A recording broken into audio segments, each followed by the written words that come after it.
Hello everybody, welcome to the stream. We're continuing our Vaike focused challenge on, or not challenge, but playthrough on Lunatic Plus. So last week, I think we did okay. Vaike is performing about as well as I would expect. I don't really see him as somebody who starts contributing right away. I do think he still requires a little bit of training. I wish I had gotten him to level 10 sooner. I feel like he's a little bit behind where I want his level to be, but one big difference between the way I've used Vaike in the past and the way I'm going to use him now is that previously when I used Vaike, even on Lunatic mode, I hadn't yet developed the strategy you can use inside Story 2, where you can grind any unit that you want. So my idea is we're going to feed all of the experience inside Story 2. We're just going to give all of the experience in that entire chapter that we can to Vaike. And that should push him to the level where he'll be very useful to have in Chapter 6. And that's going to be a big difference because normally, for me, just the way that I play the game, Vaike doesn't really come online until a little bit later. He wouldn't really contribute that much in Chapter 6. So our goal is going to be to try and get him to really contribute in a big way in Chapter 6 and see if we can make a difference there. Other than that, my only goal for today is to not make any misplays because I was playing, like, terrible last week. I was playing awful. Hello, Grey Bell. Welcome to the stream. Yes, you're the first one. Hello, Ungalate Manalpha. Welcome to the stream. Interesting username. Hello, Rad Watcher. Welcome to the stream. What is the aim for Vaike going to be? The aim is to see what his speed stat is compared to the enemies, and then promote him accordingly, based on his speed stat. I don't care about anything else. So we one-shot this guy. I did check the enemy skills before we started. There is one guy that I'm a little bit concerned about. I'm thinking of putting on the glass sword to deal with him. Yeah, it's him. It's going to be very tough for us to kill him. What we could do is we could actually kill this guy instead, and then leave this guy for, like, enemy phase or whatever. Yeah, I like that plan. So, because we can guaranteed take out this guy. We can even use the Thunder Tome to fish for crits. I mean, they're not that likely, though. Still, yeah, still this is the play. Free experience for Crom, and the Falchion doesn't cost any money to use. Alright, so then we're going to go over here. We're going to put the Orson's Hatchet into Frederick's hands so he can counter the Mage, or the Dark Mage on enemy phase. Then we need to put Sumia up here to bait this guy. So what she's going to do is she's going to move this Dark Mage into this spot right here, so that next turn he can go 1, 2, 3, 4, 5 right here, and then Frederick can end his turn here, and enemy face him. Alright, next up we need Rickon to deal some chip damage to this guy.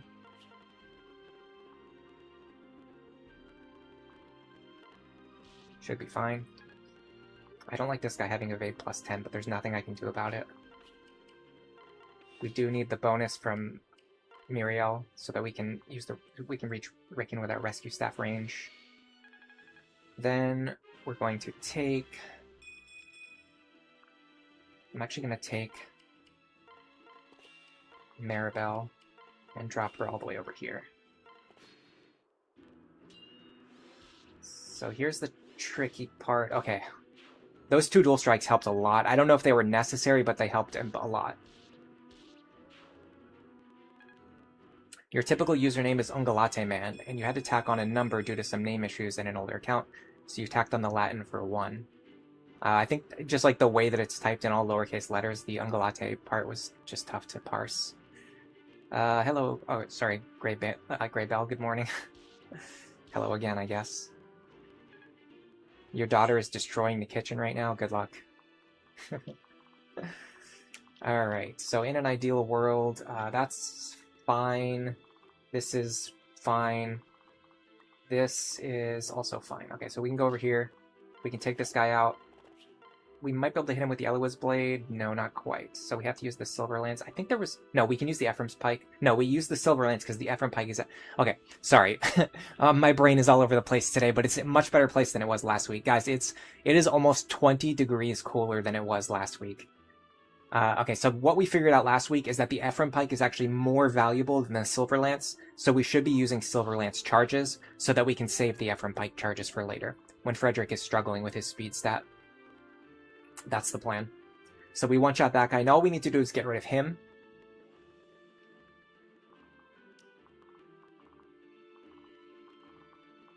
I want to start with this, because all my characters are on full health, so I don't need Lisa right now anyway. 13 damage, sure.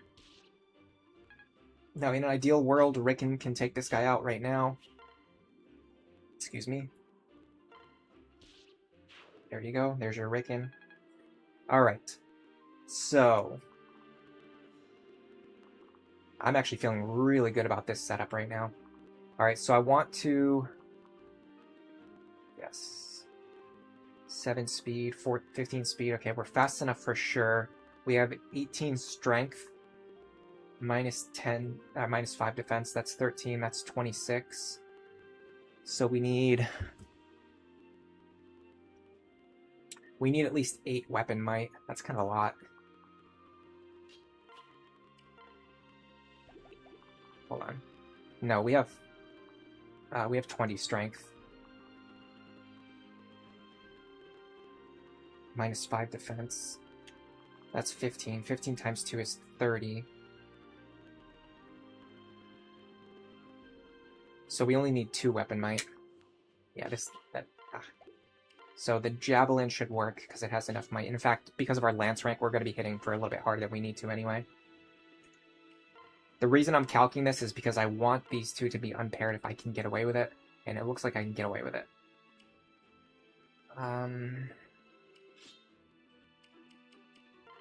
That's not what I was trying to do.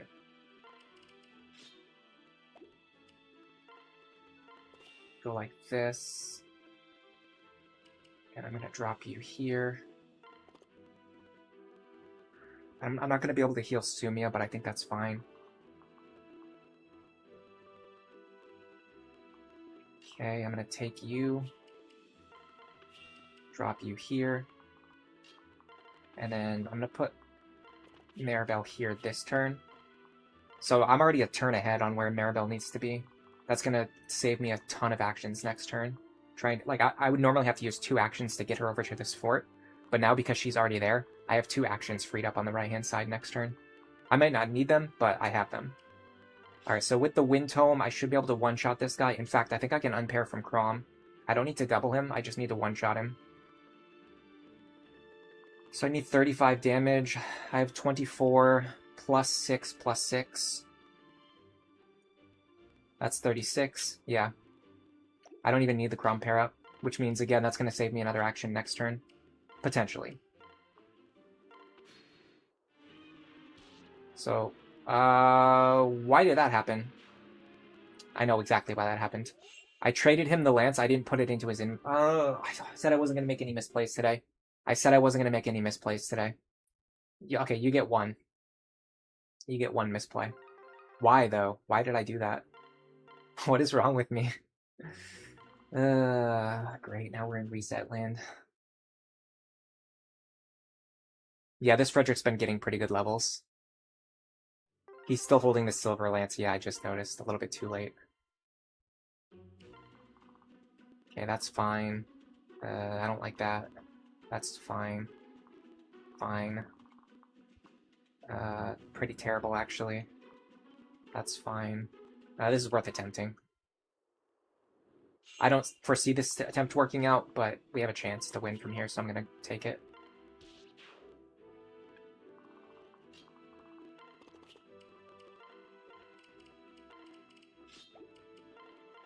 The funny thing is, too, I went out of my way to make sure that I reorganized Sumia's inventory to have the right item in the top slot, but I didn't do the same for Frederick, even though Frederick was the one who was fighting.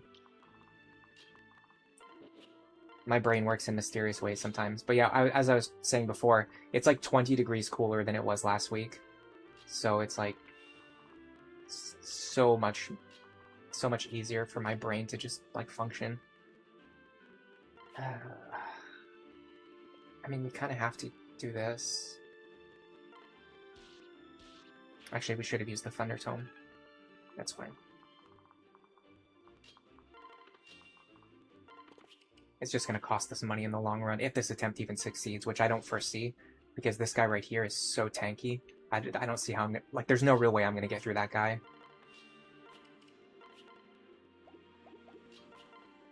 In one turn. It's just not going to happen.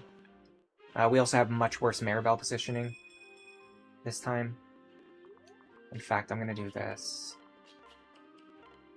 This is maybe slightly okay. It's not where I need her to be. Yeah, this is bad. This is bad. We have two enemies now that are, like, way out of, like, way stronger than I want them to be this turn. Hello, Isuriolitum. Welcome to the stream. How are you doing today? This is probably going to be a reset already. But at least it's not because of a misplay. It's just because this was not a very likely to succeed attempt. I'm probably going to have to heal Frederick. This guy's going to hit him for 16 damage. No, Frederick survives. Well, let's first see if we can even get rid of these guys. I mean, we have a much bigger problem in the fact that this guy is still alive. I gotta do this.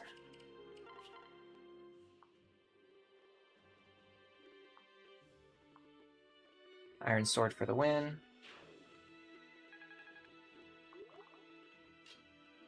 Okay, let's do Maribel first. Then Rickon. Yeah, this guy just has way too much bulk with both Aegis and Pavis. The crazy thing is, I'm pretty sure Vaike can actually hit him for 19 damage, but not if it's getting cut in half. Not if my damage is getting cut in half. It's not going to be enough. I can go for this, though.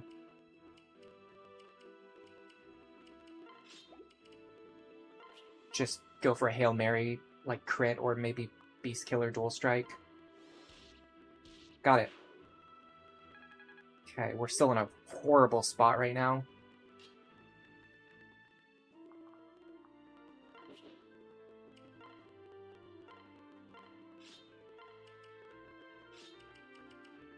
This is what I was trying to do last time. Alright, what do these guys have? That I can deal with. I don't love it, but I'm gonna have to take it. I'm actually gonna stay paired up with Chrom to increase... No, my evasion doesn't matter. So yeah, I'm gonna unpair. Especially because I'm gonna need actions next turn to make up for the fact that we're like a full turn behind. Okay. We can't dodge that, so we just have to take it.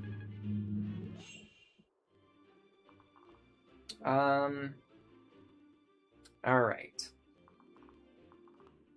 God. I'm just gonna go for the Hail Mary here. I need to generate as much momentum as possible.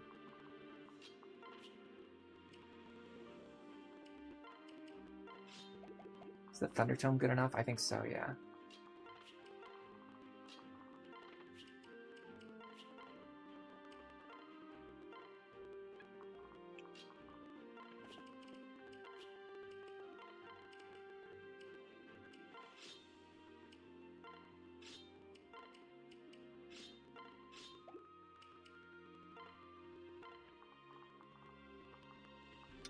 Can I get these two to safety? Not really.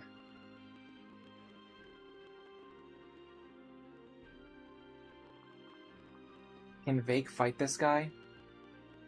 Yes. Problem is I still need to get Rick into safety, which I also can't do. Yeah, no, we got screwed over. We were just too far behind on getting rid of that warrior, or that barbarian, and it forced us to, like, it forced us to cluster all of our characters over here where they can't get away. And they have to, like, all be paired up, which is bad, because you want them to be unpaired so you can get more movement on the next turn. 9 speed. I mean, technically, this works.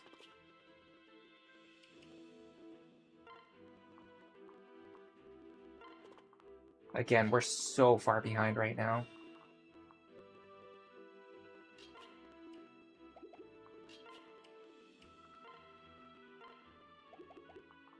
That's fine. That's bad. Actually, we have to stay out of his range. Now we're going to be even further behind on this guy.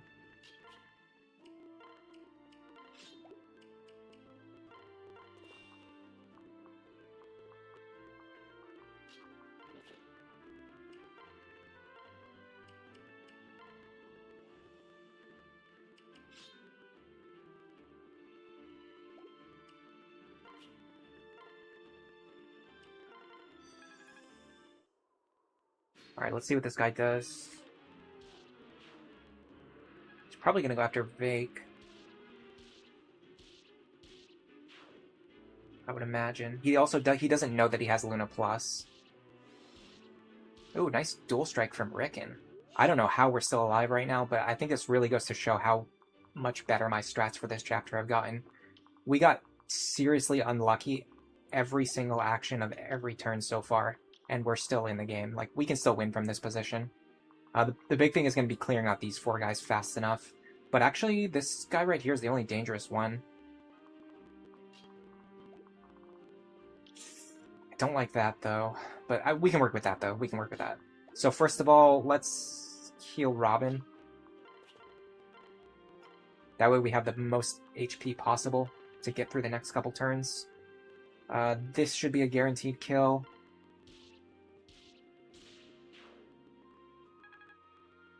Okay.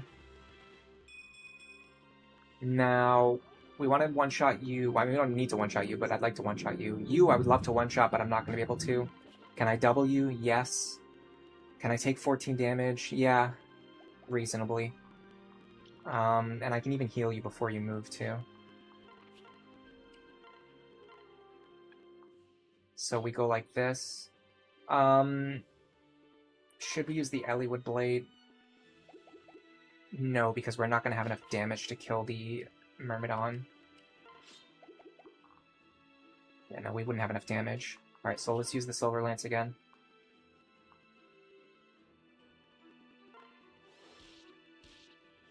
That's trash.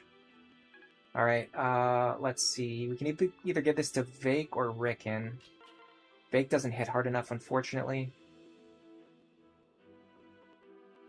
I also don't love how low his health still is. Alright, so we'll give it to Rickon. That's fine. We're looking to use him anyway. Because we don't have Virion, I'd really like to use Rickon if possible. Just get the most value out of him that I can. Alright. So far, so good, honestly. We recovered really well from that bad opening RNG. Saw that coming. And then, of course, this guy's still alive because he blocked the tile. Cool. Cool story. Well, the good news is these guys aren't particularly scary. In fact, I think I'd like to have Robin and Frederick on the left side if I can. You're going to be 1, 2, 3, 4, 5, 6, 7. You're going to be here. So I want Robin to be 1, 2, 3, 4, 5. Robin can actually stay right here or move closer if needed. Well, let's do this then.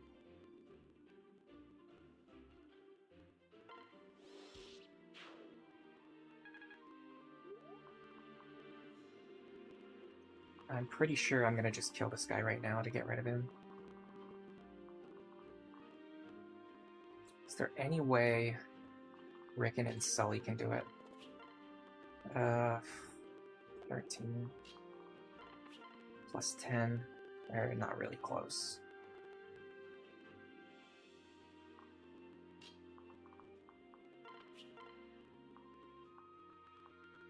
For another 12. Possibly crit, even. But I also need to not be crit if I'm going to do that. Let's heal Frederick back up to full, definitely. We're always going to do that. We also need somebody to stand on that fort, which complicates things. I mean, well, Vaike isn't in range to do anything else, so I can have him stand on the fort with Maribel right next to him.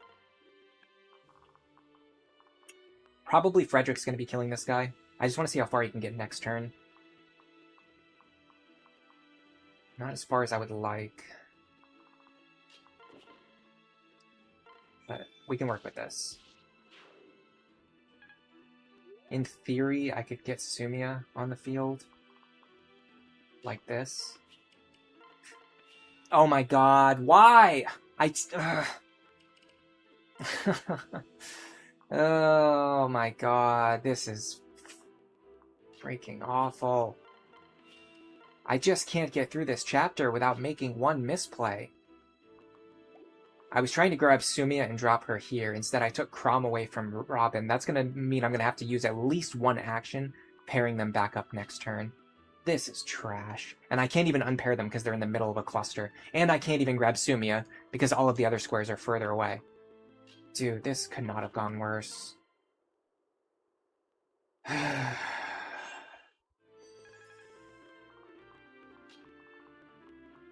Frederick can still do what I need him to do. Problem is this guy. Yeah.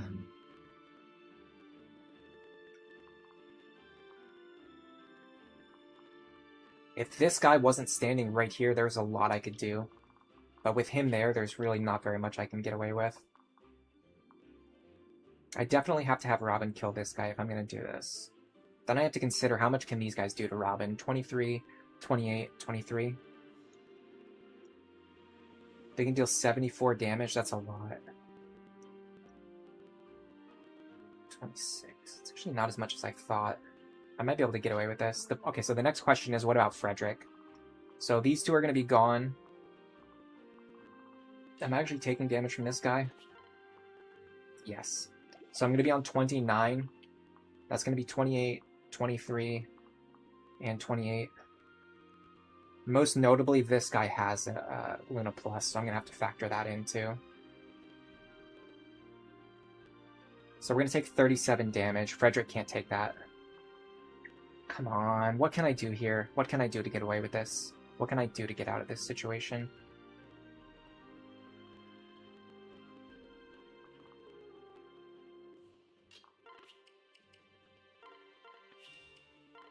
This sucks, guys. This is trash. I mean, I could go slow and steady, but then I have more to deal with next turn.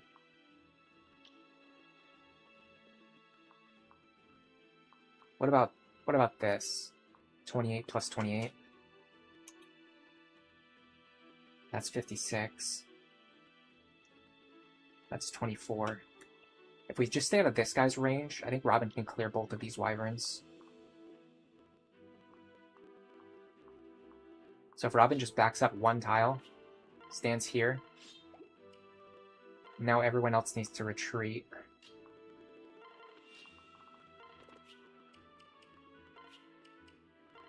No. There's something seriously wrong with me, guys. It's like my brain just doesn't work. Alright.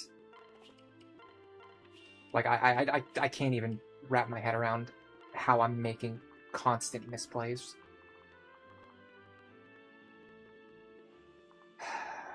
Where do I want these two?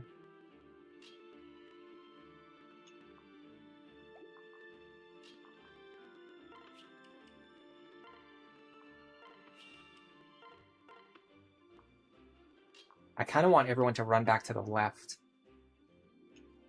So we're in a little bit of a weird situation. I'm actually just going to do this. So we should take another 12 here. And then we're fine. Okay. So, as long as we can... Oh my god, this guy genuinely moved to the worst possible spot on the entire map. But it's fine, right? That's just how RNG works.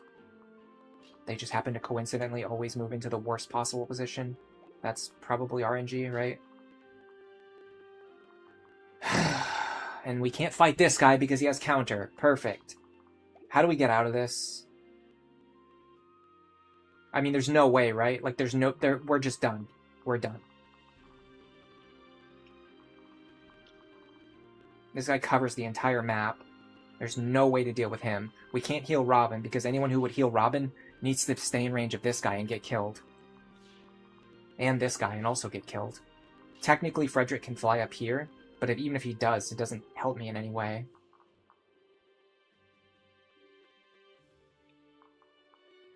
This guy doesn't have pass. Can I work with that? Not really, because this guy's he's not gonna go after Robin, he's gonna go after Frederick. That's what they've consistently been doing for some reason.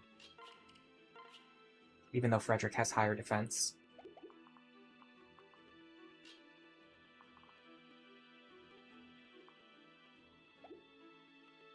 And even if I do all of this, the rest of my team still has to deal with these two guys. Hoshino Tokokoro. Welcome to the stream. This is the average Chapter 5 experience. Not really, no. I can beat this chapter very consistently. Ever since I started doing Iron Man attempts, I've never once failed this chapter on an Iron Man attempt. It's just for some reason, I just can't do it. Last week and this week. It's like... The thing is, it's not that the map is being unfairly difficult to me. I'm just constantly making misplays. Like, even this right here, like, this situation is bad. But we wouldn't be in this situation if I hadn't already made 2 misplays earlier. If I had just played better earlier, I would be a turn ahead. These 2 guys would already be gone. This guy would already be gone.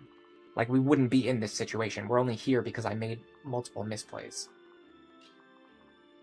Okay, so in theory, if we were going to get out of this, it would look something like this. You go here.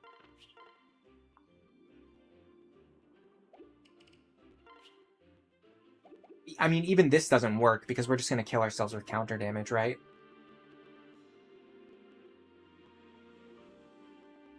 Yeah, I don't see any way out of this. I mean, I've got some ideas. Let me play them out and then see if I can get something to work. So first of all, I'd love to kill this guy without touching him, but I can't. Which means I'm gonna have to take 28 minus...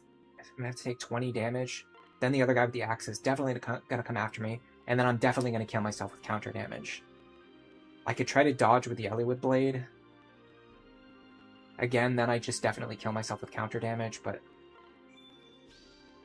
Okay, I got the first dodge. I'm trying to maximize... I think I've already lost, but I'm trying to maximize my odds of success. If I can go from like a 10% chance... honestly, if I can go from like a 5% chance of winning to like a 10% chance of winning, it's worth doing. So next you would go here. I think. Because you have to get rid of this guy. You can't let him just attack whatever character he wants. Okay. So next, my idea is... we need a character to stand here who can bait this guy and survive his attack. He's going to deal 28 damage. I think Lonk survives. This is very delicate. This is like you need to look at the calculations page because this is going to be very close. Like I think I survive on 1. That's before doing calcs though. Let me do the calcs and figure out exactly what's going to happen here. The problem is I don't think he's going to attack Lonku because he'll think that he can't hit Lonku. Let me see if Sully yeah, okay, Sully survives. Let me get Sully up there. That's a much smarter play.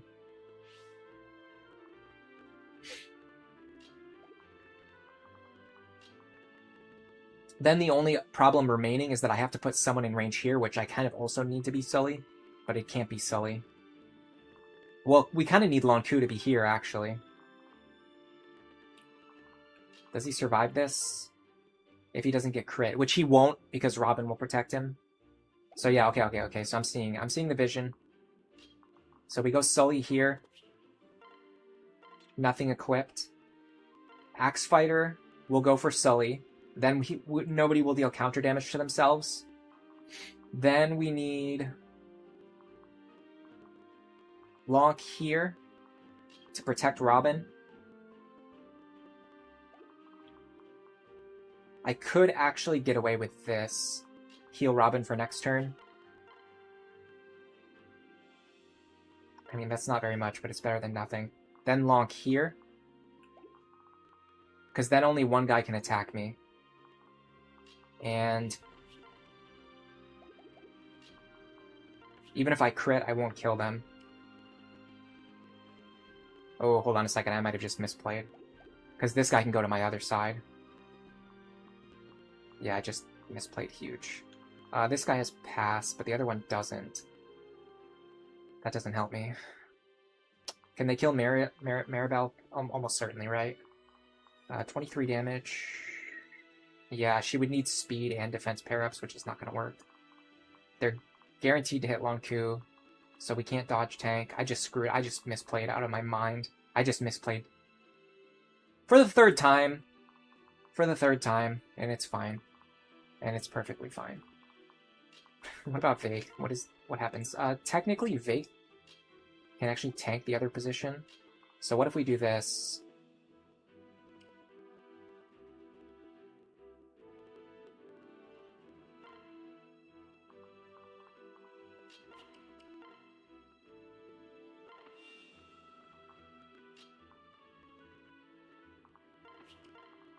This is about the dumbest I've ever been in any Fire Emblem playthrough. Okay, so we won't be able to double attack Vaike. It's just going to be one guy hitting him twice. If I unequip the Bronze Axe, it actually helps me survive. But I'm not going to die anyway, so I guess it doesn't really matter. Might as well just take the hit. So this is going to look very gross, but I think we survive always. Dude, this is crazy. We're getting chip experience. You know what's happening? We're getting chip experience. Yes, that's why I misplayed 5 times in this chapter. It's because I really wanted this chip experience. I don't even need the Long Ku speed pair up, my friend. You hate counter? I hate Aegis and Pavis way more than counter. I have to say it. They're awful. They're terribly designed. And I faced 3 guys with Aegis Plus and Pavis Plus this chapter. You guys want me to do Thief? No thank you. I left it there as a joke option. There's no way I would. I saw somebody post something really interesting recently, though. They said if you, invest a ton of training and a ton of experience into Vaike, and then he still turns out awful, you can change him into a Thief to fix his speed stat.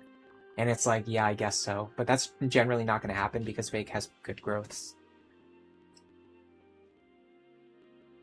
You didn't miss anything other than me playing, dog water for the last 30 minutes. I want to get back to the No Frederick run.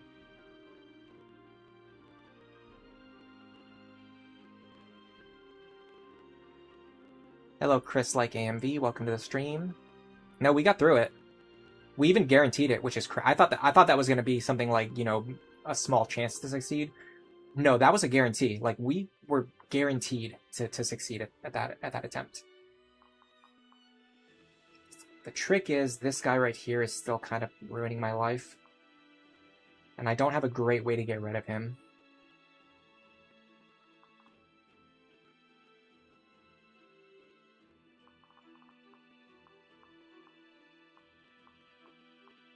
I can't get Frederick over here fast enough. We've also got guys with pass now in range of us, so we can't just block one-tile choke points. We have to find a way to get past these guys. Well, we can keep this choke point block though. So let's focus on that. Let's focus on clearing everything to the south and keep the other choke point blocked. Okay, Robin one-shots this guy, so let's one-shot this guy. Let's one-shot the guy we can one-shot and go from there. Or, hear me out.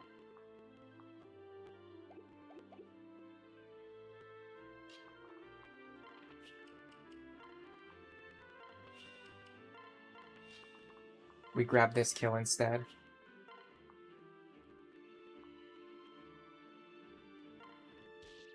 Now we only have to worry about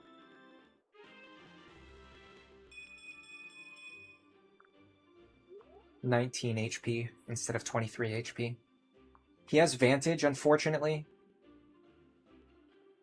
If we can heal Vaike up enough, we can work through this. We're gonna hope for Dual Strike Man to land a Dual Strike. Didn't get it. Alright, can we heal Vaike above 15?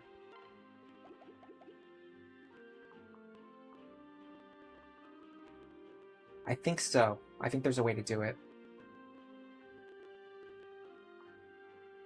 How much do we hit for? I don't like my accuracy, though. Let me see if I can just have maybe Sully grab the kill.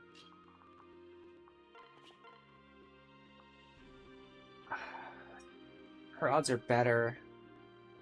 If I go over here, I can grab Chrom. Now either Sully or Chrom can get it. Okay, I don't love Chrom doing it because his accuracy is trash.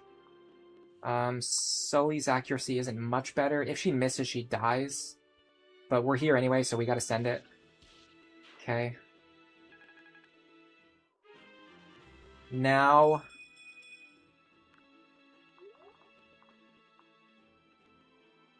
Vaike can block this position. We need to be able to take 18 damage. Also a nasty crit chance.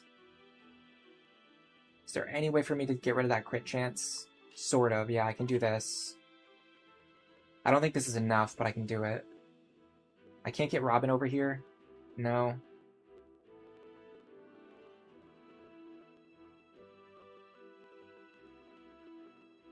I actually think this will. I think this will remove the crit chance. Because I'm gonna have 3 characters next to me. Oh, that's bad. Hold on a second. I can trade for the Mend Staff. Okay, I think that gets his health high enough to survive. I'm not gonna waste valuable weapon charges on Frederick, so I'm just gonna wait here. Alright, so let's see what happens. I want to see... Okay, so yeah, we did eliminate the crit chance, and we got just enough HP. And amazingly, the Lisa dual strike for the... I mean, didn't really matter, but it's a fun thing that happened, right? Okay. My god. I can't believe what we're doing right. Like, this is crazy. Okay, so we can start... We can start training Rickon now.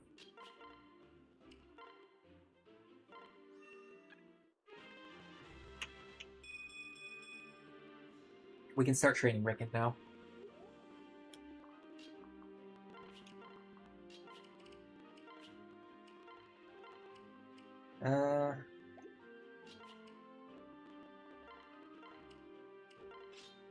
Do we really not have any other tomes?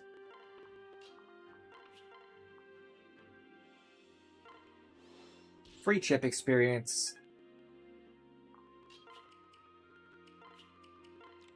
We really don't have any other tomes. Okay. Well, you live and you learn. I'm pretty sure we can just do this forever now until Rickon gets at least 5 combats. Oh, okay. That guy does hit pretty hard, though. We have to be careful of that fact. Let me get Sully over there. It's going to be tough to do that. I can make it work, though. So... Give me a second. Sorry. He's in a weird spot where it's tough to get Sully over there. I can heal him to full with Lisa. That's really good. That means I can do this.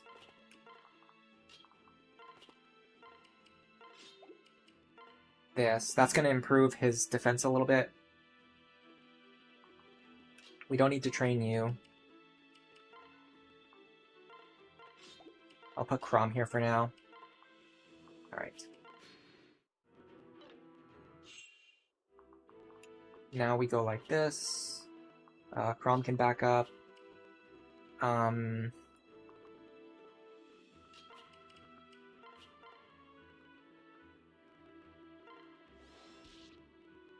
Okay.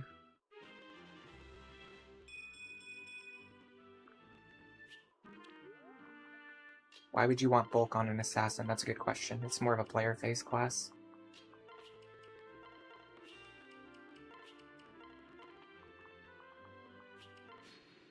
I think we're pretty much settled here. We can just do this for a while.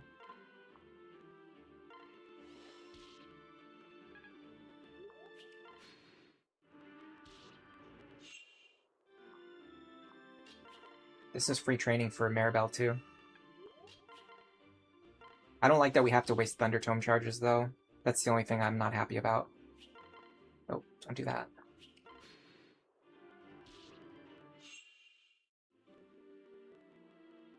I mean, having more HP and more bulk is better than not having it. Can't really dispute that fact. But I don't know if it's to the point where, like, it makes, like, a huge difference. on a player phase attacking unit, which is not really what Vaike wants to be anyway. All right, we can give the kill to Vaike now. We just need to make sure he survives. Yes, and yes, and yes. Okay, we're good. Boom, free kill for Vaike. Look at that. All right. Now, normally, I would definitely use this chance to have my staff characters gain a bunch of experience. I'm trying to consider if I should do that here, or if I should try to save some money, because we're a little bit low on money right now, and we're low on heal stats, too. I'm not sure. I'm not sure if I should use the forts for healing.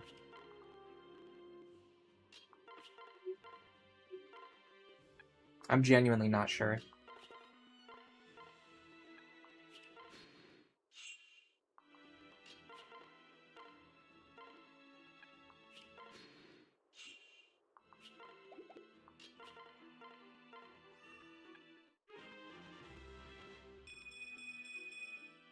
Yeah, I don't think it's worth a second seal or spending 10 levels in Assassin. I think it's good to have, if you have it, but if you don't have it, you shouldn't go out of your way to get it.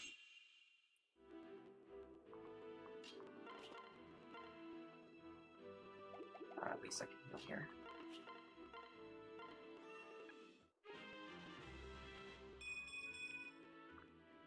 I want to see if Vaike can hold the right side, the position that I normally give to Frederick. I don't think he'll be able to, but it'll be interesting to see if he can. Alright, let's use the fort to get the extra little bits of chip healing. So this guy here, probably not with Luna Plus. So the big concern, honestly... Oh, this guy also has exactly Aegis counter. That's really problematic. That's like the worst skill combination for these guys to have. I can deal with him later, though. In fact, I can have an entire squad jump him later. If I'm going to do that, though, I probably want to have Frederick over here. Let me see how much I do with the bronze sword.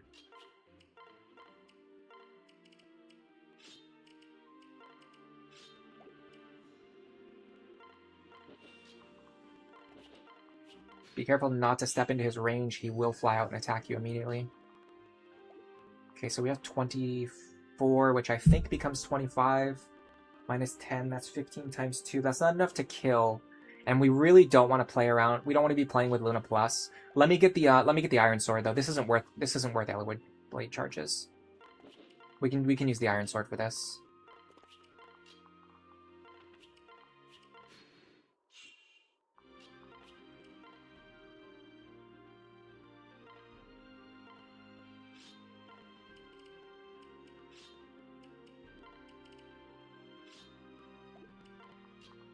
Okay, so with the Iron Sword, we have 26, or possibly higher.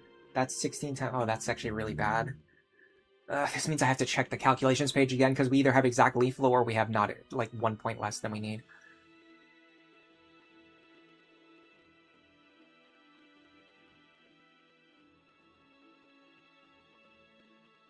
It's really coming down to the wire.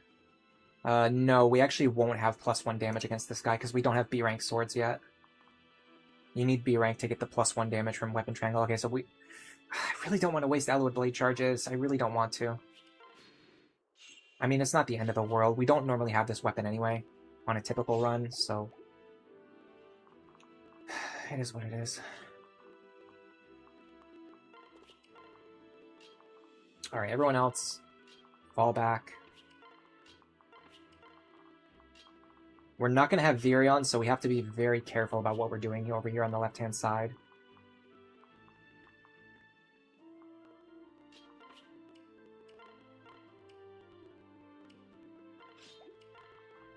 I need to give him the hand axe, too. Let's do that while we're here. Especially if we're trying to play around counter later.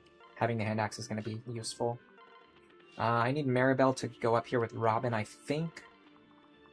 With the heal and immense staff, yes. The rest of you can be down here. I do want to have characters...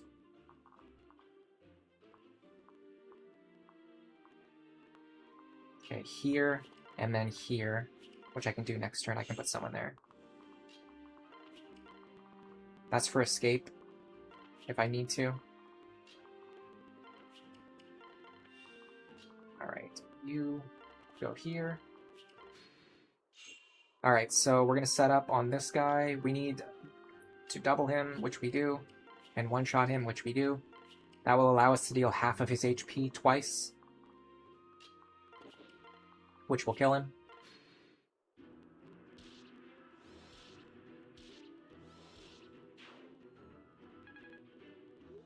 Frederick should kill this guy. That dodge helps a lot, honestly. Helps more than you know. Alright, let's see if Frederick can have a matchup against this guy. If we use the bronze sword, we'll deal 28 to ourselves, and he'll deal 10 to us. That's 38. We'll die. What about iron sword? No. What about Eliwood blade? Eliwood blade will deal 31 to ourselves, and we will survive. But that doesn't allow anyone else other than Frederick to get experience, which I don't love. So let me try to do something else. So let me make sure Robin's going to be fine here.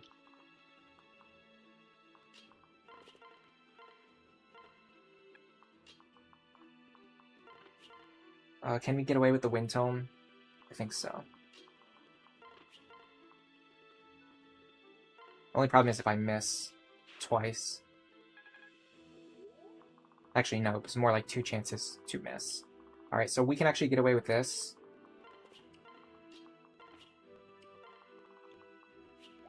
I'm just going to do nothing this turn. And just bait this guy away from Robin.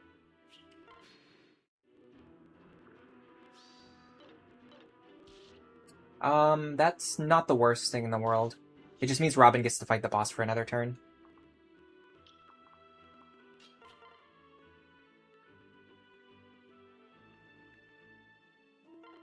Yeah.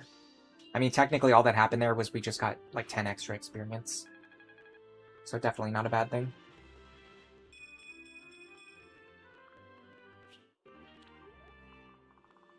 Alright. So now we want to move Frederick here, which means we need Rickon to back up. Frederick goes here. Everyone else, just get out of the way.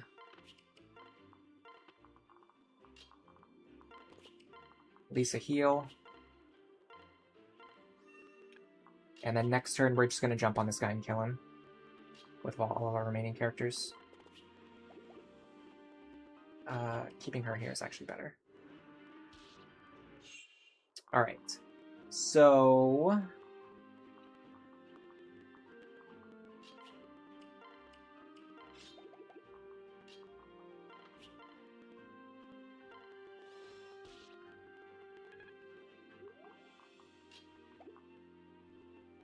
what can Vaike do? Not as much as I would like, and also the enemy has a crit chance on me.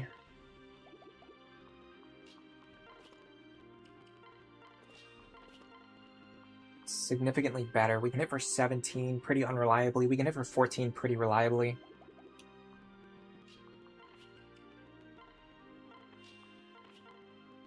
This is going to deal 12.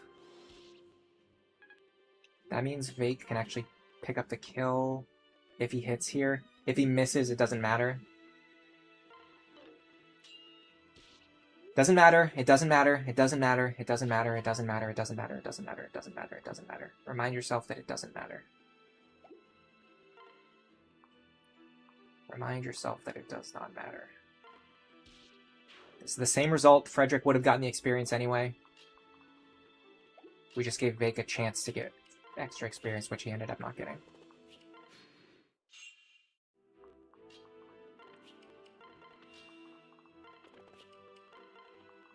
Alright, let's think about how we're going to pick apart this group at the top. I'm very strongly feeling the urge to feed some experience to Vaike because he is still underleveled. I mean, he's not underleveled, but he's below where I want him to be. Let me go back to the chat. I still have the calculations page open. I should probably be looking at the chat if I'm streaming.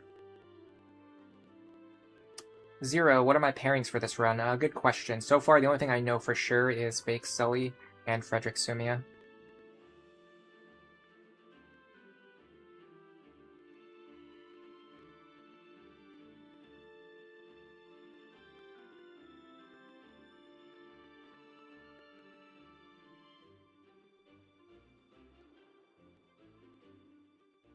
Yes, we're using LeBron's sword.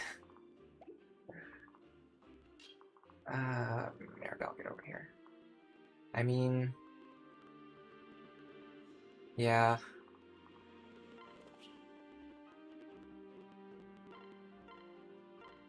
She really needs the experience. She's far behind where she needs to be as well.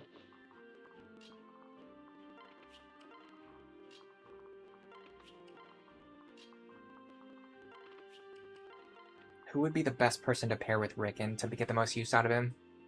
Or let's think of it another way. Who's the best person that Rickon... or what is the best way for Rickon to support another character?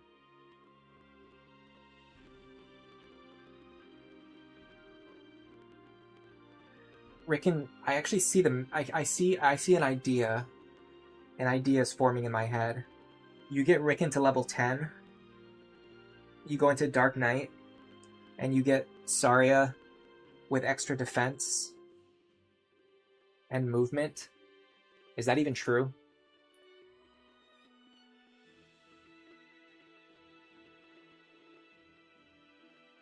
It is actually true. You get 1 extra point of defense. Well, no, in this case, we'd get something like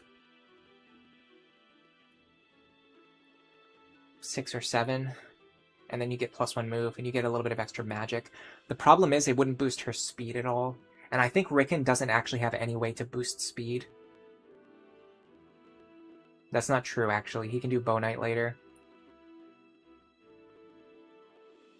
Because Saria, she does have good speed, but it's not high enough for the last couple chapters of the game. So she wants a parrot partner who can switch into a speed boosting class at the very end, which I guess technically Rickon can do as Bow Knight. But then she'd end up losing magic, which could hurt her offenses a little. I mean, having the extra speed is more important than having a few extra points of magic. But it might be enough to nullify the advantage. We really want her to have a partner who can go into Trickster. So I guess we'd be using Gaius or Lon'qu. Okay, so what are some other things Rickon can do? What are some things that Rickon can do that nobody else can do?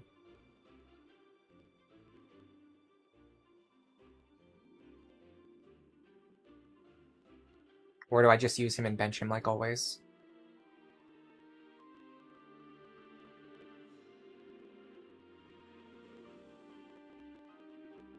I mean, technically he can do Paladin later, but that doesn't help Saria very much. She really only wants the skill, speed, and defense, which I get. Okay, that's pretty nice. But again, we're losing a lot of magic to get that speed. At that point, Bow Knight might even just be better just because of the movement. Any other ideas? I wish Sage boosted speed, but if it did, it would probably be broken beyond belief because it's already very strong.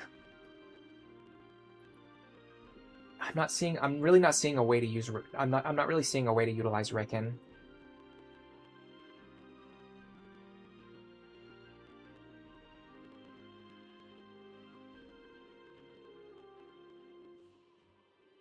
I mean, it's not that his secondary classes are bad, they're just a little weird. But you can make them work. It's just not useful for what we're specifically trying to do right this moment. Because we want Saria to have someone who can give her certain classes now and certain classes later.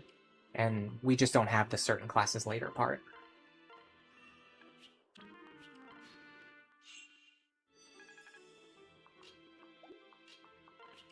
Alright, let's try to train Vaike as much as we can. What does this guy have?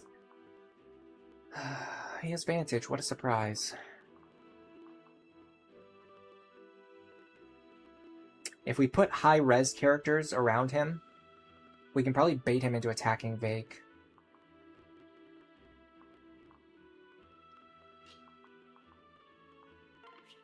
At 1 range, specifically, is what I'm aiming for.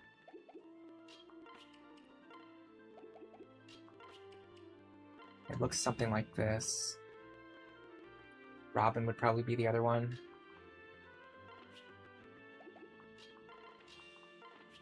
Then you would do this. Actually, don't want a dual strike.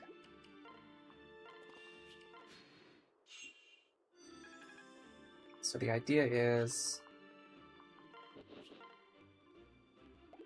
We're gonna need Robin anyway.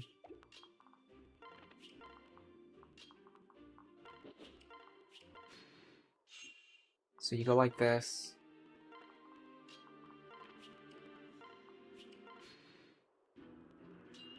Nice dual guard. Then you go 1, 2, 3, 4, 5. Okay, we want you to be staying right there.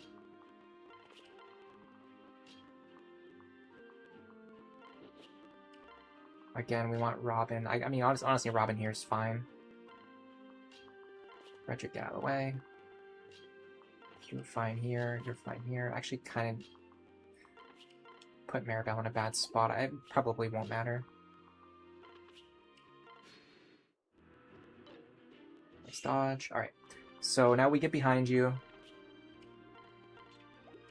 You don't have pass. So if you stand here and Vaike stands here, this should force him to attack Vaike at one range.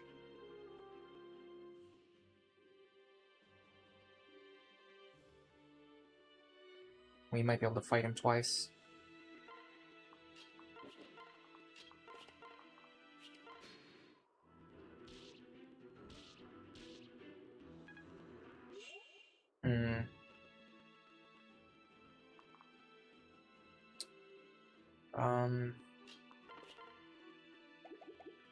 How do we heal him back up now?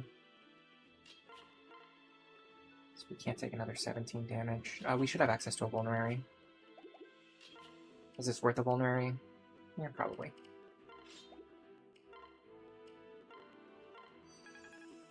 Alright, so we should kill him now. Didn't know that you're gonna dodge, so you can't really plan around that. Alright, next up is you. Vaike actually has a very good matchup against this guy. We should be able to 1v1 him. So we just need to get up there. Let's do this.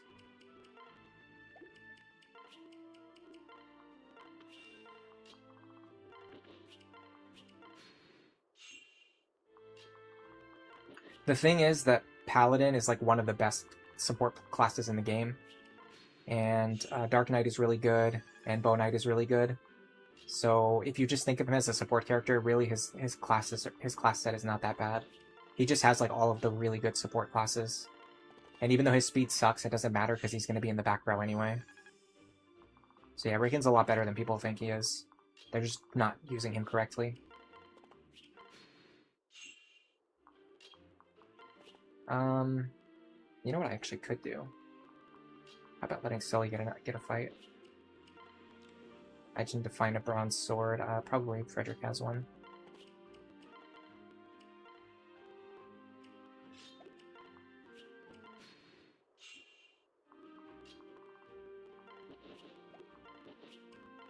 We do need to train Sully as well, so might as well get on that.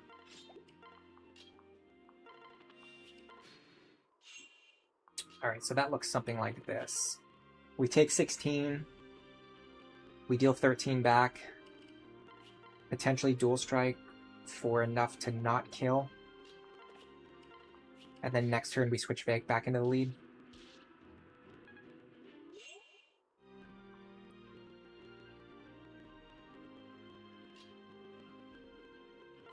And Vaike can fight this guy 2 times without any problems.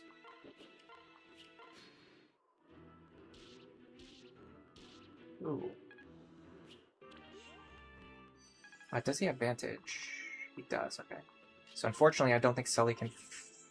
No, Sully can't do this. We'd have to use a vulnerary on her in order to get her the experience here. I don't think it's worth it. There's other opportunities to get her experience. We can just do this. Give Vaike the experience. He's getting closer to that level 10 benchmark that we want to hit.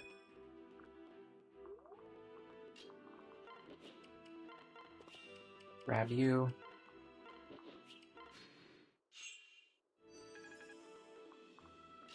Okay, we're most likely done with Vaike for this chapter. I could potentially see letting Sumia get a little bit of combat here. if she can do it safely. Which might be possible.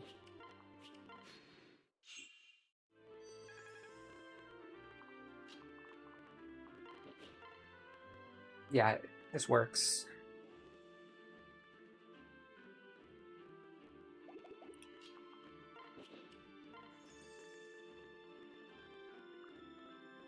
Ooh, free Celica's Gale.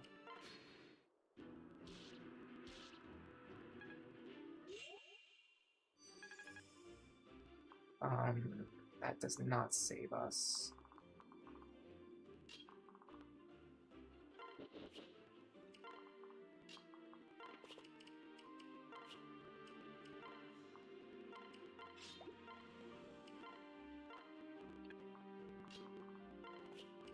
My big concern is that he goes after Vaike. Okay, he doesn't. He would still prefer to fight Sunny. Now I can actually go back over here, which is kind of funny. And then now I can move my other characters this way. So I should be able to just heal her next turn without having to do all that stuff. Could try to get Robin over there too. Or even Rickon. There's another shiny spot I haven't grabbed yet. Let me just let Rickon grab it while he's here. Ooh, free experience.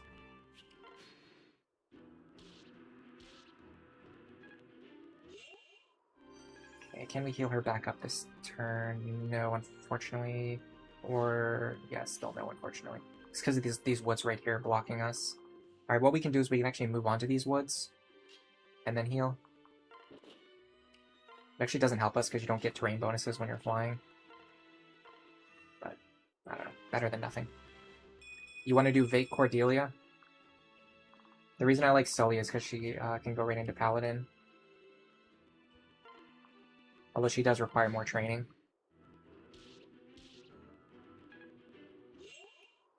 Vantage, yes. So we're going to have to play around Vantage here. There are ways to do that.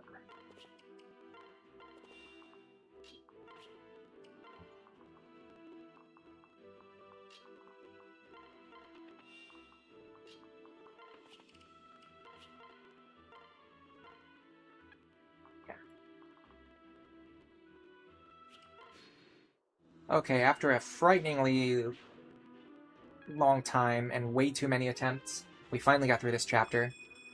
And Vaike is looking a lot better than he was at the start.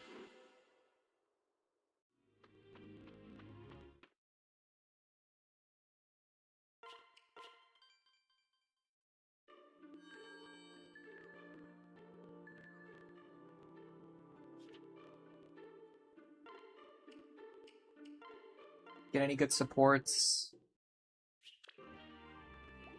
That's +1 speed on Robin. This is +1 a bunch of stats on Frederick. +1 speed on Frederick. I mean, kind of okay. We should have a full barracks too, because I didn't check it before the stream started. I kind of find after a certain point it's not even worth the time it takes to check the barracks. You don't get much out of it. Like, this is nothing. This is kind of helpful. Would Vaike Saria be any good? He could support her as a trickster. I don't think she does much for him, although she could go into, like, Great Knight or Bow Knight for him.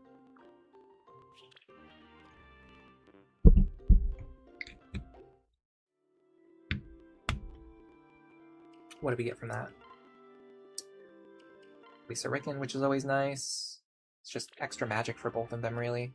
And then Sully Kellum, which doesn't help us in any way, shape, or form. But I guess it's fine.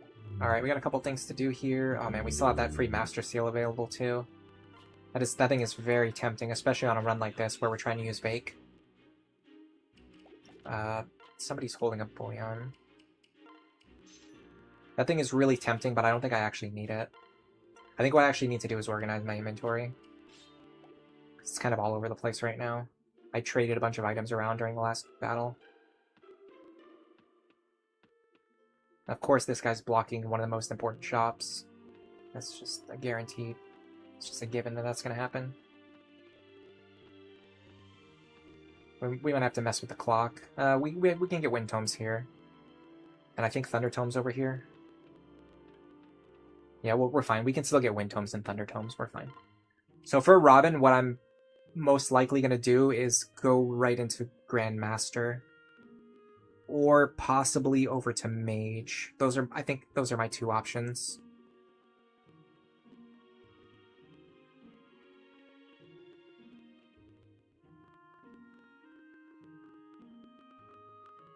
You put him with Dark Knight Muriel for extra movement. I mean, extra movement is never a bad thing. And Dark Knight does boost defense, which he wants.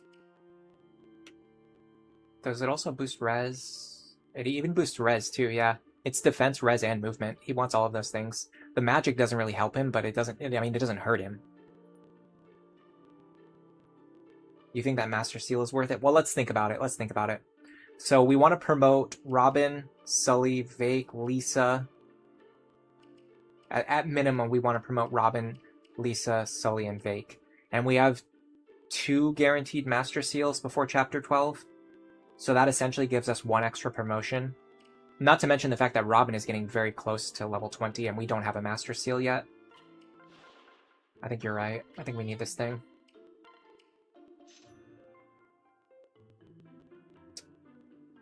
Was this Iron Bow on sale? It is. I kind of want to get this Iron Bow while it's on sale. But we don't really have a bow user on this team, so yeah, if we had a bow user on the team, I would grab that, but because we don't have one, doesn't really help us. Okay.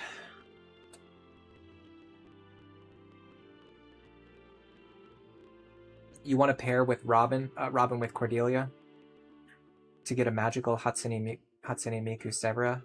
Robin Cordelia could be nice. If I was going to do that, though... Let me think. How would I do it? Because I'm not doing Viri on Cordelia, which means she's free to pair up with someone else. I could do Frederick Cordelia instead of Frederick Sumia. That makes way more sense, honestly. Sumia's not trained. Yeah, so let's do Frederick Cordelia. Vaike Sully. Lisa... question mark? Maybe Rickon, honestly. If we can just get Rickon to level 10, we can do Rickon Lisa. Give her the benefit of a Dark Knight pair up.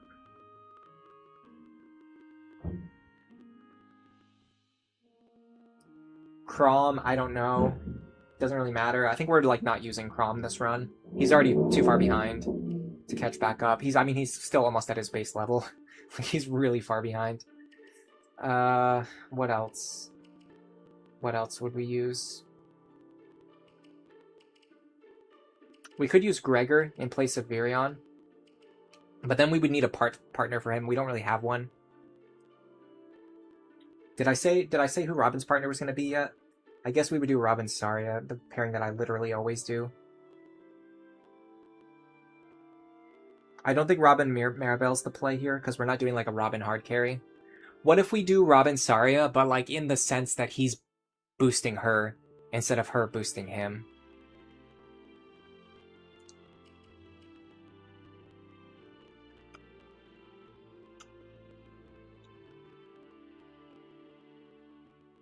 Yeah, Chrom has been asleep this whole time.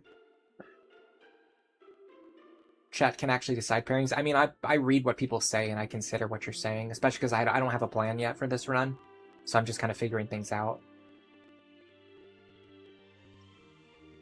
You did plus strength Robin with Cordelia. She was able to one-shot paladins with the Beast Killer and the Robin backpack. Nice. It was a road in the park? I think the expression is walk in the park. I just don't see what Robin's really doing this run. Even if we pair them up with Saria, like what happens then? Like what do we get from that? I kind of just want to go into Grandmaster and get Rally Spectrum to make Vaike stronger. But then I don't have a lot of units. Vaike, Cordelia, Gregor. We really need a partner for Gregor. Okay, so let's think about Pan. We can use Pan with Gregor, or even Church. Yeah. Okay. So the vision is starting to come together. Pan is a little bit tricky to use. Does Pan Robin work? Okay, what if we just do Saria into Dark Knight?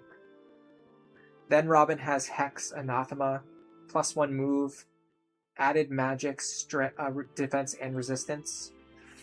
His speed will be a little bit underwhelming, but we can send her over to Bow Knight if we need to fix Robin's speed. It's kind of the same problem with Rickon, is that she has good support classes, but she doesn't have Trickster. If we want a Trickster pair up later, our option is basically Pan or nobody. But Pan doesn't help us right now. So like Saria helps us now, Pan helps us later. There's nobody who helps us now and helps us later other than Maribel. But I don't want to use Maribel for that. Because I have to I have to train her, but she's kind of already trained.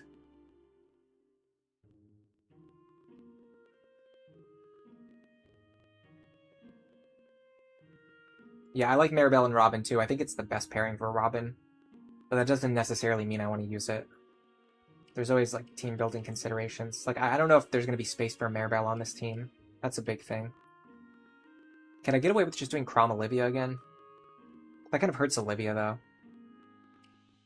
I'm trying to think who do I pair up with Robin in this situation. Let me look at the full roster. I'm sorry for stopping, but this is something we have to figure out before we go too much further.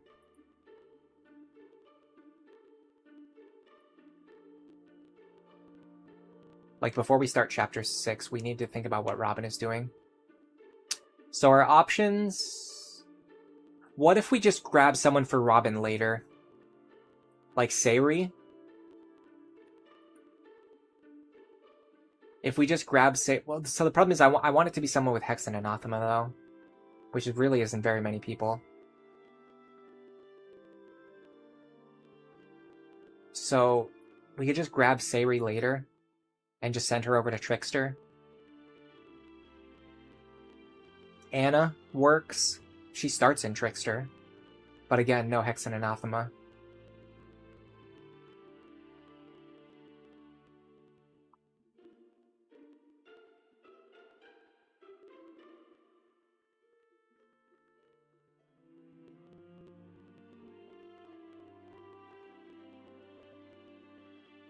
Female Robin would be really good this run. I should have done female Robin so I could pair with Henry.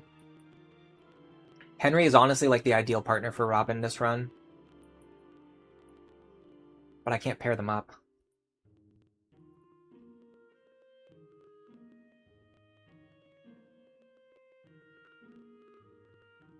Henry would be so good.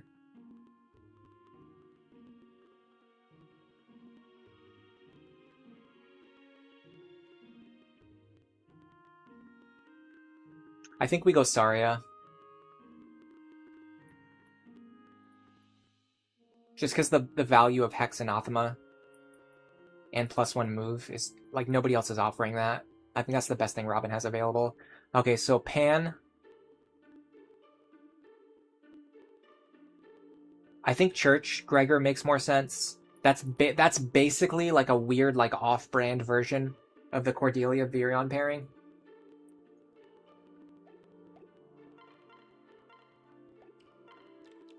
We definitely need more tomes. Yeah, we need wind tomes. What can I fix you with?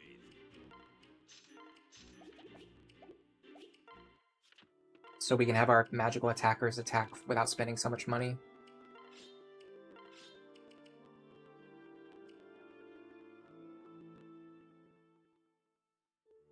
I don't think I ever need the Celica's Gale, but it's a nice emergency option. In case I do absolutely need it. I'm gonna need more heal staffs too. For sure. I almost don't want to bring the rescue staff with me because I don't want to accidentally use it. Let me get some heal staffs. I carry only the finest. There goes most of my money.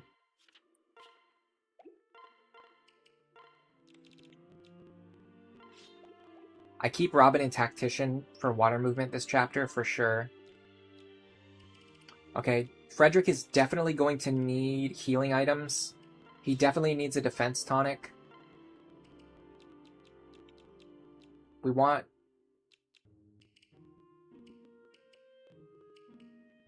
Orson Hatchet? Question mark. So here's a problem with having an untrained Sumia. We don't have a good opener against the mage in the center of the map here. That's a problem we ran into during the Olivia testing streams. Is we didn't have we don't have a good opener for the mage in the center on turn 1. The only person who can really get to him and fight him is Sumia, but if she's not leveled, then she can't do it. Is there a way we just rotate Frederick into the lead and just have him do it? That's an idea.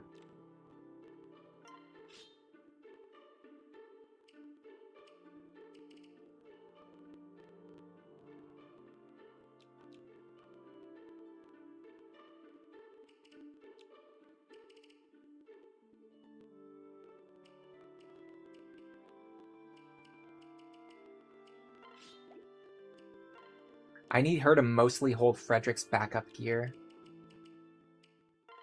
So like the javelin that he can't bring. The Eliwaz blade. I also want her to have a bronze lance for herself to use. More vulneraries just in case he needs more healing later.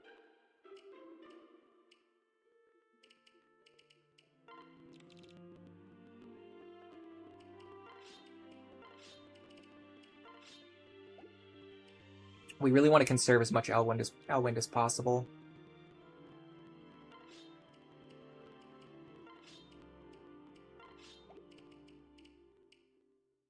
Okay.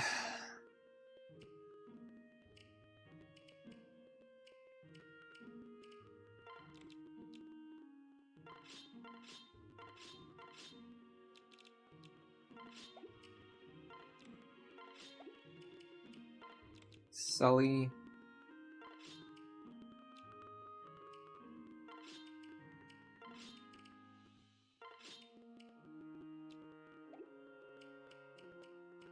I don't know if we're sending Long Coup or not. Let me see how many deployment slots I have. There's no reason to gear him up if we're not actually using him. I would rather bring Maribel than Long Coup. Well, I don't need Muriel, though. Is Long Coup any better, though? I mean, there's not really any good options here. I guess Furion, because he doesn't take gear from anyone else. He just uses his own stuff. Like, if I need him to shoot the Iron Bow, he can do that. He doesn't take anything away from anyone else to have that option. Man, we can't even use the Killing Edge on Chrom yet, because we haven't trained him. Like he's so undertrained.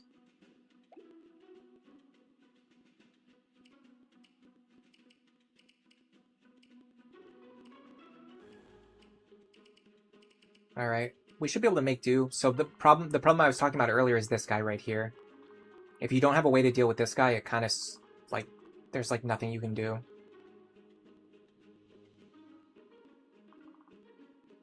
What you're supposed to do is have Sumia fly over and attack him from this position right here.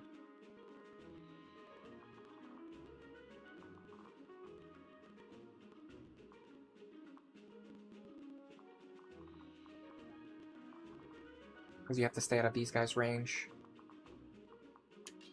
Is there any way I can get Frederick to do it?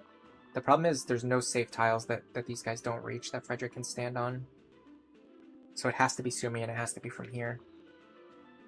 Which means we basically just need Frederick dual strikes.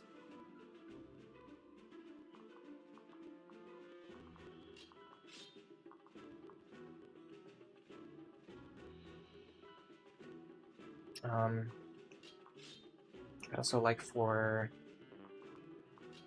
Robin and Chrom to be over here, but I can't move Chrom, so I guess Chrom just has to stay here. I don't know, this is probably fine.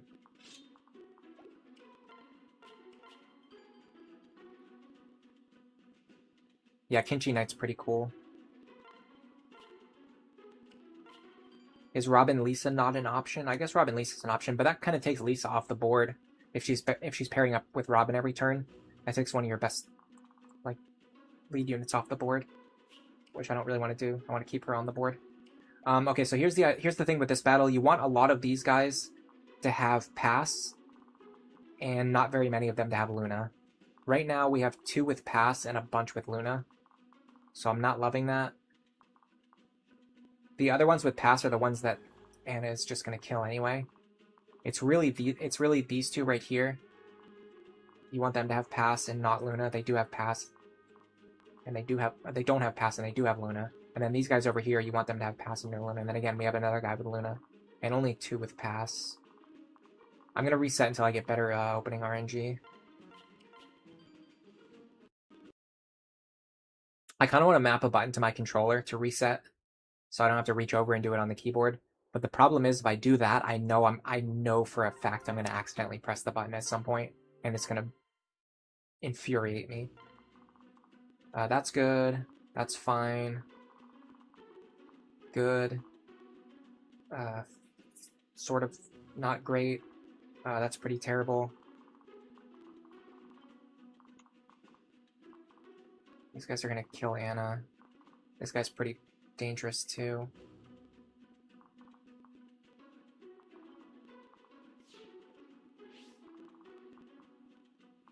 Probably worth resetting. I'll send it. Doesn't really matter. We're gonna find out like what our opener looks like anyway. Also, we probably need to use some strength tonics.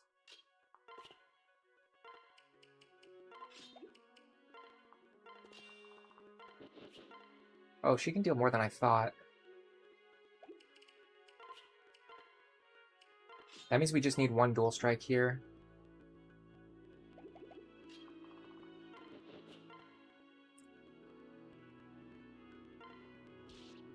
Nice, and if you get it on the first hit, Sumiya doesn't take any damage, which is even better. Alright, so now we want to stay out of range of these guys. These guys won't attack you. This guy will, but that's fine. We kind of want him to attack us. We need to get Chrom.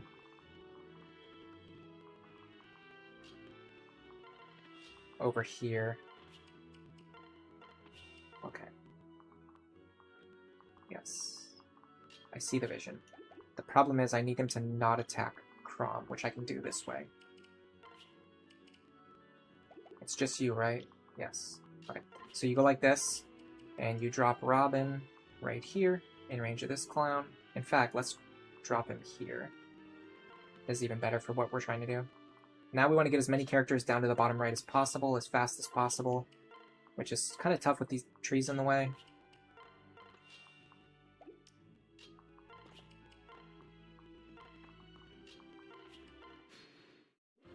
Right now we're off to a pretty good start. That's fine. That doesn't really matter.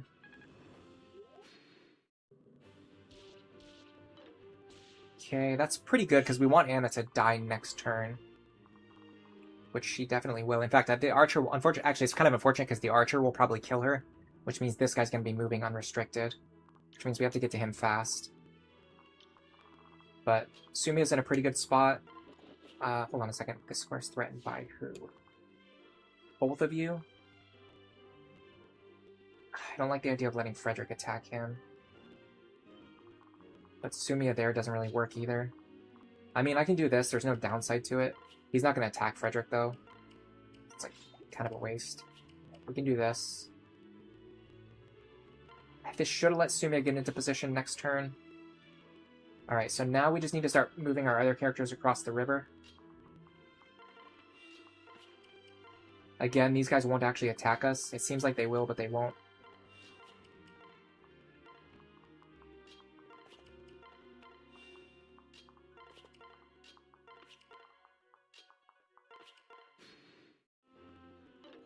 Okay, that miss helps us a lot, because now Anna will attack this guy.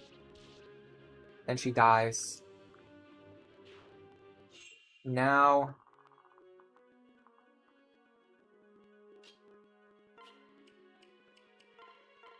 we want Frederick here.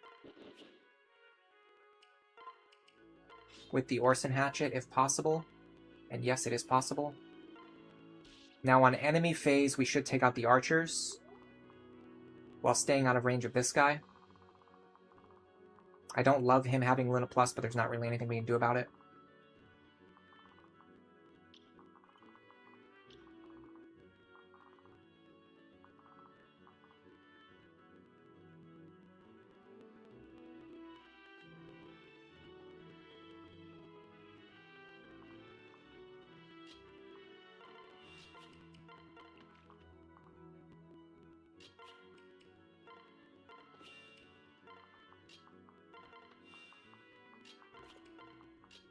Unfortunately, we're going pretty slow here, but we'll figure something out.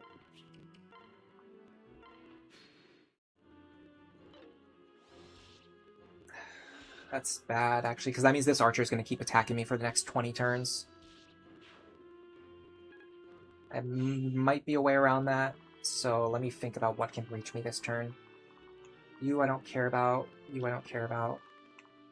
So you and you can reach me this turn. I only have one Orson Hatchet charge left, though. Kind of screws me over. I'm gonna have to. I want to get rid of him this turn if I can. I probably can't because he has Luna. Because he has Pavis plus. I'm gonna try though. Don't visit the village. Once you visit the village, these guys will start attacking. We want them to not attack, so we're intentionally not visiting the village. If you're wondering why we're doing all this.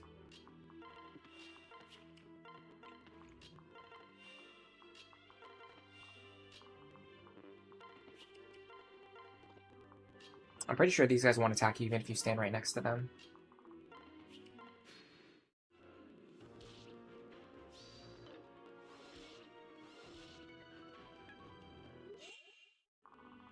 We're probably not going to be able to reach Frederick fast enough because of the enemy skill configuration and just really kind of screwed us over. Like, this guy's going to always hit us every turn. This guy's going to attack us with Luna every turn. And he has counters, so we can't keep a weapon equipped. And then the archer's going to keep shooting us every turn. And then this guy's going to be attacking us every turn. Yeah, we're probably screwed this attempt, but I'll play it out. It's just going to take us too long to get up there.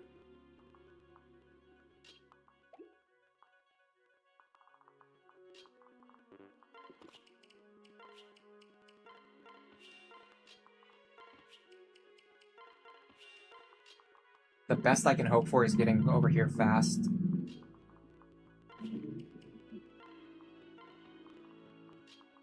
Heal Robin too while I'm here.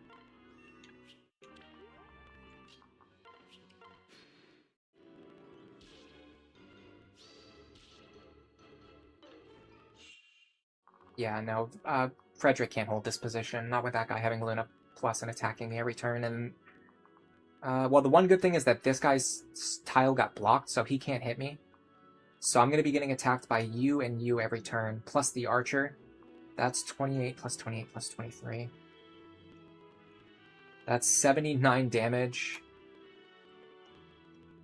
That's 34 damage every turn. I'd have to heal the full every single turn. No, I'm not doing this. I'm not going to spend 10 turns trying to keep Frederick alive in this spot, knowing that he's going to eventually die. It's not worth my time. You already know that's a failed attempt. Before I start doing resets, let me go use the bathroom real quick. I'll be right back.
Alright, I'm back. I also grabbed a banana while I was over there. Hoshino Tokokoro. It's really fascinating that the brigands don't attack if you haven't visited the village yet. Yeah, it's actually further than that. If they have pass, they actually won't attack you either. The ones up here, if they have pass, they won't attack Frederick, because what they try to do, they use their turn, so they think they can move through Frederick because they have pass. So they use their turn to try and move through Frederick and land on the village and destroy it. But because Frederick is standing there, they can't land on it. So instead, they just use their move command and then they end their turn without attacking. And you can use that to train any character you want on this chapter, as long as you get enough brigands with pass. Which is why I like resetting for their skills. Like right now, none of them have pass, so I'm definitely going to reset.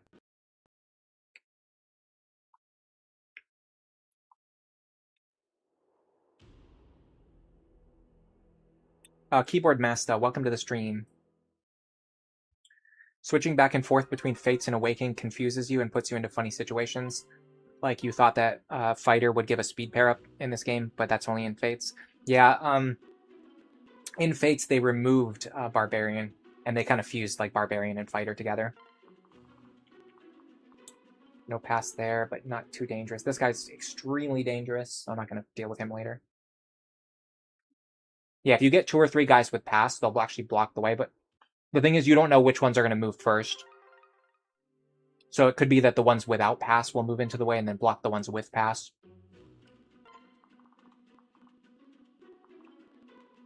I can kind of ignore him. He's good. He's good. He's at least semi-dangerous. So I'm not going to deal with him.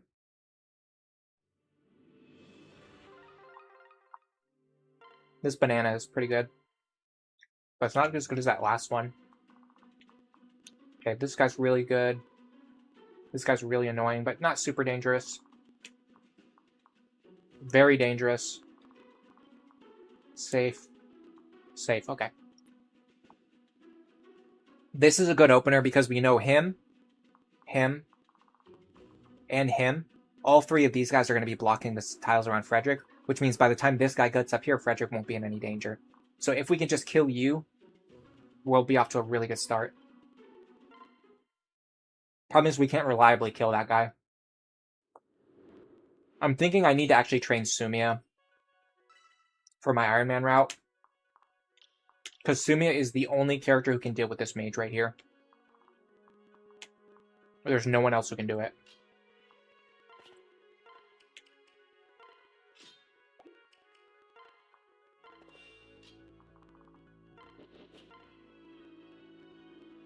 It's like you literally need a trained Sumia. Bro. I doubt it. I doubt it. Alright, well, so much for that really good skill configuration. We're back in reset land.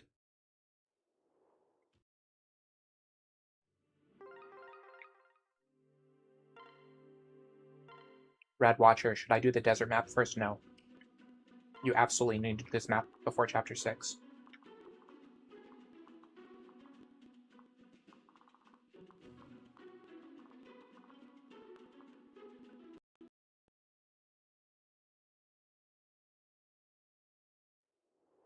Skill issue, yeah.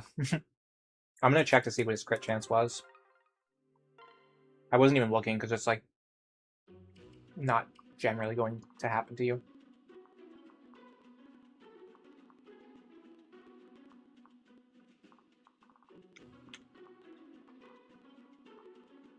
No.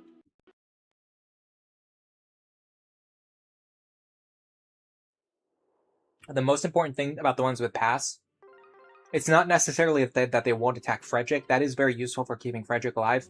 But what's really important to understand is that they actually won't attack your other characters, even if they have lethal. Like, you can have Maribel stand right next to them, where they can one-shot and double her, and they just won't attack her. They just won't do it.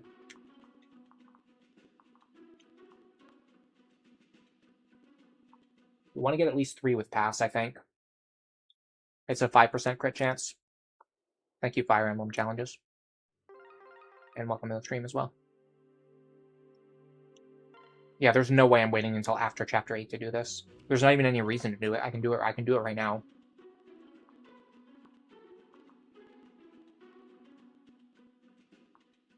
And I can massively boost my party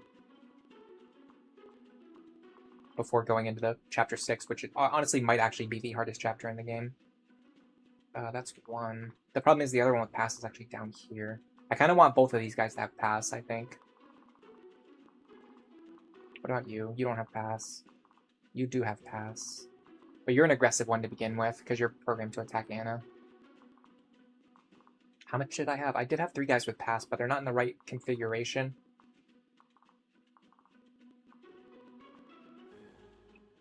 I could maybe enemy face him.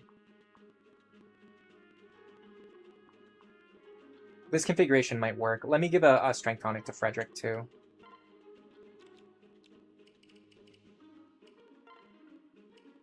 I want to be able to deal just a little bit more damage. I felt like my damage was slightly lacking before. That put me into a situation that I didn't want to be in. I kind of need him to have the hand axe, too. Well, he's gonna have the javelin. I think between the Orson Hatchet and the javelin, he should be fine. Alright, we'll make another attempt. Yeah, you just need to reset until you get the right skill configuration, and you're pretty much guaranteed to beat this map. This guy does have Pavis Plus, so I'm going to need a little bit more firepower. How much did Frederick deal again?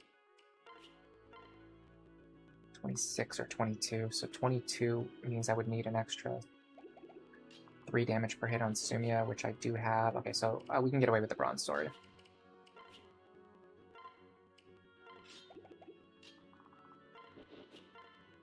No crit chance this time either. That's unfortunately pretty expected with only a 30% dual strike chance. Yeah, this is why I want to train Sumia. You can make her killing this guy a lot more reliable, which makes the resetting less painful, because now not only do we have to reset for the enemies to have good skills, but then once we get a configuration with good skills, then we have to additionally keep resetting until we get a dual strike on Frederick. Whereas if Sumia is strong enough, she can just kill that mage without the dual strike, and that just massively speeds up the process. Probably cuts the number of resets down to like 1/3 what it would otherwise be. Fine. Pretty terrible, actually. Bad. Fine, fine. You know what? If these 3 guys are all blocking, we should actually be okay here. I'll risk it. We might be okay here. I mean, because we have to reset so much anyway, we kind of have to go on even the not so guaranteed attempts, just so we can like keep things moving. That sucks. That only happens because he has Pavis. Otherwise, we would have killed him there, and we wouldn't take any damage. It doesn't really matter. Sumia's not going to do any fighting anyway, so her HP is not that important.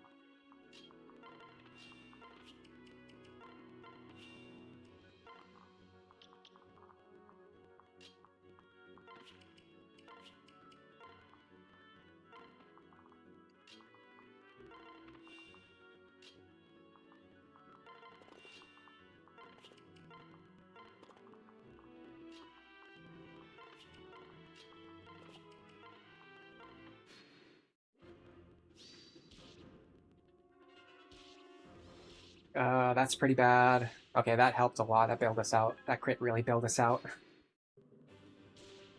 Interesting she went for that guy. Okay, huh. What do we do with that information? Well, I mean, there's not really much we can do. Actually, this is really bad because it blocks Sumia's advance. Why did she do that? I have quite literally never seen her do that before. Why did she do that? That just completely screwed me over. Now I'm totally stuck here. I have to put Frederick in the lead. But if Frederick's in the lead, I can't get past these trees on the following turn. But I mean, I have to do it, so I have to do it. There's nothing I can do. I just have to hope that it works out, I guess. I don't know what else I can... I mean, maybe Anna kills him. That could maybe help somehow.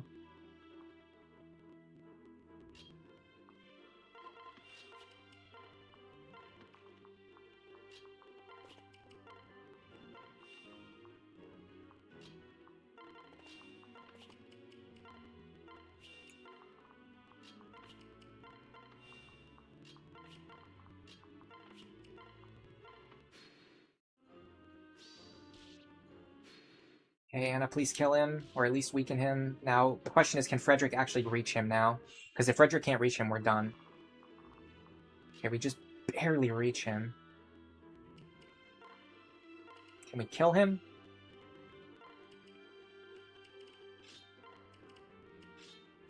Hope so.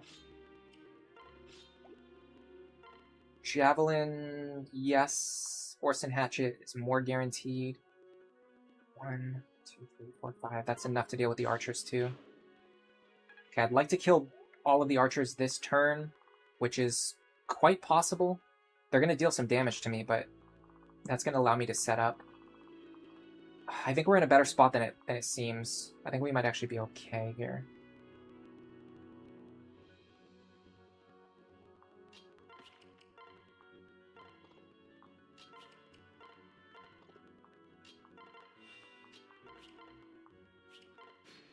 Because we're going to fight both archers now. They are going to deal pretty substantial damage, but we're going to kill them with the Orson Hatchet because they don't have Pavis Plus this time. Ooh, nice dodge too. Okay, now we've got 3 guys with Pass in the front, and then 1 guy with Luna in the back. We really want these guys with Pass to cluster around Frederick before anything else happens. If we can do that, we might be okay. Then we just have to consider how we're going to approach this guy. I can't remember if this guy will attack me or not. I feel like he might do it, so this is a good time to test that out.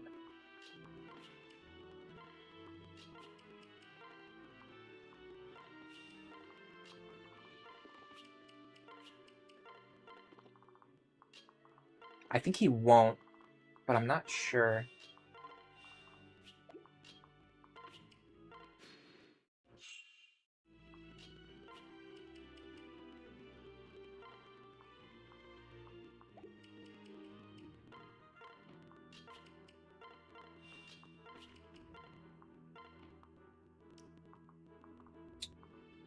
Okay, so the question is which of these 2 will move first. If this guy moves first, then Frederick's going to be totally safe.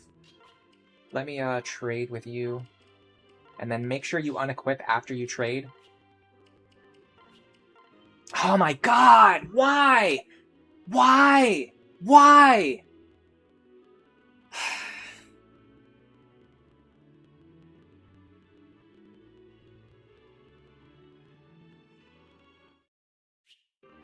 Alright, well let me show you what happens. When you visit the village, that causes all of the guys to start moving. And then the boss just comes over and kills you.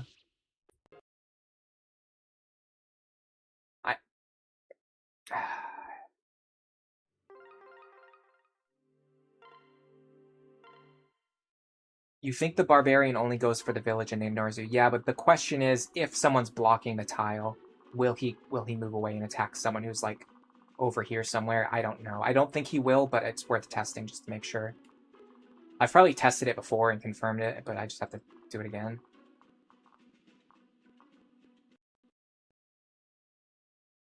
Misclick of the century? You would think so, but I do that all the time. I really have to make sure I don't do that during the Iron Man. That's like... That's the situation where you need to be 100% careful at all moments in time and never make a single mistake. This guy will attack me.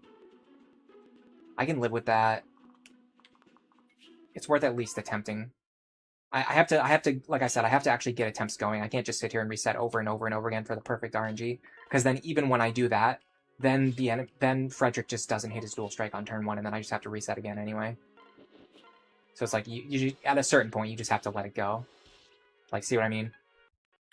That's going to happen, so we can't be resetting for perfect skill RNG when that's just going to happen anyway. Zero says Rickon is the weakest member of the team. We can replace him. I wonder about that. I wonder which other character on my team do you think can so which character on the bench right now do you think can consistently hit for 10 or higher damage at 2 range? Lonku can't do it. Muriel, maybe? Question mark. She's literally just weaker than Rickon though, so that argument doesn't really make any sense.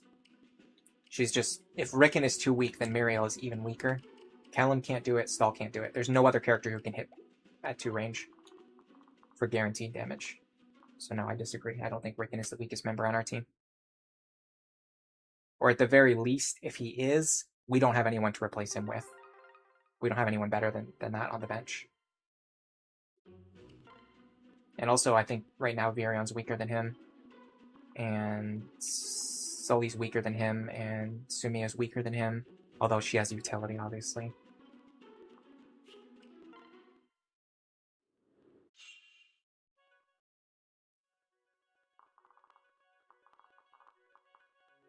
I've already planned to put him on the team because I like him. I mean, not really.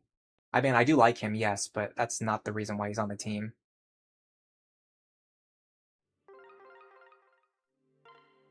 The reason why he's on the team is because he's doing something that no one else can do. Okay, pass there is really good. That's really bad. That's good. Can we live with this guy attacking us every turn with Luna Plus? I don't think so. I think the main thing you want to avoid is these guys having Luna Plus, honestly. Obviously, it's good if they have pass, but you really want to make sure the ones in front don't have Luna Plus, because they're going to be attacking Frederick over and over and over again for like 19 damage, which is just way too much to tank. That's fine. It's pretty bad. Bad. Nope.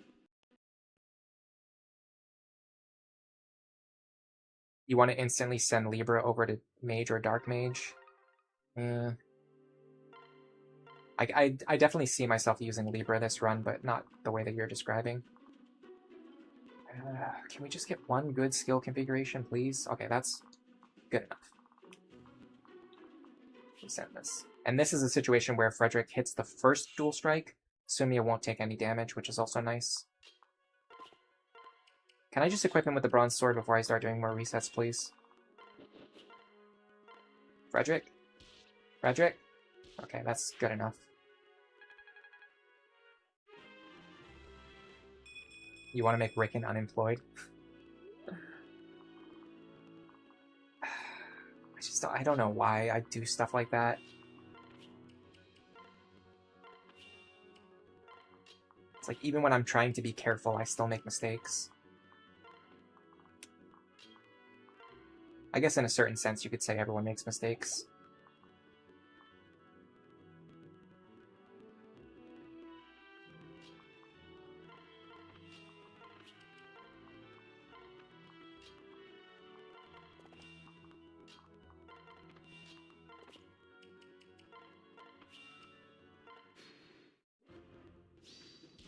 That's fine, I guess. That's great. I wish Crom was hitting her just a little bit harder. I could conserve weapon traits. Okay, she's going left again. Why is she doing that? It's annoying because Frederick can't get up there. If Frederick could just move one additional space and attack this guy, I wouldn't care that much. But because Frederick can't actually get up there in time, it's actually pretty frustrating that she's doing this. Alright, let's reorganize our inventory now. Okay, everything looks good.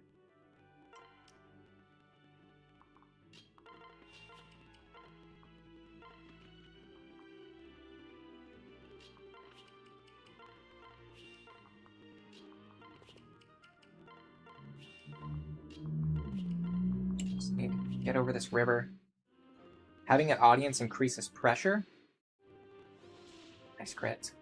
I mean, I guess that's true, but I wouldn't necessarily say that's what's going on here. I'm just a buffoon. That's a more accurate explanation. All right, we're in position.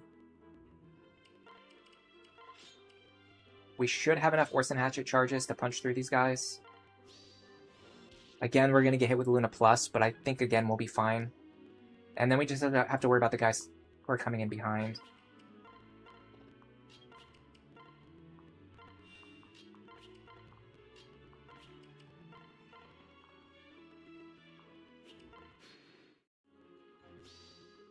Nice dodge. Okay, that's one archer down. 2 archers down, okay. Next up, alright, let's look at the situation here. He won't attack us, he won't attack us. He will attack us, he won't. I have a feeling he's going to move first. So we are going to be getting attacked. There's not much we can do about it. You want to make sure you unequip your weapon. I need to be holding these things. I don't know why I'm not. Let me get rid of this Orson Hatchet too. Equip the Bronze Sword and my ranged weapons in case I need those. Okay, so what you want to do is make sure you unequip your weapon after you trade, because Frederick will automatically re-equip his gear. Next, we're going to check 28.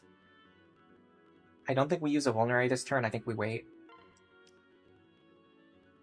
Okay, so now I'm finally going to be able to show off what I was trying to show off a long time ago.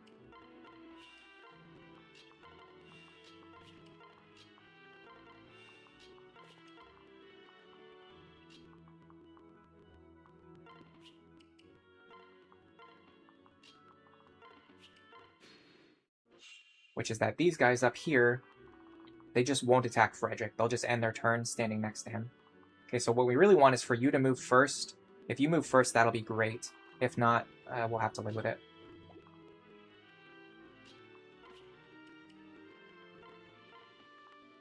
I messed that up.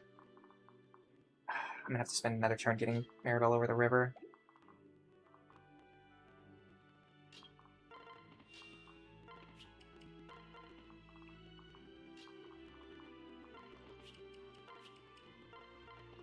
This is not as big of a misplay, especially if Frederick's not in any danger, we're kind of fine. If Frederick's in danger, okay, Frederick will be attacked. So this guy's going to attack Frederick every turn. He has some chance of hitting me, I don't know what it is. But I have a couple of turns to kind of let him stall himself out, really. We're not in a super rush, but it's a little bit of a rush.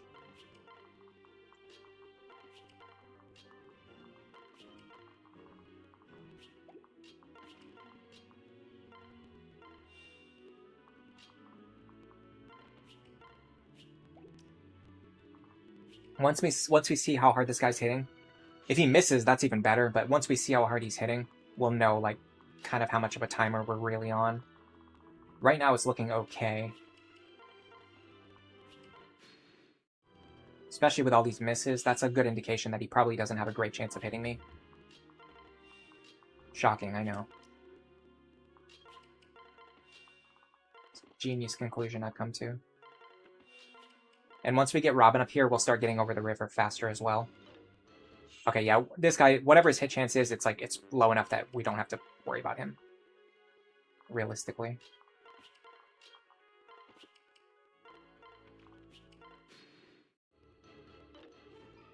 Okay, now we can push one character over the river every turn.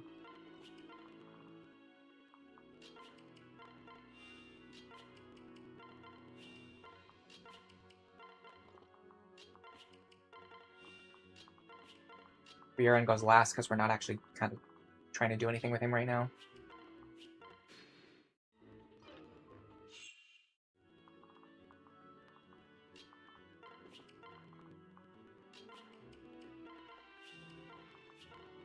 Do that.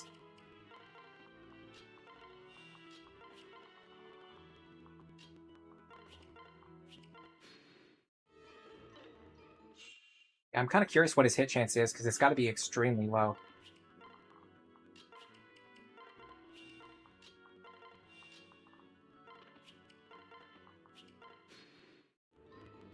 Alright, let's see if he'll attack Vaike.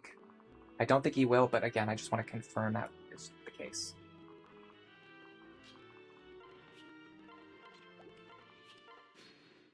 Yeah, no, okay, he won't attack Vaike, so he just tries to get to the village.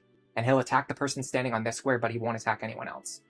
So now, what we can take advantage of is the fact that these guys will just completely ignore us. We can just feed these kills and just feed free experience to anyone that we want. So first of all, let's have Rickon attack everything at least once or twice, just for chip.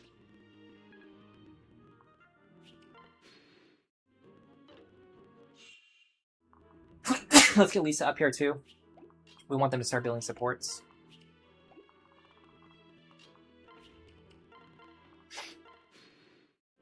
So one big difference that you're going to see here is that I'm not going to be training Virion. So normally I use this opportunity to train Virion.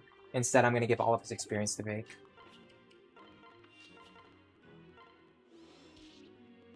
So normally I give some experience to Rickon here, and then most of the experience to Virion.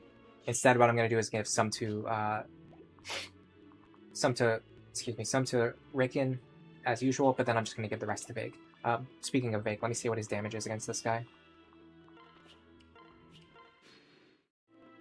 What we'd like to do is get him down to the point where Vaike can one-shot him, I think. So 18. What we could do is get him to like 19 and aim for a Sully dual strike. Which is perfect, because that's what he's at right now. Now, if Sully dual strikes, she gets experience. If not, Vaike just gets another attack. So even while we're standing right next to him, he won't attack us. See that? Okay, Frederick finally got hit, but that's fine. We budgeted some vulneraries for this. Just heal up. Okay, let's... Do we give this kill to Vaike or Rickon? I would say, actually, probably Vaike or Sully. Sully's probably smarter. Yeah, let's give it to Sully.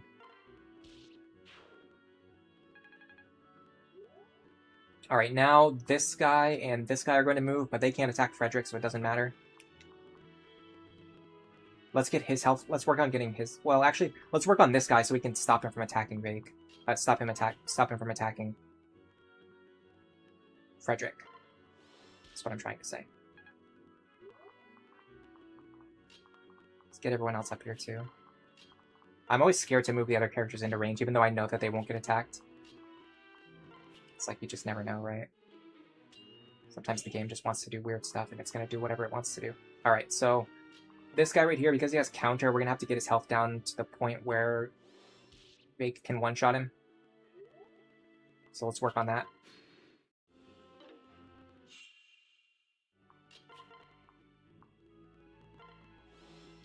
14 should be low enough. It's almost to the point where Sully could kill him.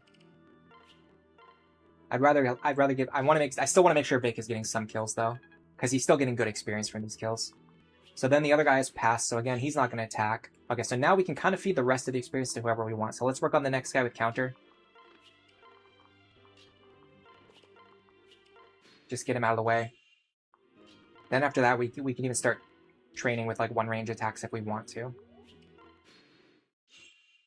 No second seal on Robin. No, we need Robin to be able to walk over water for this chapter. Otherwise, it takes forever to get your characters across these rivers. Yeah, I don't think, honestly, so it's kind of funny. So a long time ago, my opinion on Crom is that he was pretty bad and like kind of overrated. And then after a while, I kind of like turned around on him and I was like, well, he's not that bad. But then after using like, so I was like, how do I explain this? I was looking in theory, what can Crom do? Like in the best case scenario, what can Crom do? And I calculated some numbers, I ran some numbers, and I was like, you know what? He's actually not that bad. He's better than I thought. But I always say that you have to actually play this game to get a good sense of like what works and what doesn't work.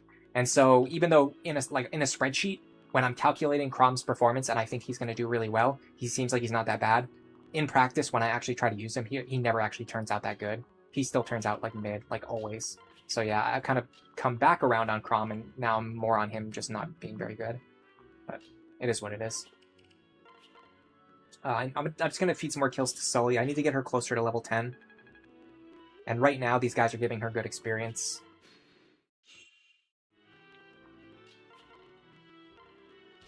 I actually kind of wish more of these guys had Aegis so Rickon could hit them more. I don't want to land crits. Is there any way for me to not crit? Not sure. I have them Rickon over here.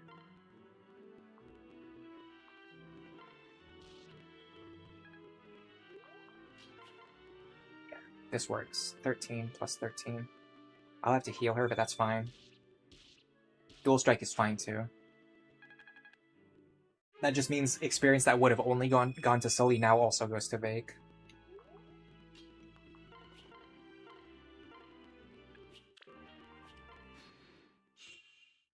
You always try to use Chrom, but you've never had a great one. Yeah, at a certain point, I probably gave up on trying to use a character who never turns out good. Let's see. I'm kind of still on the Sully train here. Because we need to boost her up. And Vaike is like... I don't think there's much we can do with Vaike to make him significantly better than he already is within a short time frame. Like, it would take work to get Vaike to get Vaike's performance up. Maybe I give him this kill just to get him closer to level 10. But he's going to get experience on the left-hand side, too.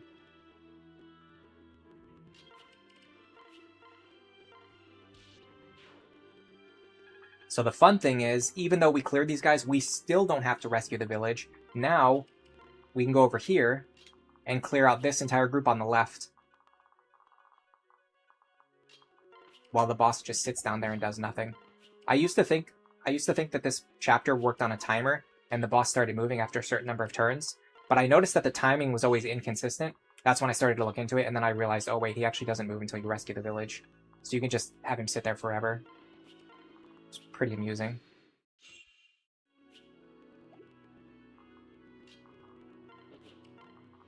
Being sword locked for 10 levels sucks. His stats are pretty low compared to Lunatic Inflation, yeah. He's just got a lot of issues. He's a lot like Sully. He's very, very similar to Sully, but she starts in Cavalier, which is really good. And honestly, Lord isn't bad because it works as a speed pair up. But I think honestly, if Chrom started in Cavalier, he'd be a lot better. Having to second seal him over to Cavalier makes him a little bit worse. It makes him some amount worse. I don't know how much exactly, but it makes him some amount worse. All right. This kind of showcases something that I want to show off right now while we're here. Your secondary characters, like your bench characters, you want their levels to be close to the enemies. So right now the enemies are level 6, right?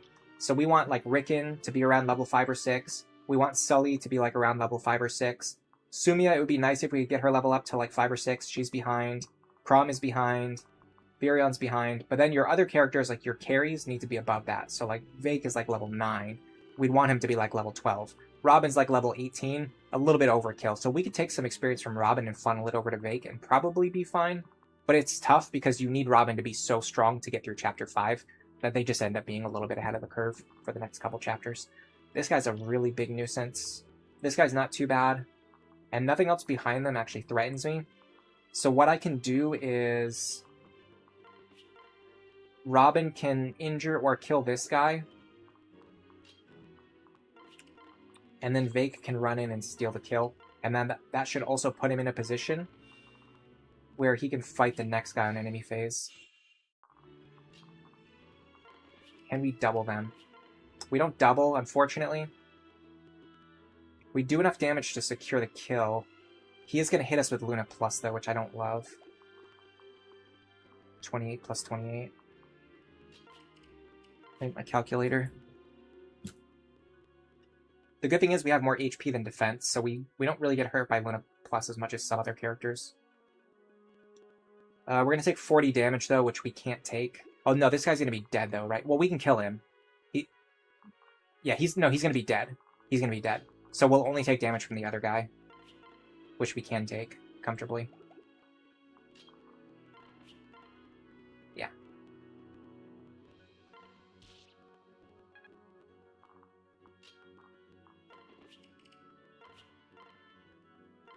There you go.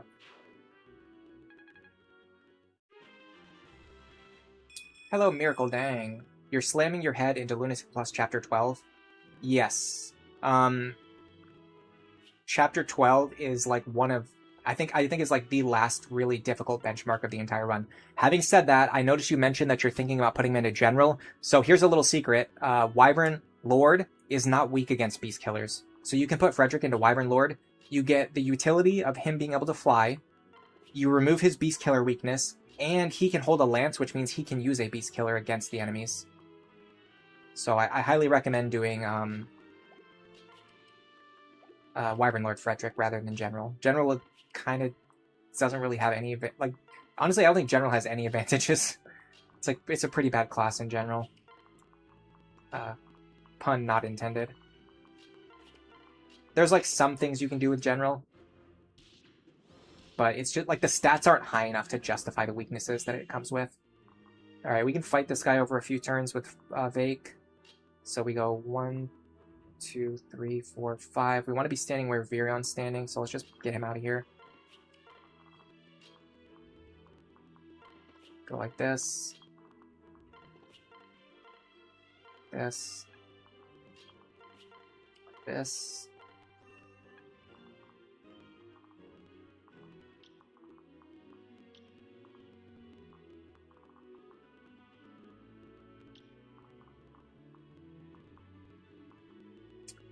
Pretty sure if Robin is standing here, this guy will still go after Vaike.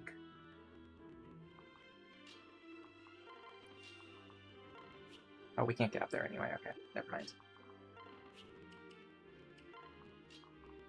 It doesn't matter.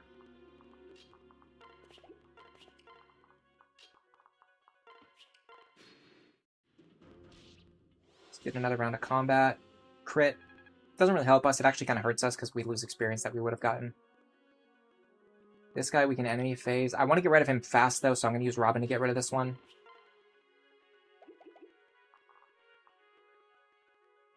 This guy's going to be a nuisance in a couple turns.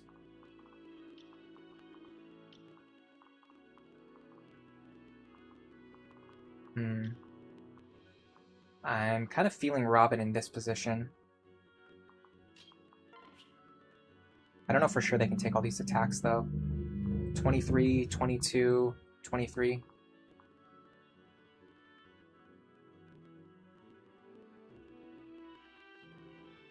We take him pretty comfortably, but then we have to take this hit, too. 28. This is the one I'm not sure. Okay. He doesn't know that he has Luna Plus, though. So I don't think he'll attack me. I think he'll attack whoever I put in front of him, which is going to be Vaike. Now, can Vaike actually take this hit? Yeah, for sure. 28. I don't want to put him on the woods, because that makes this guy more likely to attack Robin, though.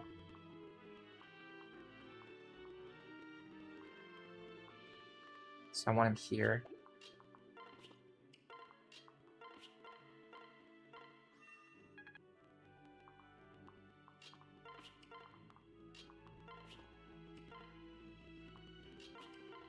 This should pull a lot of the characters, or a lot of the enemies away, so they're not crossing the bridge. They should get clustered on the left side of the riverbank, or killed by Robin. Either way is fine. Okay, they didn't really split up as effectively as I wish they would, but this is still better than nothing. This guy's not too big of a threat. This guy's not a huge threat, not to Robin at least. So I want to start by getting rid of you.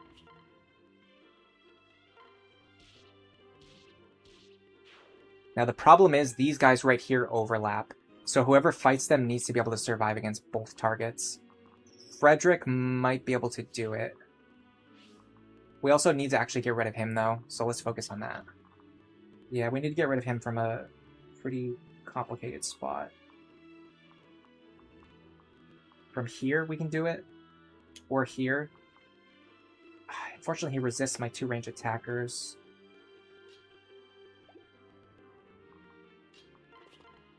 Hand axe doesn't quite deal enough. Okay, let's do this.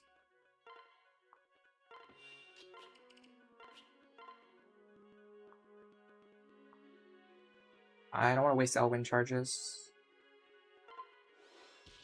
I wouldn't have killed anyway, because of Aegis. Here's the tricky part now. I gotta move her. So you go like this. You hand axe. You hope to hit. You do hit. Now we can put you back in the lead. Start healing Vaike back up. Alright, what do these guys do to Frederick?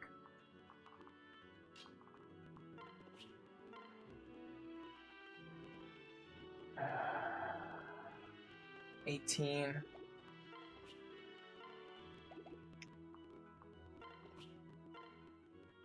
Plus 9, plus a crit chance. It's 27. We do take it. Don't like the crit chance, though. Let me see if Sumia removes the crit chance. No, she doesn't. That would kill me, but it has to hit me. Which isn't super likely, especially if I move onto the woods.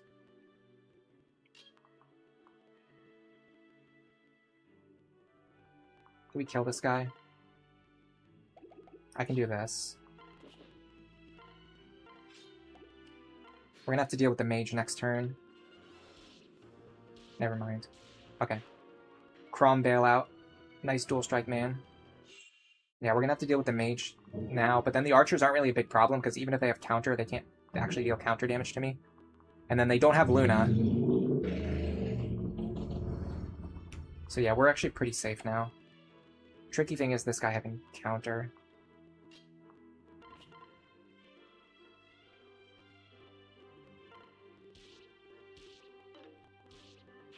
It's fine, I guess.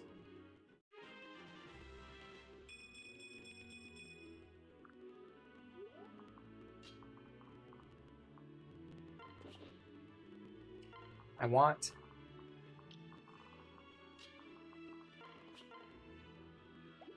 Vaike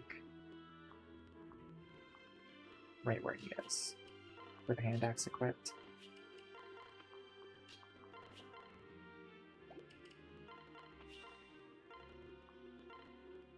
This should pull the guy off Robin.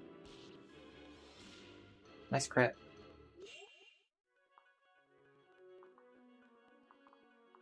Okay, we should be able to one-shot this guy now.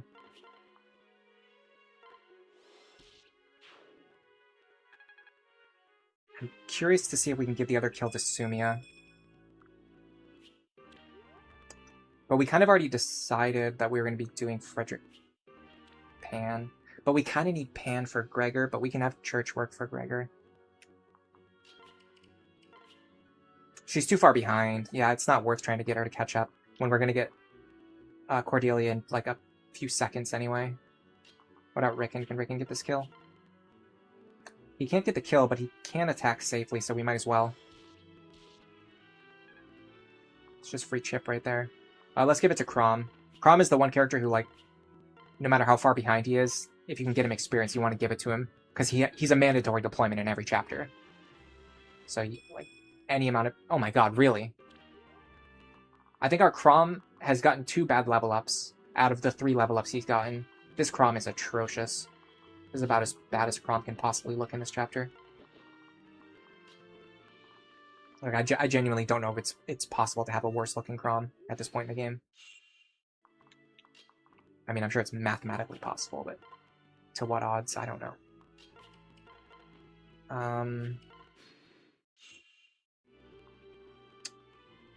Let me think about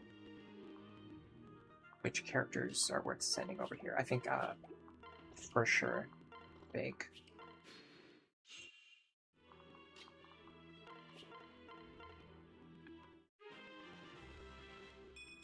Is he still at base speed? It looks like it, yeah. He starts at 8 speed, right?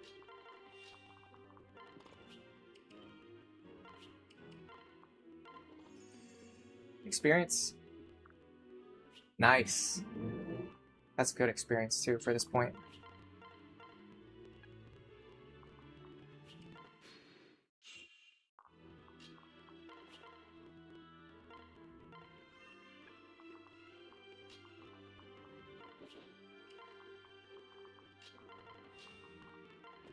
Should be another shiny spot somewhere around here. Did we get it already? I think someone might have stepped on it by accident. Crom said, please don't wake me up during this run.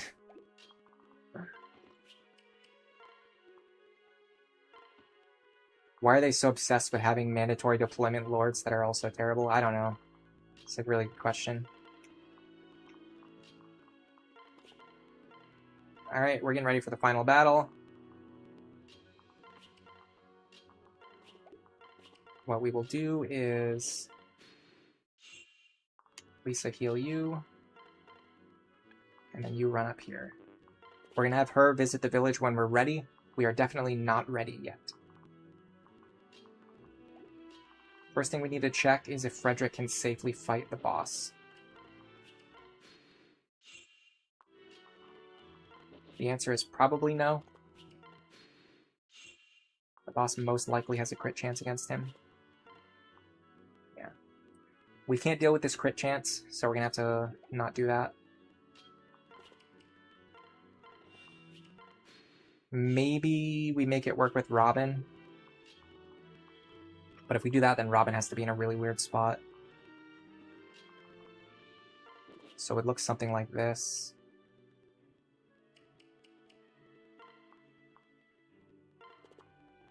Right here. The other tricky part is we only have one Orson Hatchet.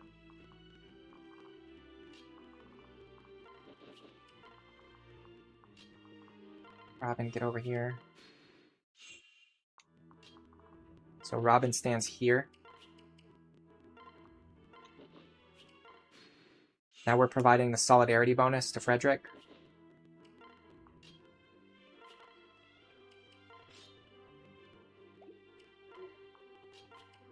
This will remove the enemy's crit chance and give Frederick a chance to crit.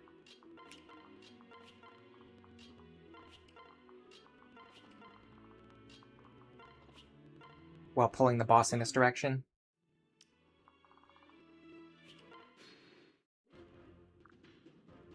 I pushed the button too late. I was trying to get a view of the battle so I could see what the crit chance was. It should be 0 though, because it's 4 here, which means it should be -6 here, which is, -6 is basically 0. Alright, so what happens now is we can go like this, and then Robin can run away up here. That's going to cause the characters to start repositioning. I kind of want to go here, but I kind of can't. Hold on a second, I can make this work. So you go like this. Drop Crom here. Now you go like this. This allows me to put Frederick here, and then Robin can pair up with Sumia next turn. Now the boss is going to start moving over the water, while the other characters are going to start going the long way around. So now what I can do is I can potentially have Robin fight this guy. I like this. I don't like the crit chance. I can get rid of it though. With a... Is it a B support or an A support? I gotta check. That's something you need to know for sure. For a certainty. To remove the crit chance, we need 3 support points. So we need a B support or better. We have an A support available.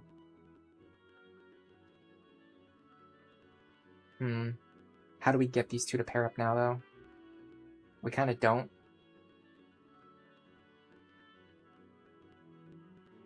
We can't get them to pair up anymore because of the weird positioning. Well, we could just have Crom stand behind him. That works. We hit the boss for 20. Potential dual strike. He hits us for 19. I don't really care. So you go like this. You drop... In fact, you can just transfer Fred over here.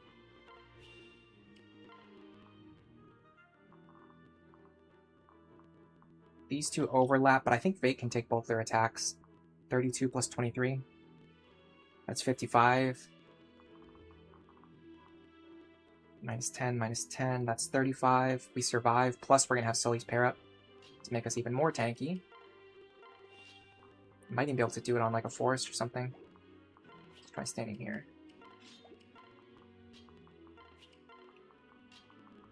Guys, get ready.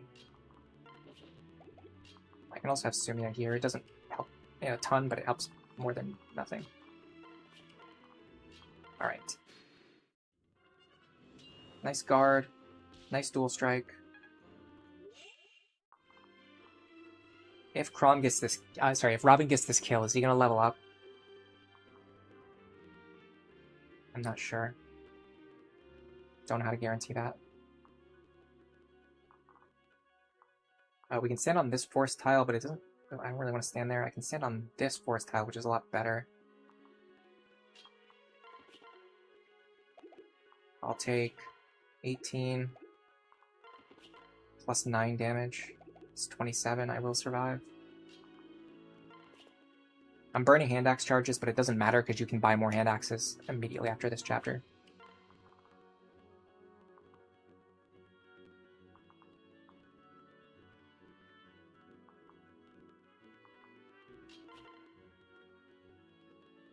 His crit chance is higher than I expect. Oh, okay, so he didn't have the crit chance before, but he has it now because of Wrath. I ran into this exact problem before on a previous run.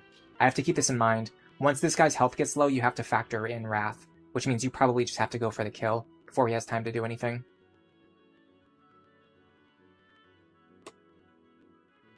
See that right there?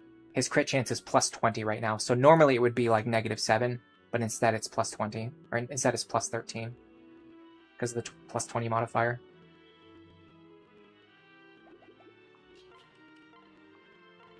Don't forget that when Robin's paired up, he gets more experience too.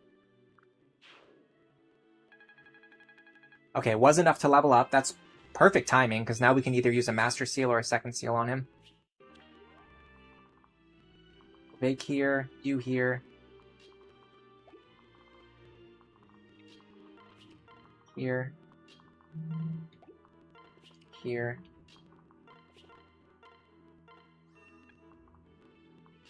I'm going to take you and drop you. Let Vaike get some combat.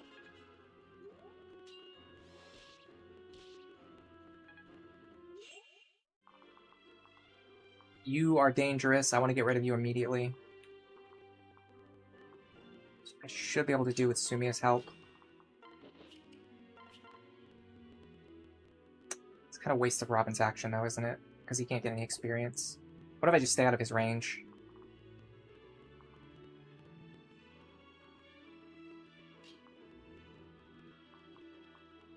So these guys are going to go 1, 2, 3, 4, 5 here, and he's going to go 1, 2, 3, 4, 5 here. Yes, okay, so this works. I just put Vaike here. I just repeat what I did last turn. Chip these guys down a little bit more.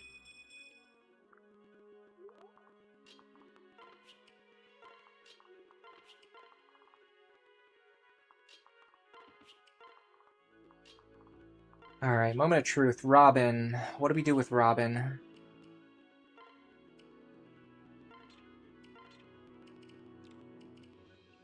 Master Seal or Second Seal?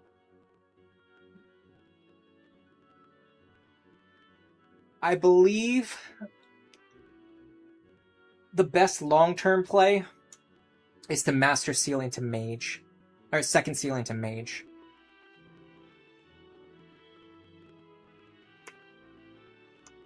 But that kind of presumes that Robin's going to be a lead unit for a while. Instead of using them like Master Sealing immediately and getting Rally Spectrum as soon as possible to make Vaike stronger. The thing is, though, Vaike can't beat the entire game by himself. He needs support.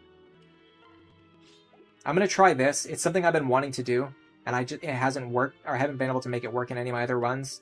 I think I can make it work in this run. You go Mage Robin here.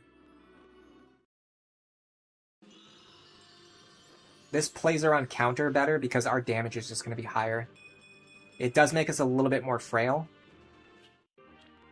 but we're just going to have to make that work.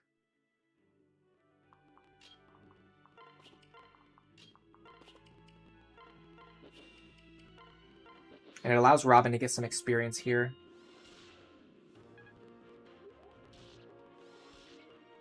Okay. Let's do... Sully.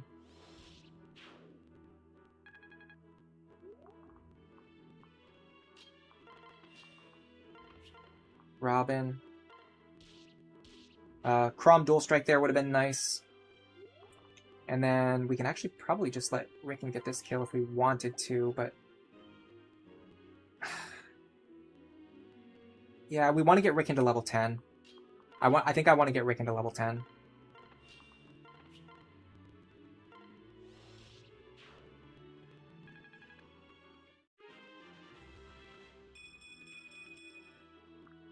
You can definitely make the argument that it's better to just use Henry instead of training Rickon.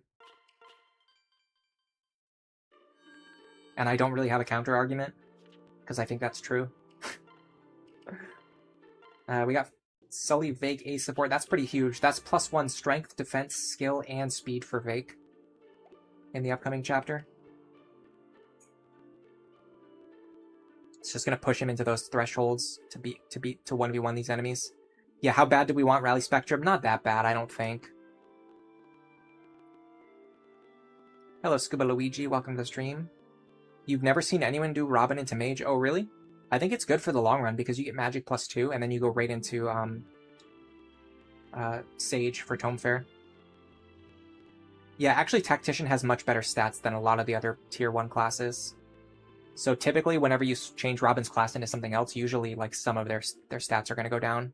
Some of the stats that you care about. But yeah, Mage, you... so if you go Mage now, you eventually get a +7 damage stack later, which is a pretty big deal. How do we only have 7 skill? That I do not know. That I do not know. That seems unusually low.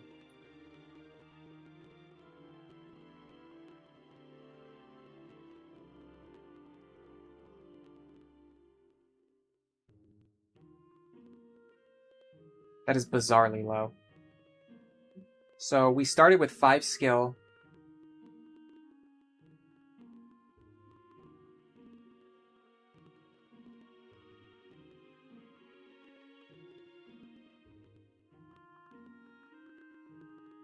Mage lowers that to 3. So right now we should have, if we've never gained any skill, we would have 3 skill right now.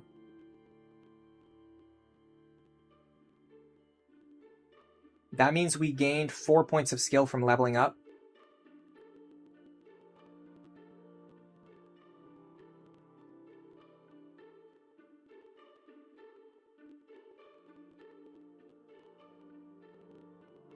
We should have gained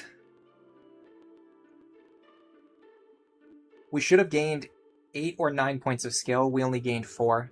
So we're -4 on skill right now. Based on our expected growths, we missed 4 skill level ups that we should have hit. Which is to say, we missed about 20% of our skill level ups that we should have gotten.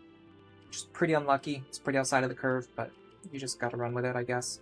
We should have like a secret book somewhere. Do we have it yet? No.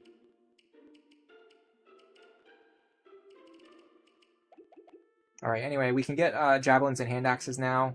We kind of don't have much money, though. Do we have anything to sell? Did we pick up anything this chapter? Anything worth selling?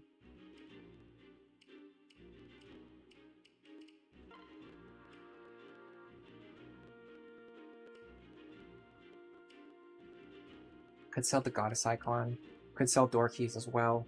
I kind of like keeping 1 door key and 1 chest key around, though, just in case of like an absolute emergency, like if I make a very stupid play. But I don't think that's going to happen. Let's just sell them. We really need money right now. We have like no money. This is worth selling. We're never going to make use of... Well, no, you can just transfer this over and merge it with another Thunder Tome. 11 sword we're keeping for Anna. Killing Edge. I could see myself selling the Killing Edge. Especially because we don't even have a good sword user. Let me see what I have for javelins and hand axes now if I need to buy more right this second. Because I really don't have the money. And I need more heal staves too.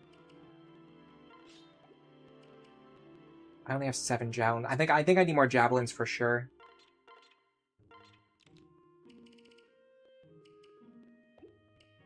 Hand axes, I don't know though, because I used up all the oars and hatchets too. I think I need a javelin and a hand axe. It sucks, but I think it's needed.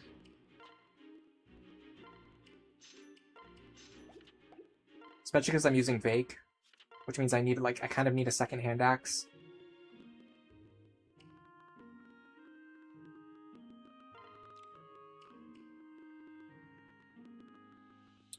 Pretty sure I give you the Killing Edge this chapter.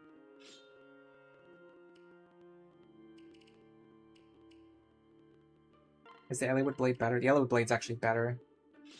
I'll use the Eliwood Blade because we can sell the Killing Edge.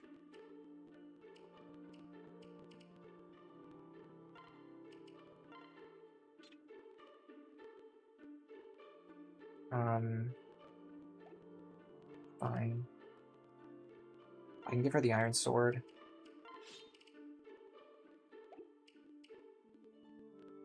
Crom can bring the killing edge and the leaden sword. And even the Eliwood blade. No, sorry, Frederick was supposed to have that, right? Oh, we have 2 of them now. Okay, well, I guess Crom's gonna get one too. I kind of need more heal staffs too, though. What do we do? I think this is enough to get us through this chapter.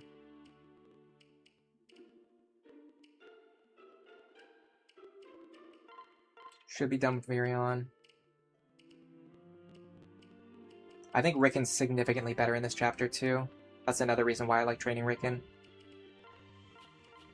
He's really, really good at helping you remove enemies that you need to get rid of. He doesn't do it himself, but he helps in like a big enough way to matter, like to push the damage enough to secure one-shots for other characters. Yeah, the game gives you more Thunder Tomes than like other tomes. It is weird. Especially when you have a -4 skill Robin. The secret book is in this chapter, okay. Yeah, we can use the Wind Tomes to make up for our bad accuracy. Okay, so who would I use here? I mentioned this before, but I kind of like to run -1 character in this chapter sometimes. Because like the extra character doesn't really help you, it just puts another person in danger that you need to protect.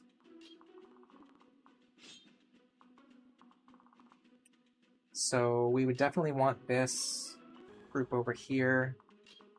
You kind of need 2 staff users over here, and then the other character is like... I mean, typically you would want someone here who can damage this guy, which would be... This is where your Rickon would go. Then your other characters go over here, but then you end up with no healer over here. Is that fine? Maybe. Do we need 2 staff users over here? I'm trying to remember why. Why do I need 2 staff users over here? I can't remember, but I'm pretty sure I do. It has something to do with like when you go in here.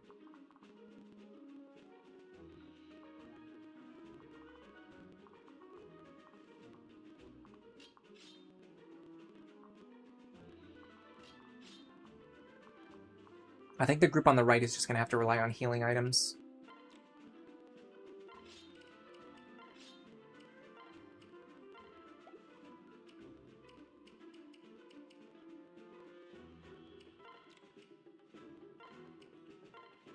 I should have used that on Frederick too, I don't know why I didn't. I'll see if he needs it. Vaike is a good candidate too.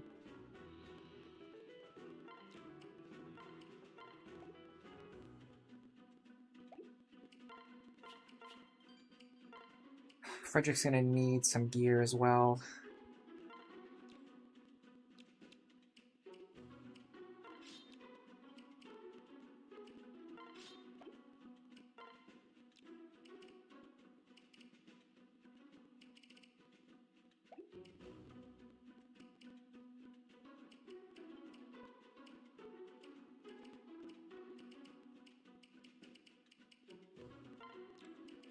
I thought I had 2 Eliwood Blades. I thought I just noticed that a minute ago, and now I feel like I don't have them anymore. And I don't know what happened.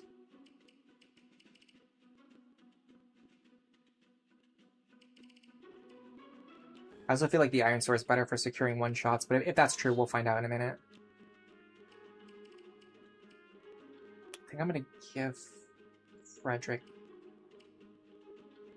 He needs an axe, but it needs to be something I can swing cheaply. I guess I'll give him the Bronze Axe for now and see how that works. Alright, this is kind of like just like a test attempt, but let's just see what our currently... what does our current team do?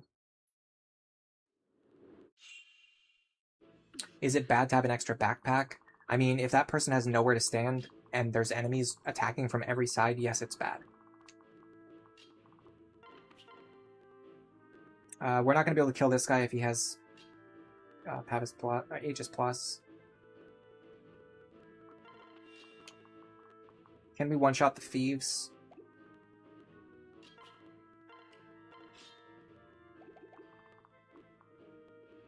With the Forged Wind Tome, yes. We can't one-shot these guys. We're gonna get hit no matter what. or dodge no matter what. So let's start with this. If we win with this opener, it works like this, yeah. And then Rickon goes. We trade the Forged Wind Tome into Robin's hands. Or sorry, the Forged Wind Tome. Okay, that's fine. What I should have done is attack with the Unforged and then trade the Forged over, but it doesn't matter. Then Rickon picks up the kill.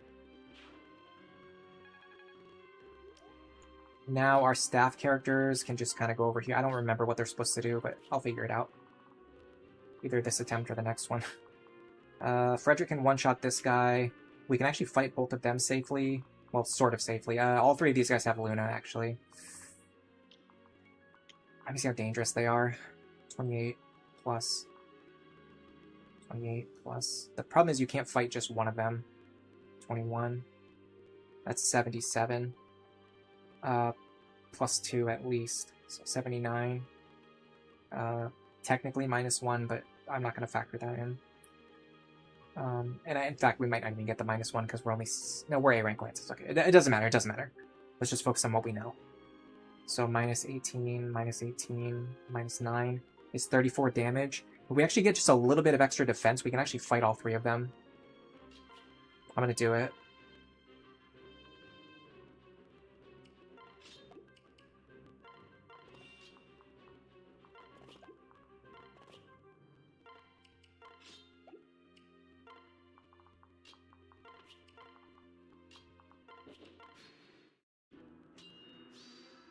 The fact that that guy deals no damage is good. Actually, it's bad because it means I undercalced. Yeah, I overcalced how much my defense was going to matter. Because I calculated points of defense against the thief, like reducing his damage lower than I could actually damage it, because my defense was higher than his attack, which is why those guys were able to kill me. So the reason that calculation didn't work out is because this guy could only deal 20 damage to me. In fact, less than that. Something like -3, -1, -4, 7. He could only deal 17 damage to me, but I was calculating myself as having 18 defense against him. So that was 2 extra points of attack, which was actually just enough to kill me. This is better, but actually not because this guy has counter. Alright, so we kind of know what we're trying to do now.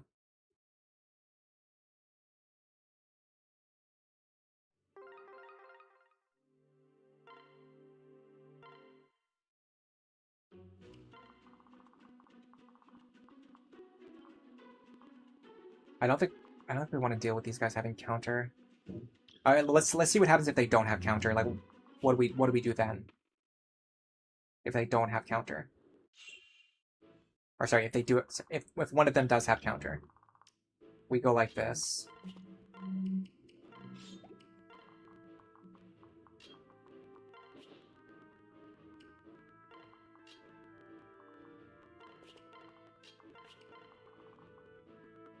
Rickon has to attack first now. We want to make sure we put him into the range where Robin one-shots. So we need to get him to 7 or less, which should be easy. That guy's going to be an annoyance.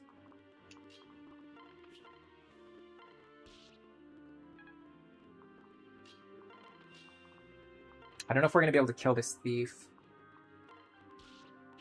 We'd have to double him, which I don't think we can do. 21, 19. No, we're not going to be able to double him, which means we're only going to deal about half of his health. It's going to put us in a bad spot. If we can't double him anyway, then let's grab Crom, so we have more actions available next turn. Alright, so let's see what happens here. That doesn't matter. I wonder why he pulled Rickon over for the dual strike. Oh, because Crom wasn't next to him. I guess we could have tried to get a Crom dual strike there. That would kind of would have been nice.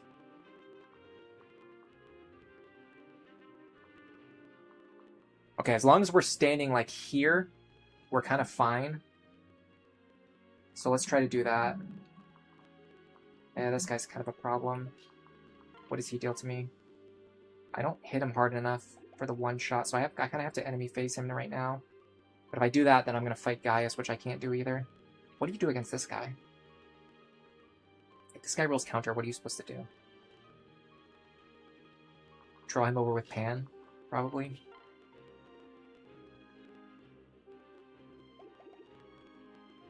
I'm actually not sure. I feel like I don't have a plan for that guy at all. Which is kind of weird. Because you think I would have one at some point. You think I would have come up with a plan to deal with that guy? And my damage is way higher than it normally would be. Well, I mean, I guess I'm quote-unquote only going to deal 30 damage to myself. I can even lower that amount to 25. Would 25 be enough to kill this guy? What about him? The problem is this guy's going to hit me with Luna Plus. Plus, I mean, this guy's going to hit me too. He's going to hit me for 13. So that's 38. I mean, we can survive on 2. I don't like those odds. I can't get onto the pillar either. Because then I'll just get attacked by more things. I can't go into Geis's range. I messed something up, or like this guy just apparently never ever rolls counter, and he just did this one time for the first time ever. Because it feels like my plan that I normally do is just not working here at all. What I can do is, I mean, there's really nothing I can do here, other than just hope that this guy doesn't kill me.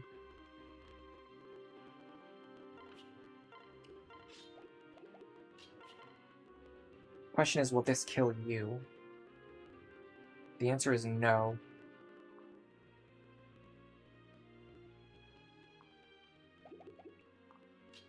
I've got no good options here other than just send it and pray. In theory, I could pull this guy off of Robin by having him attack Pan, but I don't really like that option.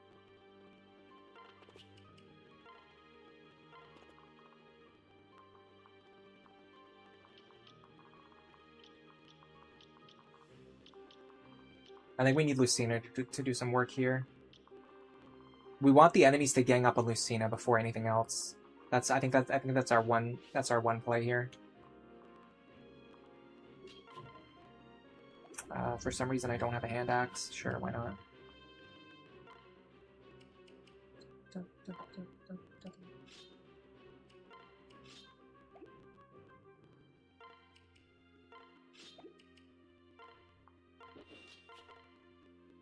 Doesn't kill. It weakens him enough.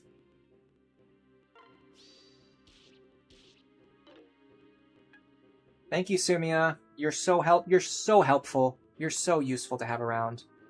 You're so useful to have around. Thank you so much. That was such a help. That was such a benefit to the party.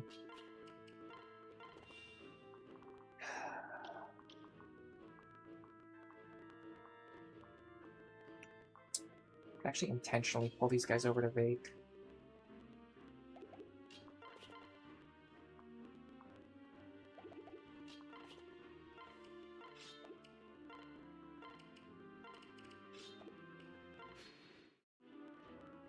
Yeah, we're screwed. We're done. We're done. Now all these other enemies over here see lethal. Now they're all going to come after Robin. Why, though? Why did he do that? I feel like the people on the right should have gone after Lucina first, because they should have already seen lethal on her.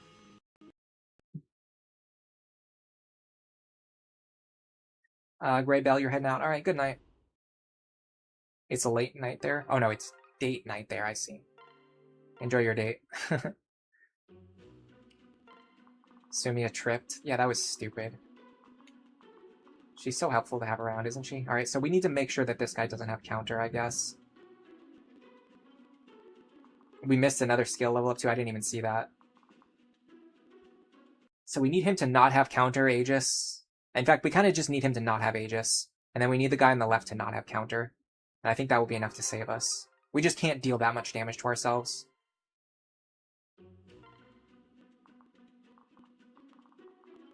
Cool.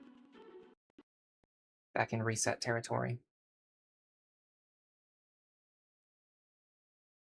Is Lucina a win con in this mission? Oh, by the way, Clem, welcome to the stream. No, Lucina can die. In fact, it's preferable that she draws aggro and then dies. Draws aggro because it keeps Robin alive for 1 turn, and then dies so that she doesn't keep stealing experience and stuff for the future turns. So what we're looking for is the guy on the left to not have counter, the thief in the middle to not have Aegis, and then we kind of want like a decent configuration on the right. I don't really care that much what the right side looks like, but we need it to like be at least decent. And I think we should be okay. I think we can win with this team. One thing I noticed is that Vaike can fight 2 enemies now, which is a pretty big deal. My god, can you just not roll counter 1 time, please?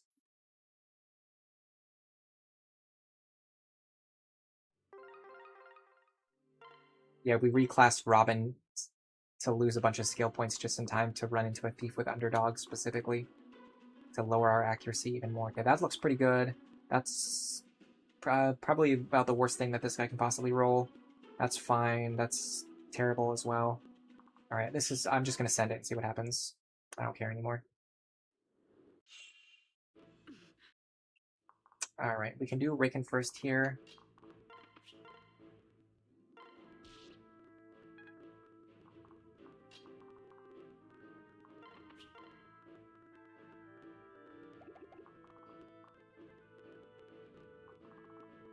This works. It's gonna save us a Forged Wind Tome. Now we trade the Forged Tome over. And then we pair up with Robin. Alright. I want these characters over here. Alright, so the idea with Frederick is we want him to fight these 2.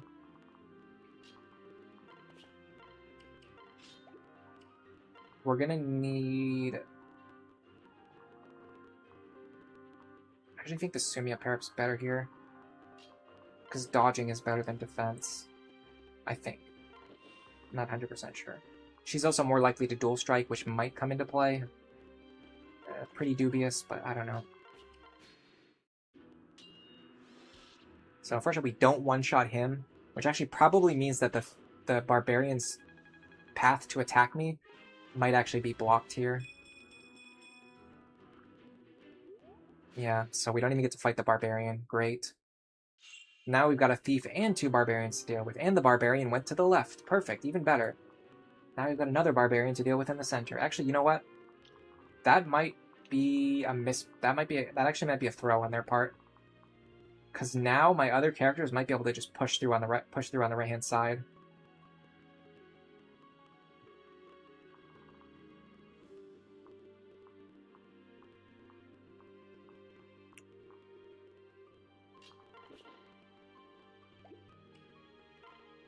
Why is his inventory jacked beyond belief? What am I doing with his inventory?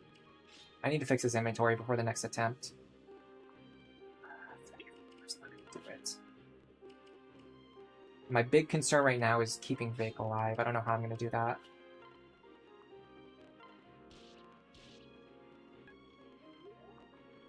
What about Sully? No. I might be able to make this work. Depends on what he's going to do to Sully. 28. What about this? Does this work? The accuracy's not good enough. I also need to hit really hard because this guy has the legendary Pavis Plus that they always have every single time that they need it. Why did I not even think to check that? Should have known that he even had it. Alright, let's get rid of this guy. Thief, I don't know what he's going to do. He's probably going to attack Vaike and just cause a million problems. You never think to check to confirm that he always has the exact skill that he needs. And you should check because you know that he's going to. I can one-shot you. You're not a threat to me. You can't reach me. I'm actually going to have Robin stand right here.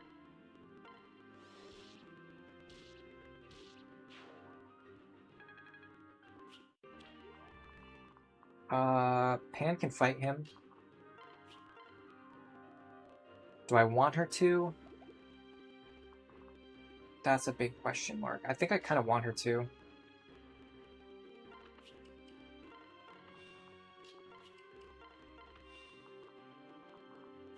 The only tricky part is that it causes this guy to block the way through, which might cause problems on future turns.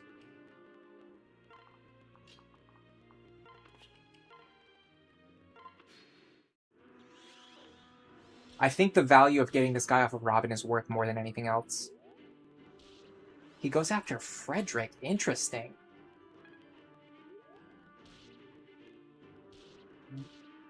Why? Whatever. I mean, that helps me immensely. If that guy went after Vaike, it would have been way worse for me. Yes, kill Lucina. She even gets to heal back up. Cool. That means she's going to buy us even more time. Alright. These guys are not threatening at all. This guy's threatening, but he can't reach me if I attack from here.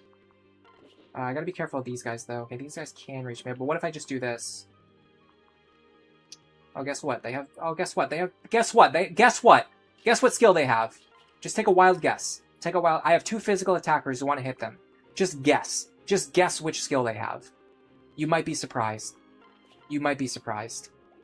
My god, really? They really have it. They have exactly Tavis plus. Okay, you know what? Fine. I'm gonna go for a Beast Killer Dual Strike here. How much are they hitting Vaike for? Not very much. Alright, so we can do this. Beast Killer? No, didn't think so. This is why we needed 2 hand axes. So we can just roll for 18,000 dual strikes and not get them. The good thing is these guys can't actually kill anything. I don't think. They might be able to, but if they can, they don't know that they can. So that might slow them down a little bit. Okay, does anything around here have counter that I'm scared of? Yes, you. We need you to attack Lucina before anything else, and I think that will happen because I believe the one-range attackers move first. And if that's true, this guy should go kill Lucina before anything else happens. Which actually, that reminds me, these guys are going to go after Lucina too. That screws everything up. I mean, there's nothing I can do about it.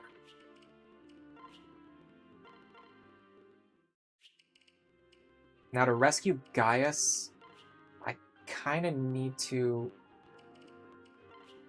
kill you.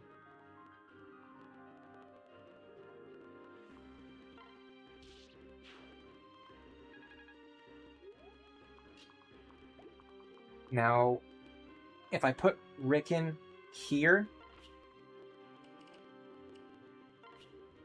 this can draw one of the mages off of Robin.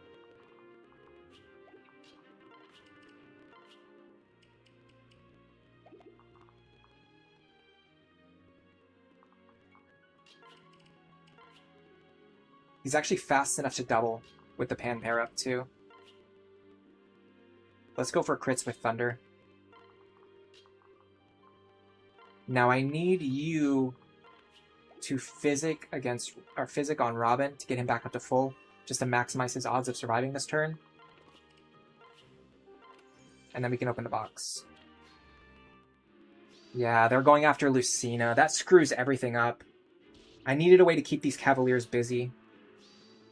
Now the freaking fighter's gonna attack Robin. God.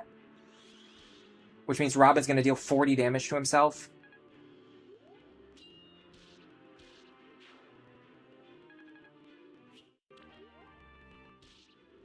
Cool story.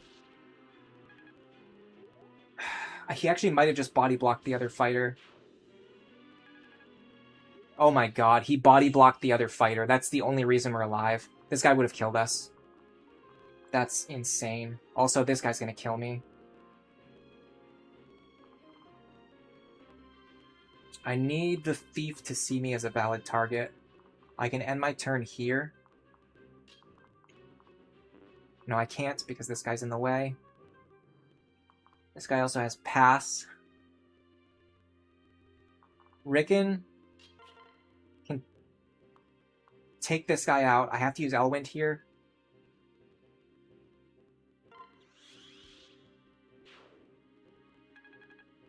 That allows Robin to move here. I have to unequip everything. And then heal myself.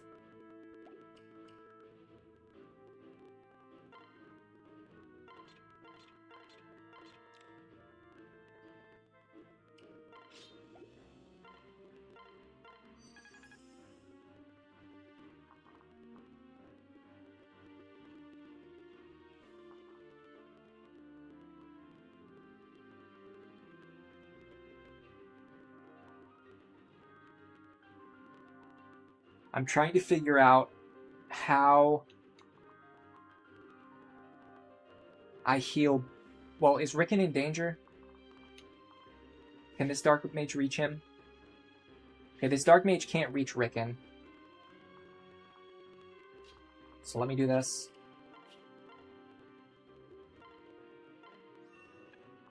Now I can take you and drop you. I think we still got one tile that's threatened. It's this one. I think we're done. But I mean, that was a really bad opener. The fact that we made it this far, and then even with these guys attacking Lucina, we still made it this far. I guess that's admirable in a way, but I think we're done here. I don't think we go any further than this. If we were going to go any further, how would we do it? You have to get rid of this guy, but he has Luna Plus, Nosferatu, and Counter. That's a lot to deal with. Can I one-shot him in any way? I doubt it. No.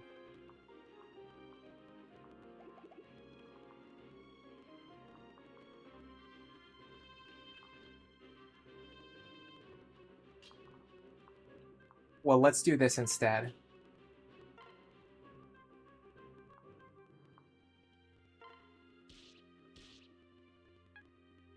Thank you so much, Sumia. You're such a thrill. You're such a joy to be around. This is why she's getting benched. Alright, so Robin is... Well, first of all, Maribel is certainly dead.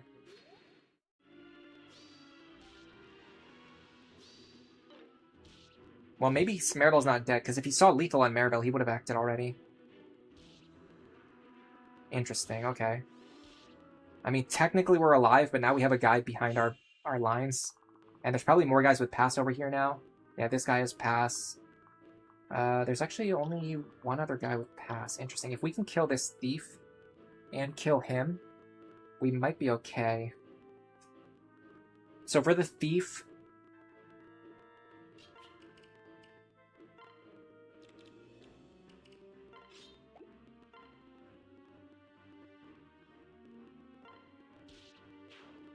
Now, the problem is we don't really have a good way to kill the other guy.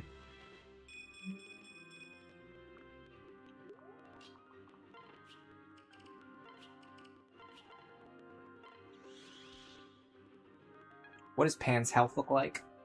It's actually pretty high.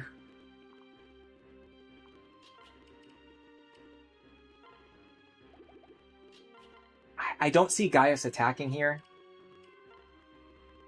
So let's see what this looks like. Okay, this should work. Now...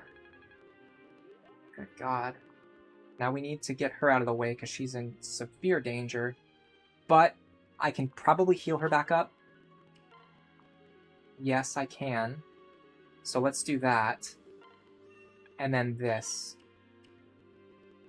These guys have counter. Yes. Oh, pretty much all of them do. Okay, so we want to take Robin's gear away. Put it into the convoy. And then heal Robin so that we don't deal any counter damage to ourselves. Okay, we're sort of technically still alive. Who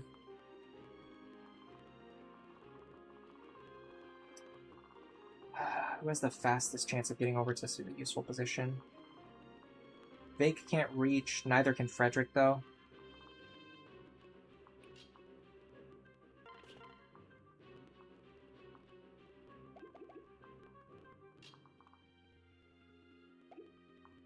I think this is the more useful play. What does he have? A lance? Okay. Let's go for a Beast Killer Dual Strike here. Got it. That allows us to move forward a lot more with Frederick. Which means Frederick's going to be in a more useful position next turn. My God. Oh, they both have Luna Plus. Really? Interesting. Interesting that they would both have Luna Plus. And now we have guys with pass coming too, which means this turtling strategy is not going to work. We need to open the door. We need to open the door and run away. But if we open the door, then they're just going to kill Emeren. So we can't do that either. There's too many guys with counter in the way.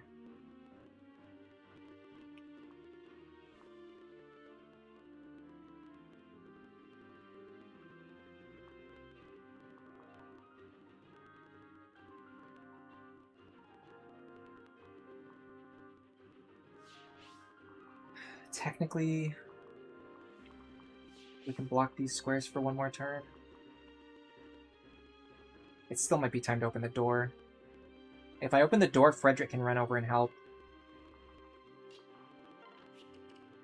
I honestly don't know if this is the right play, but this attempt is so off the rails already, I say we just send it.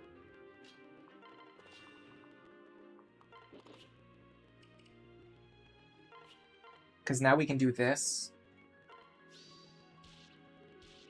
Oh, that dual strike was immense. Massive dual strike. Huge dual strike. Okay.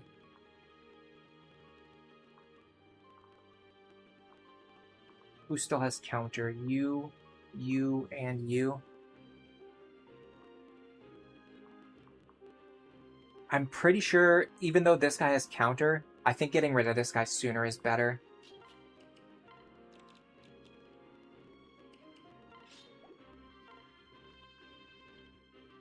Because he has Luna Plus, I don't want him to hit me again.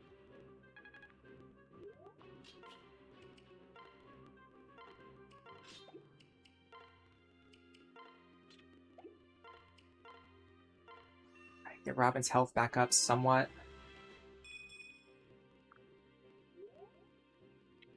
Now, the past tiles we need to block are here and here. Now, I'd love for Rickon to get healed, but it's just not going to work. Okay, who's threatening this tile? Is it just you? I might be able to pull this guy off with Vaike.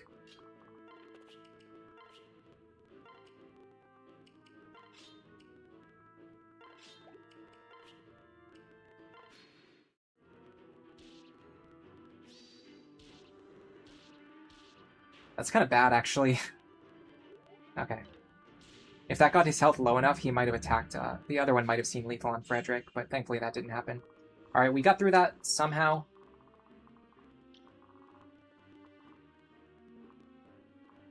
Now we've got two guys with counter to deal with. Both of them have pretty nasty configurations.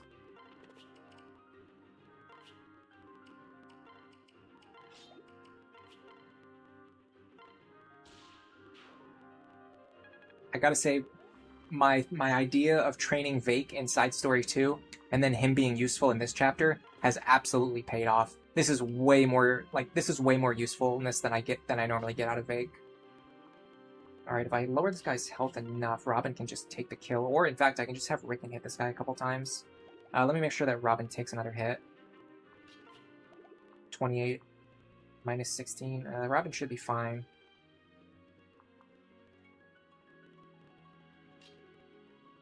In fact, he's probably the problem is he's probably going to go after Vaike, though.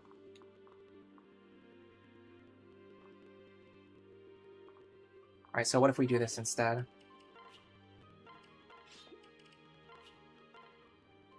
Burning through infinite hand axe charges.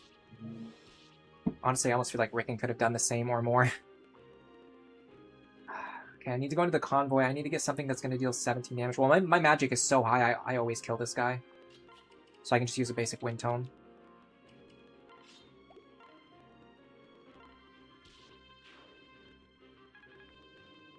Now we start healing Robin. Alright, that was a pretty precarious chapter, but we got through it. Now we just need to worry about the boss. Shouldn't be a huge issue. He does have Vengeance, so we want to make sure we set him up to the point where we can kill him on the next turn, which means we want to do as much damage right now as possible, which means we want to use Robin. Question is, how much damage can Robin do? Actually, not that much. 15 times 2, which is 30. I want to switch to a Thunder Tome. I want to crit here if I can.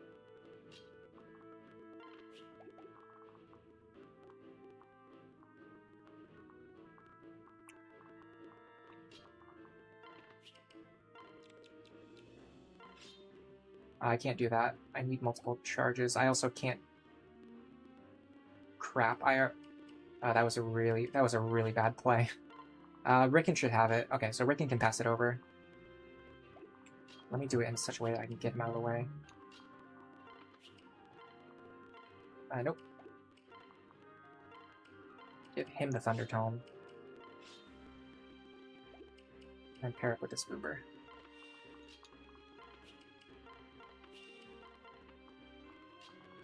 Okay. Now we might be able to set up something like a kill for Frederick or Vaike, but I'm not counting on it, and it's not even really that important whether we do or not. Robin getting this kill is just fine. So we want to crit here if we can. Double dual strike also helps. Yeah, Emeren's stats are really bad for being a Sage. They kind of set her up so that like anything just kills her if it reaches her. Would I rather all enemies have Aegis Plus or Pavis Plus? Ugh, neither. I mean, if I had to choose, I would give all of the enemies Pavis Plus. Because then I could just use Aegis Plus to shred through everything. Alright, then I could use my magic attackers to just shred through everything. This... Okay, so this could be a really good kill for Vaike.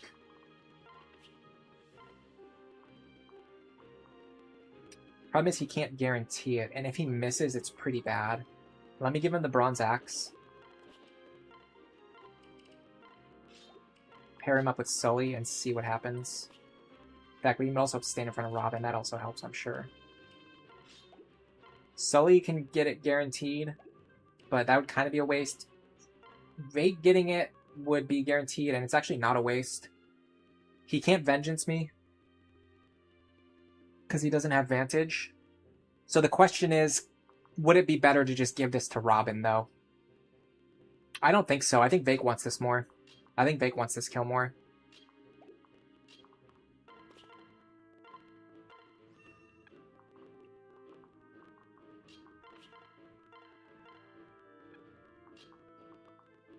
This is a Vaike playthrough. We're going to train Vaike.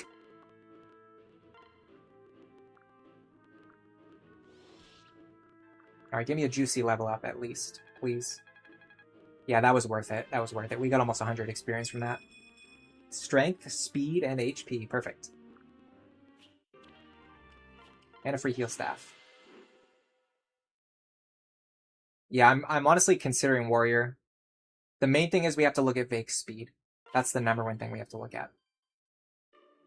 Vaike's promotion or reclass decision is going to be based entirely on his speed stat. It's not going to be based on anything else. I'm not going to be thinking about Arms Thrift or...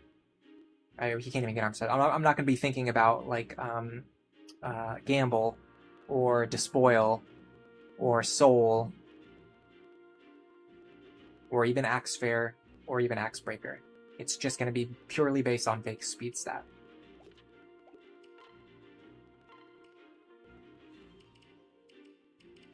It's time to sell the Goddess Icon. I need the money. Did I pick up something else I could sell? Not really. The Beast Stone. That presumes that I'm not using Pan. Is that true? Probably.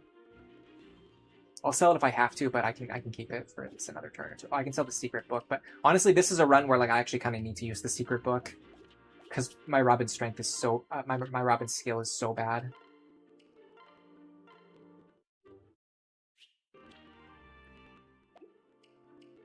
Hero instead of barbarian? I don't know. I don't know.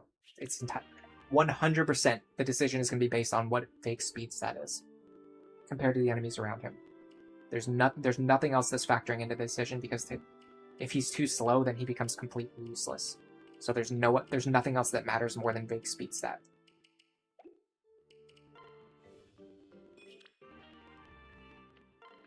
QPY6ZC, welcome to the stream. Ooh, we got a shock stick. Completely useless item. Love to see it.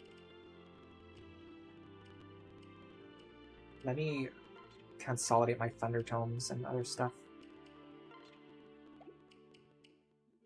I'm gonna need more hand axes too, like immediately.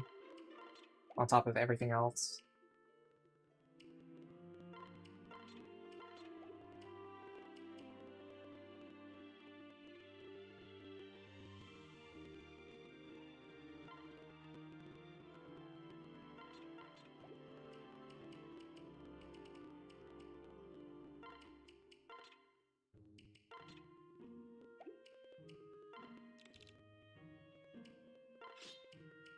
We used a lot of our forged wind tomes too, like way more than I normally do.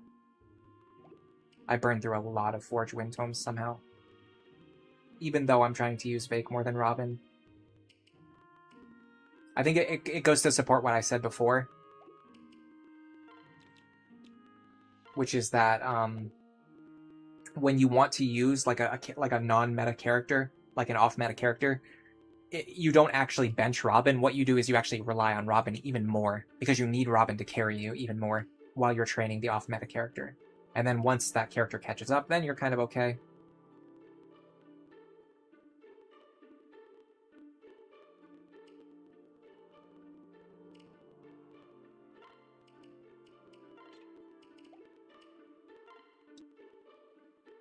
Am I gonna need a bronze sword at all? I think I want her to have the javelin.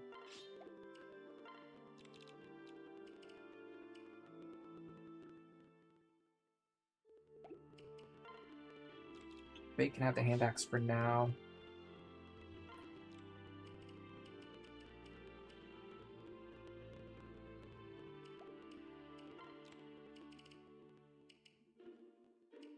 I do need the silver lance. I wonder if the shock stick has some value. Are there going to be enemies that have 17 higher defense than resistance? There actually might be, or close. And then especially if you're looking at the fact that it has 11 might. Oh, it's Ephraim Pikes. I got 2 Ephraim Pikes, I see. It wasn't 2 Elowood Blades, it was 2 Ephraim Pikes. Can anyone else use the shock stick? It's only Frederick right now. I can see myself selling this thing, honestly. It's quite useless.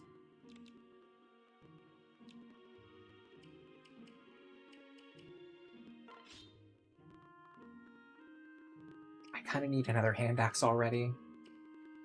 I don't know if I really need... Yeah, he needs it. He needs it. I'm remembering now. There's fights in this battle where I'm gonna need 2 range. Just bite the bullet while we're here. I want to buy magic tonics for later too. I don't think I'm going to need a bunch, but I might need 1 later, so let me just buy it now just in case I need it later. I don't have to mess around with the clock. I might be running low on defense tonics too. I am, but I do have 3 Chris's Confects. I can just use those. I don't know, Chris's Confects might be more useful in chapter 9 and 10.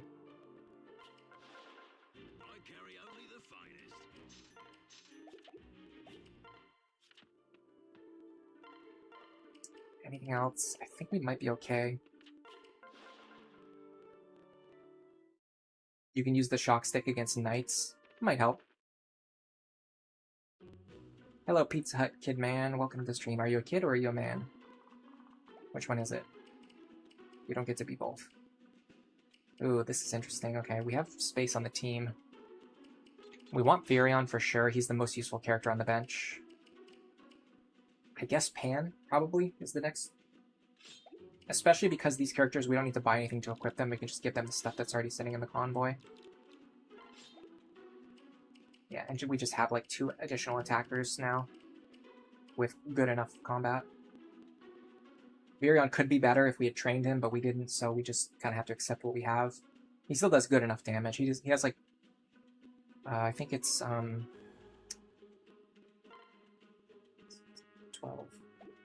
25 attack against the flyers. So he does like 15 chip damage to them. You can get that number way up if you train him, but we just didn't do that. Alright, you're fine. You're pretty terrifying. We need these guys to... Actually, it doesn't matter if these guys have counter, because Robin's just going to one-shot them anyway. Now, this is probably the first time where Robin being in Mage instead of Dark Mage is going to cause problems. Because typically Robin face tanks through a lot of this chapter, but our defense and our HP are both lower. That's pretty significant. Let's do a couple of resets, try to get a configuration that looks good. Before I do that, let me go get rid of this banana peel, and then I have to use the bathroom again. Hey, I'm only peeing once every 90 minutes instead of once every 45 minutes. Much better than last week's stream. Oh, you're like a Mega Man boss? I see. Pizza Hut kid, man. I get it. Anyway, I recommend everyone else go get some water too, because I'm also going to do that. And water's really good for you. And I'm going to get some carrots too. I'll be right back.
Alright, I'm back.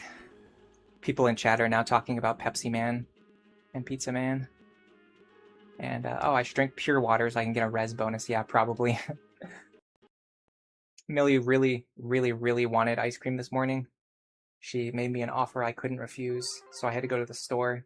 And while I was there, I got myself bananas and carrots, so I had plenty of stuff to snack on during the stream. I'm more of like a healthy snacker. I try to eat stuff like carrots and bananas and things like that. Which you guys are gonna hear me crunching on these carrots now as a result.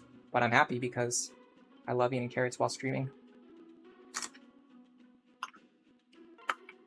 I like pizza too, but it always makes me sick. Like anytime I eat pizza, I always get sick without fail. This guy's a problem. I need him to not have counter.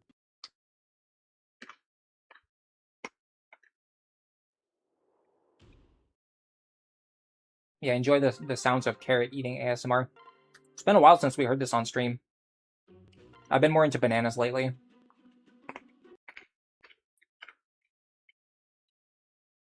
I got both today.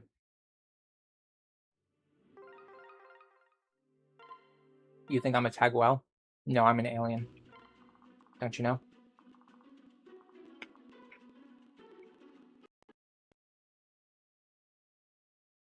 I just need these guys to not have counter. Of course they're going to, but I just need them to not.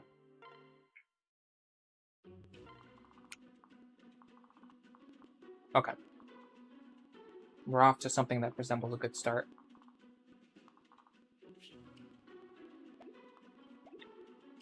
Let me make sure my inventories are all organized.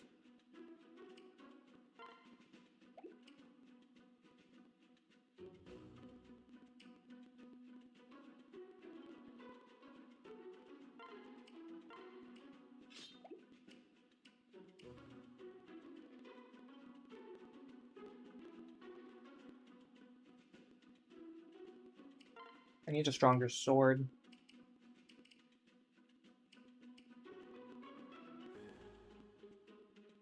I think I grabbed the Eliwood Blade. I'm gonna get a steel sword. So if I start with the Eliwood Blade, I can put it back into the convoy, so Crom can get it back as soon as I get the steel sword.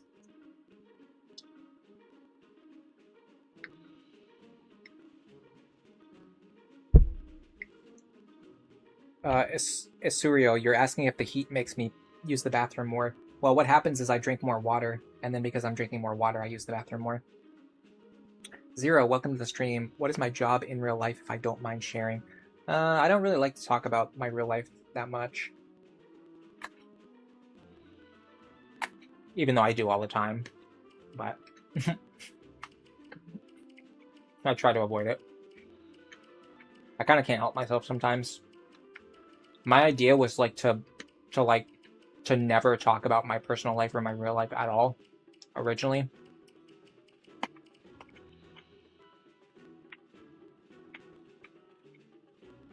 But I let things slip all the time. So eventually I just gave up on that.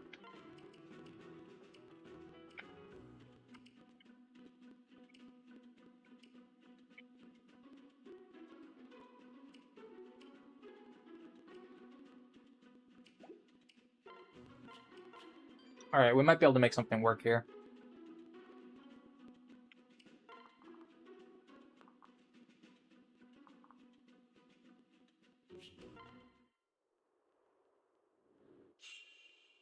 Eaglearg, welcome to the stream.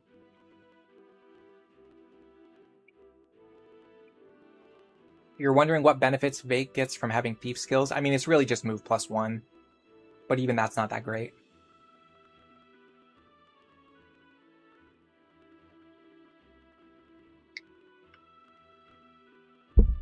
In my opinion, it's not worth putting him through Thief.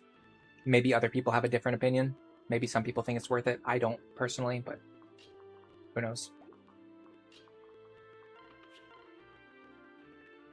I'm going to need a Crom pair up here, and I'm also going to need some dual strikes. Okay, let me see if I can just kill these guys without needing a...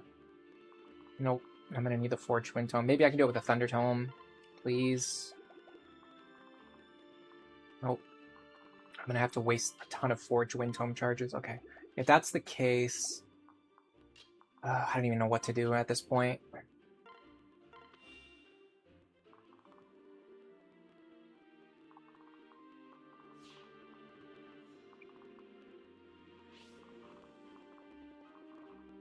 I could technically stay out of his range. No, that doesn't really help me.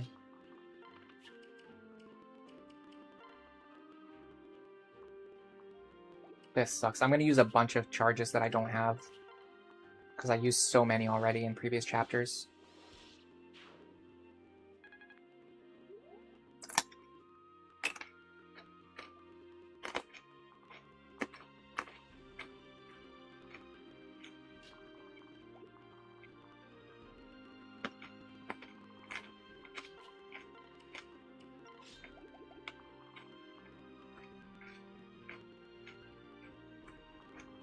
This will kill.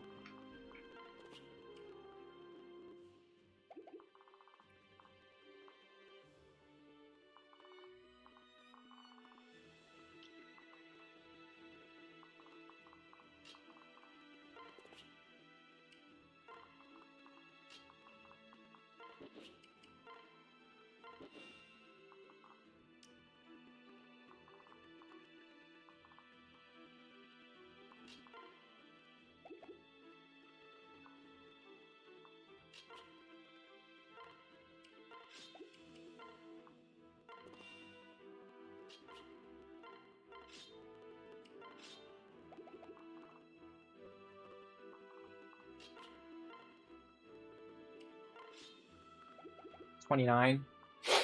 19. 19 times 2 kills this guy. Yeah. We can use the Iron Axe here. We can actually one-round this guy with Vaike. Partially, though, I have to give credit to Sully here. Look at how much he's getting from Sully's pair-up. 4 strength, 4 skill, 4 speed, and 4 defense. That gives him so much of a better matchup against that guy. Alright, let's see if if Rickon can take this guy. He doesn't get doubled. He's going to deal 15. He's going to deal 13 damage. He can't double, but I mean, honestly, neither can Rickon. Sorry, neither can Virion, so it doesn't really matter. We can increase his damage. We can't get his speed high enough to matter.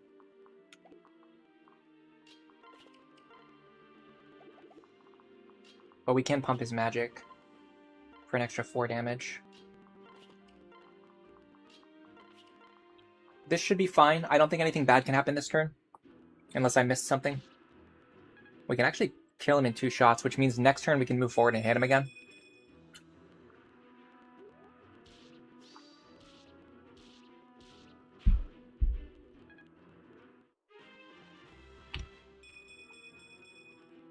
Yeah, Thief is just a weaker version of Myrmidon in pretty much every way that matters.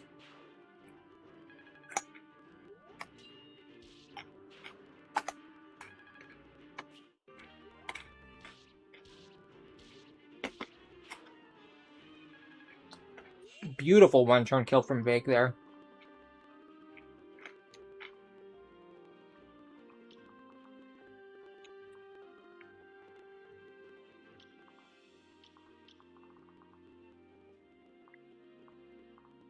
If I can get Robin to this position. But I don't think we can.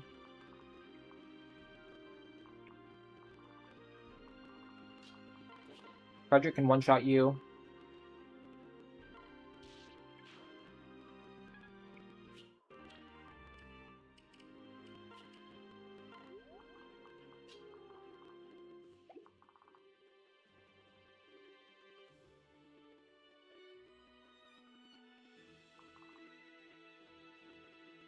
Is there any way for me to move Robin forward?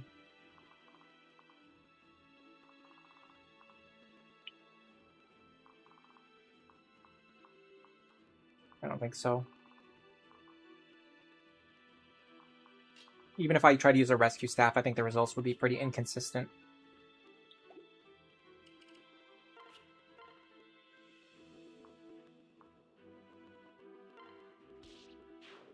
That should be C-rank lances. Oh, these carrots are so good, by the way. That's actually +1 strength for Vaike.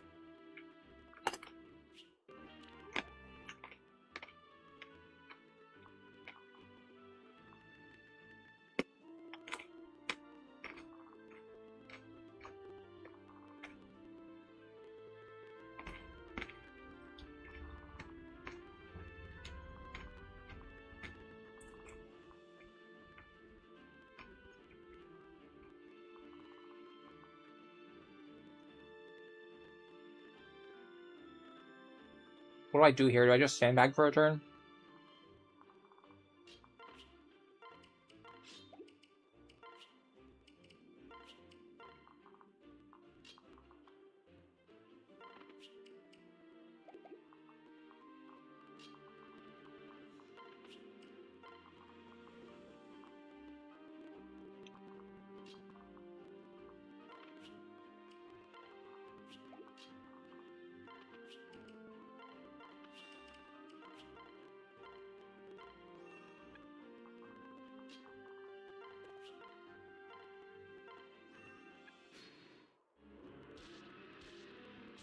I'm definitely behind.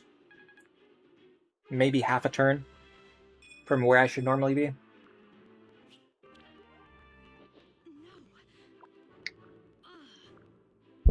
The fact that the hammer guy moved forward on his own is really nice. Now we just have to focus on solving this puzzle right here, which is actually not that bad. This guy has counter, but he'll attack me at 2 range. No counter. No counter. No counter. The scary part is that a couple of them have Luna Plus. I maybe can play around that. Can we focus on removing the guys with Luna Plus? You're probably going to get an attack no matter what. You're quite nasty. In fact, I kind of feel like the best thing to do. I can't get through you either, though. I'm trying to think. This guy's going to be a problem. But so is he. I can't get rid of both of them. Can I? Stand corrected.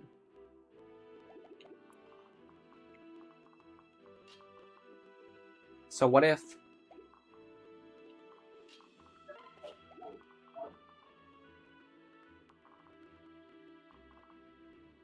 Yeah, that frees up this square for Maribel.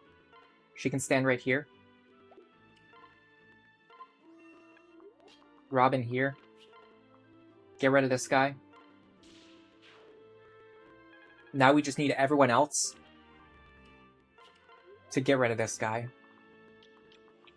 The problem is, okay, these squares are threatened by the short axe user. So the ones who fight need to not be in range of him, and specifically, they need to avoid standing next to wood tiles. Because if they're next to wood tiles, he'll move on to the wood tile to attack them. So... this square is actually safe. These squares over here are actually safe. So let's do this. This is why we had to buy more hand axes. So that both Frederick and Vaike could use them if needed. Actually, it ended up not being needed, but again, you don't know that. There's no way you're going to know that until after you're in that position. Here's a question. Does Vaike take these attacks? Let's find out. Let me get my calculator.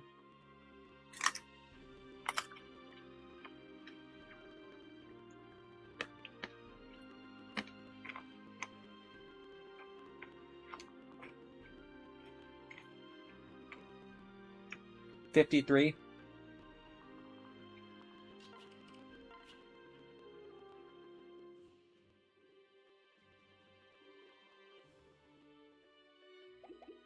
Vaike takes 32. If we can get him up to full, he'll be fine. We can't really get him up to full. We can get him up to 34.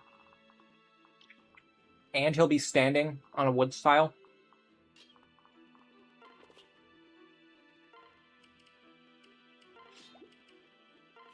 I think I can make this work.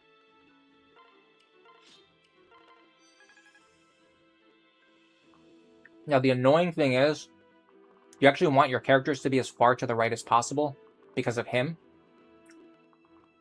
Next turn, we need to maneuver around this guy, but we can't do it because this guy is threatening all of the squares that we want to move into. Also, the tile directly north of these woods, Cordelia can reach on this turn. So it's always good to set that up.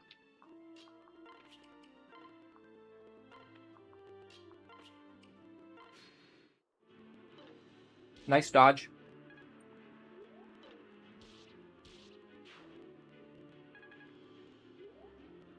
Now the archer actually could have attacked Vaike there, but the guy body blocked him, so he was forced to attack Robin instead.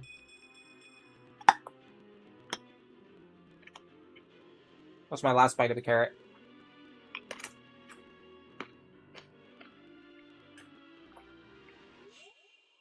Okay, that guy moved into a good spot.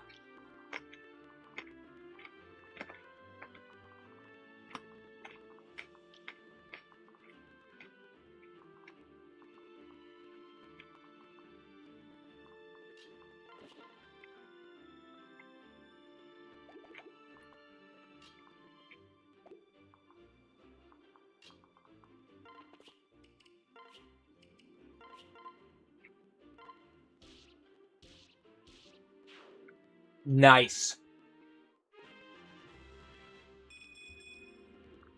That gives us so much leeway this turn.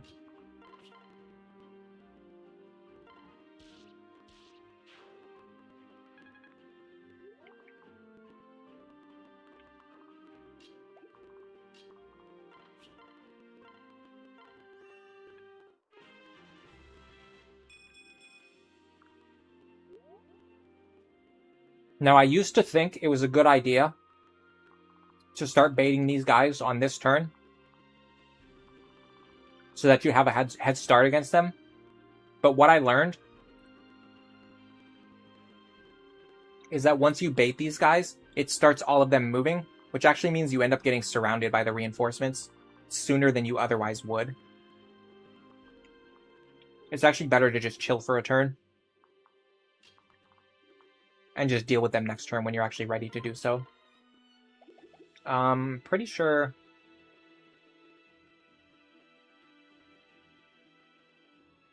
With the Lisa Parrot, Rickon could get this kill, but we don't have that available.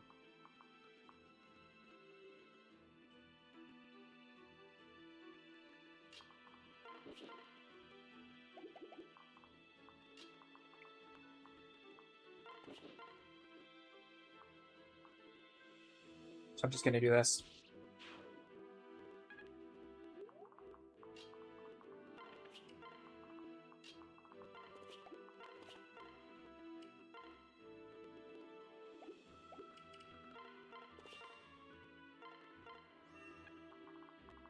We can also move Sully over. So Vaike has more movement next turn. Alright, so nothing moves this turn. Now everything is going to move on this turn, so you might as well just move this turn anyway when everything is going to move.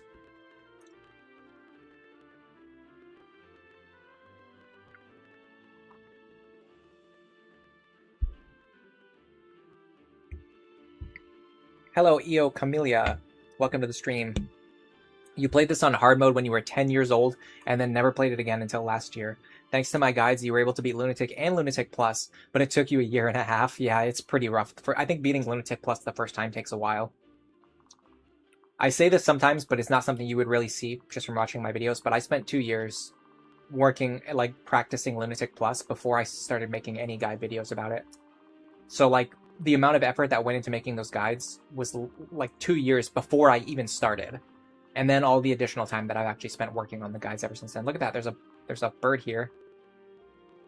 It's like a hawk flying around, you see that? Oh, it's an eagle. That's crazy.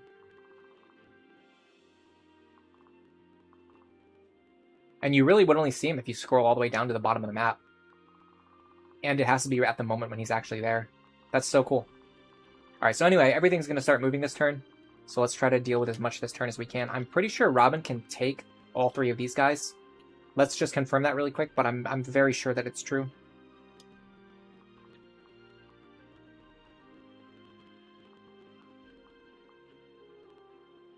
$87 damage. Sounds like a lot, I know. We take 42. Ah, unfortunate. If we can get onto a forest tile, we could do it, but we only need to fight 2 of them. We don't need to fight all 3. So let's go here.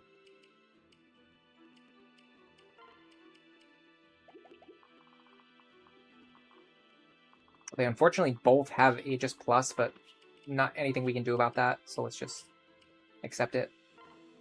Question is, can anyone survive in this position? It has to be someone who can take a hit from this guy. If he has Luna Plus, then hit him back and not kill himself with counter damage.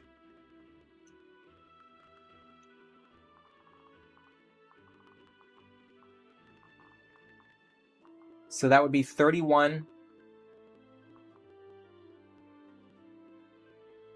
minus 8. That's 23 damage. That's a lot. Or 31 minus 5 is 26 damage. That's also a lot. Vaike would definitely kill himself. Frederick would definitely kill himself. Yeah, I don't think there's anyone who can take the left side position. It's fine. We'll just set up so that we can deal with them next turn as cleanly as possible.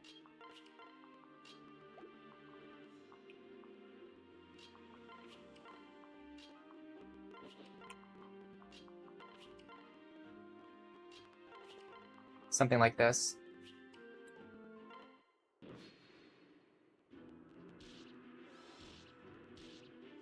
Those dual strikes are helping a lot. We really need Robin to clear these guys.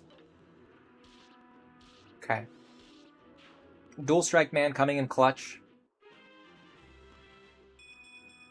I wonder if pushing further to the right would have been the smart play. Because then we would have had more space on the right available to us. Ew, that's kind of nasty. The boss moved into a really bad spot. Okay, what does the boss have? Counter. Aegis Plus. We need to kill everything while staying out of range of the boss. We need to kill the boss next turn.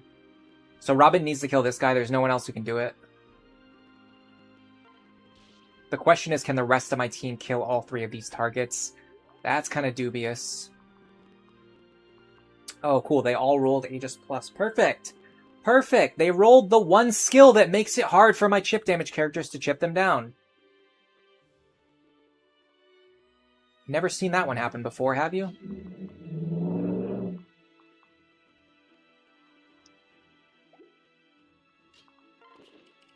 Does he have pass? No. There's a tiny chance. I have some idea about something that could work here.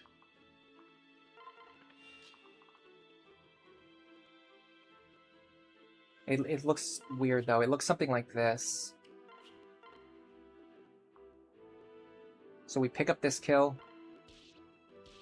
Love a dodge there. We don't get it. We wouldn't expect to. Frederick needs to get this one. Now, obviously, in an ideal world, you would kill the guy with Luna Plus. But we're not going to be able to do that.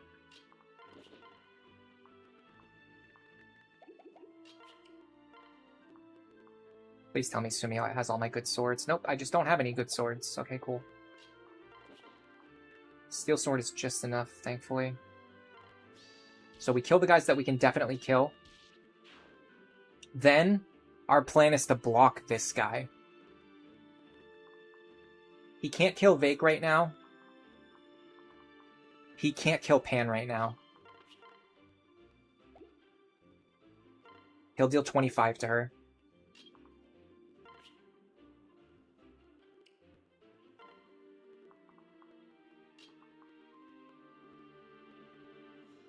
The problem is I might not have enough safe spots for my other characters to stand.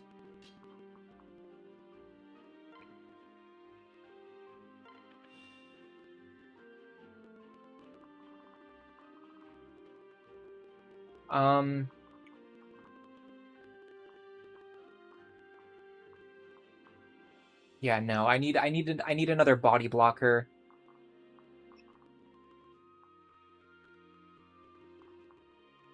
I might have to pull Sumiya. I mean, I might need to pull Sully over the Cordelia backpack.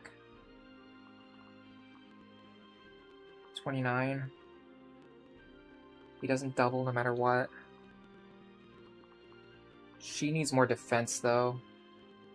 She's got 29 effective, so he'd have exact lethal on her. Even before factoring in Weapon Triangle. She can't get more defense from any of these characters. No.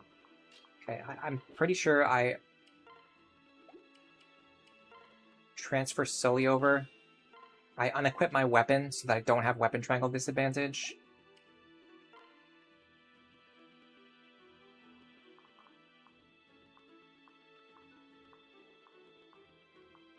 This square is still threatened, so I need to have you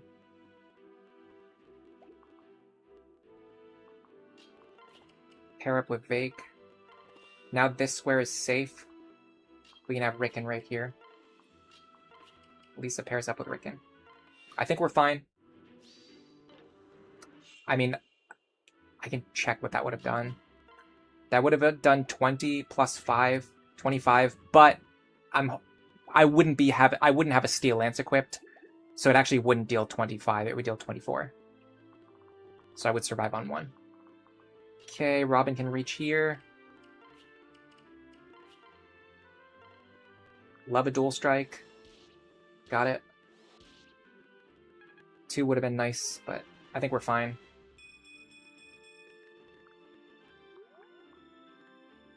Mr. Vaike should take this kill. Love to get the Sully pair up back. I can.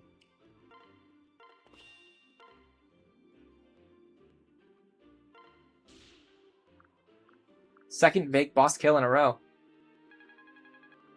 Didn't get as much experience from that one. Still decent, though. Okay, let's start chipping this guy.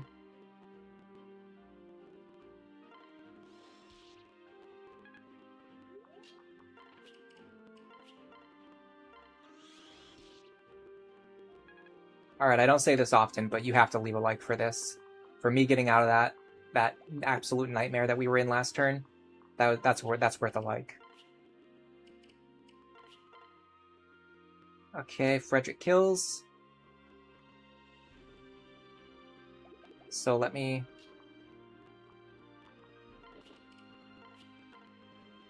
get some free staff experience. Yeah, that was a very treacherous endgame. I almost can't believe that we got through that as cleanly as we did. Let me use the bronze axe. I need to work on my axe rank and also give Sumiya a chance to dual strike. Never mind. Luna proc for the win.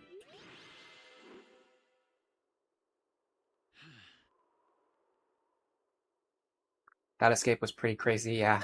I seriously thought we were doomed last turn, but I had to kind of move all of my characters around into like a spiral formation just to make one safe tile for Rickon to stand on. Everybody needed like the exact specific backpack unit that keeps them alive for a turn. That was some weaving. Like sewing class over here, I guess. Alright, get any good supports. Rob and Fred finally get to see. You want me to hit him with LeBron's axe? Sully Vaike as support. Yes, please. Hey, Sully. Oh, hey, Vaike. So I was just thinking, and Look, are you falling for me? What?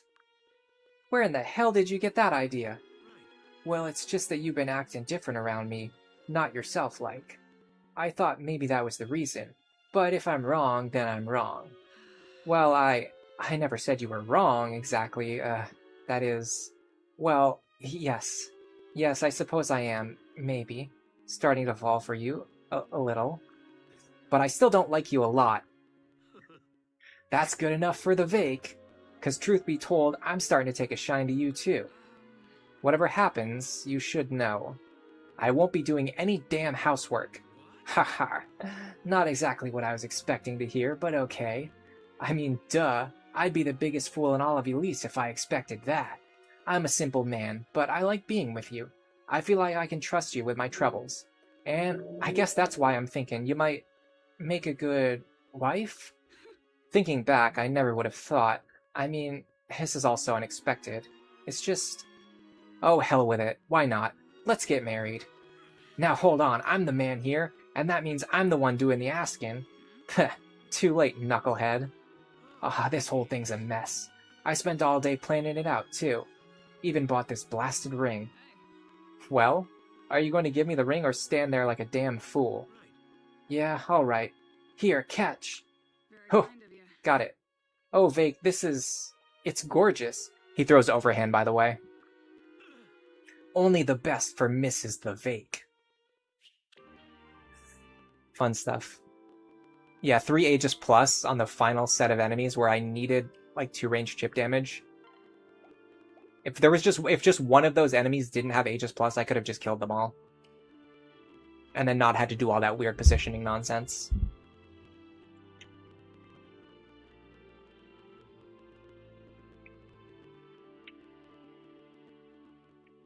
Yeah, we're gonna get Kael soon, too. It might be interesting to think about what I'm gonna pass down to her. I don't have a lot of flexibility in my options, though. It's basically discipline, outdoor fighter. Maybe I promote Sully and get her something, or even I switch her over to like a level 1 class and pass down a level 1 skill. If I do that, I'm kind of screwing over Sully and Vaike, though, which is probably not a good idea. The options would be Myrmidon for Avoid plus 10, not really worth it. Wyvern Rider for Strength plus 2, now that's an option worth considering. If I put her over to Strength plus 2, I can pass it down to Kiel. And then also Vaike has a Wyvern Rider for a partner. The problem is I lose out on the Cavalier para bonuses. And it would be very tough to level Sully back up to level 10 Wyvern. So in the long run, it would actually hurt Vaike. Might be better to just go into Paladin, see if we can pass down Defender. Defender's always nice to have. Vaike passing down HP plus 5 or Wrath, or sorry, not Wrath, Zeal are both good options. Rally Strength would be good. Soul would actually be good, because then she wouldn't have to go through Hero to get it herself. But this is depending. We don't know what classes Vaike is going through, so we should probably not think too much about that. I want to get Despoil. I kind of want to go into Barbarian. I'd have to do it later, like at the end of this chapter.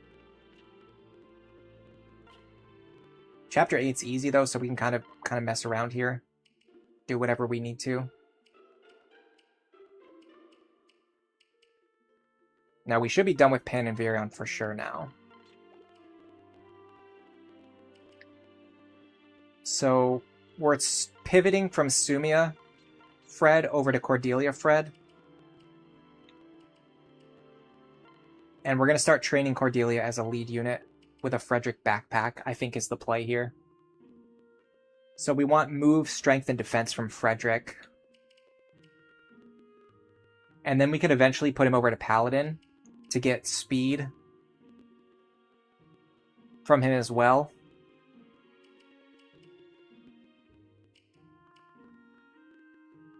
At the point where Cordelia starts struggling with speed.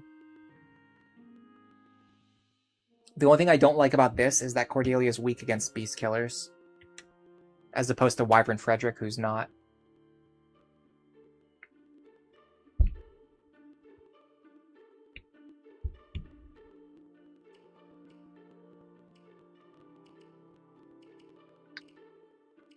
I still think this is the play. The only thing I don't like is that Cordelia is like 5 levels of speed lower, like slower than Sumia. Which makes her a little bit of a nuisance to train. I might bring Pan with me just to boost Gregor for a couple chapters until I get, oh, what's her name? But other than that, let's just take a look at what's going on in here. Can she get Defender herself easily? I mean, she can get it. I don't know if I would describe that as easily. You would either need to train through 10 levels in Great Knight, 10 levels in Paladin, or 10 levels in Cavalier, and then 5 additional levels in Paladin. And either way you do it, it's going to require 2 seals. That's a pretty big investment. How good are Griffin backpack stats? Let's find out. I actually don't use Griffin very often in this game. As good as axes are, I don't like being limited to only having one weapon type. Griffin gives strength and defense and movement. It's alright. It would be better if it gave speed. It's honestly just like a better version of the Wyvern Lord backpack, though. So if you're doing a backpack unit, I think Griffin Lord's better than Wyvern Lord, or Griffin Rider's better than Wyvern Lord. But really, you want to get into a class with speed if you can.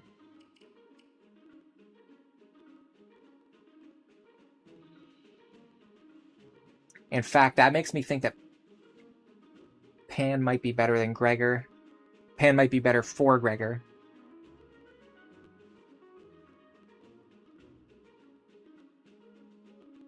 We could do Bow Knight Assassin, so they both give speed to each other.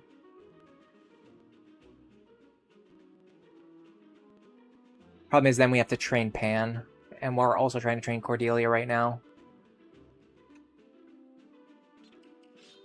We quite literally don't even have the deployment slots to do that.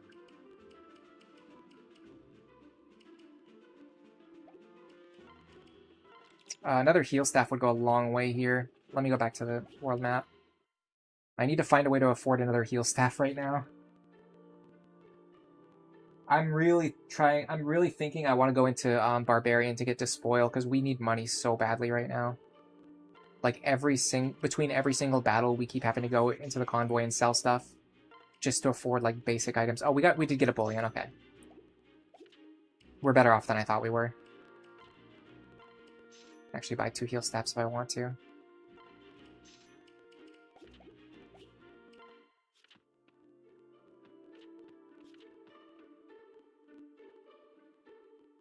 Yeah, if you don't do side story too early, you can't get javelins and hand axes until after you beat Chapter 7, which makes Chapter 7 Chapter 6 and Chapter 7 significantly harder. I'm gonna need more hand axes again. Big surprise. You're just buying them constantly this run. What about tomes? We're pretty good on tomes. Man, where that Forged Wind Tome is looking pretty sparse, though. We're going to replace it with a Forged Elwind, I think, at a certain point. Yeah, I mean, having only axes is probably one of the best things you could be locked to if you only have one weapon type, but I still don't particularly love it. No, Wyvern Lord doesn't give movement. Griffin Riders would be good if they had swords, yeah. So I don't know why there's no Lance Sword class in this game. In fact, there's actually no flying sword classes. Another thing is that there's no Lance Staff class outside of the DLC. And I think there's no Bow Staff class, which Fates has both of those things. This game has neither of them. Let me double check that.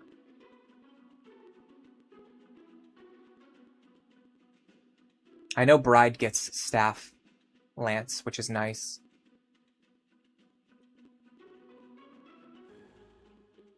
Yeah, so this game has... Oh, no, you have Staff Lance on Falcon Knight, of course. I was thinking of footlocked units. So you have Staff Lance on Falcon Knight. You have Staff Tome on a couple classes, and you get Staff Sword on Valkyrie and Staff Axe on War Monk. The only way to get Staff Bow is on Bride. That's what I was thinking of. Whereas Fates has like a default Staff Bow class without needing DLC. And Staff Bow is great in this game. But Bride doesn't have very good stats, so it's kind of tricky to make it work.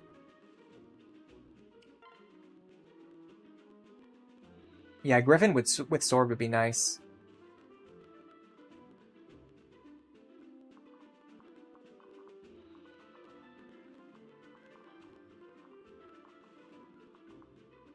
Alright, let me think. If I bench Sumia, I could send Pan. But then I lose a lot of mobility here. In fact, you kind of need 2 flyers on the first turn to get rid of this guy. Maybe not. Maybe Cordelia just does it alone.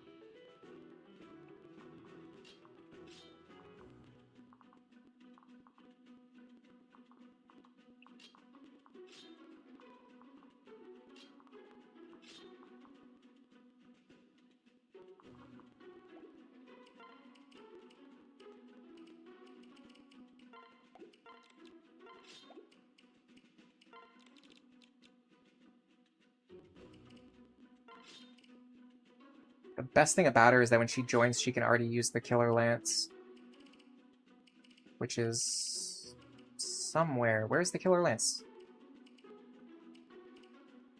Did I sell the Killer Lance?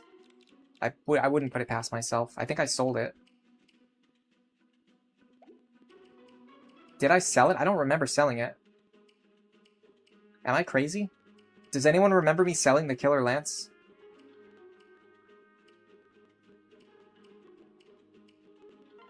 I mean, I was really struggling with funds on this playthrough, so it wouldn't surprise me if I sold it. I just don't remember doing it. I can use the Ephraim's Pike, though.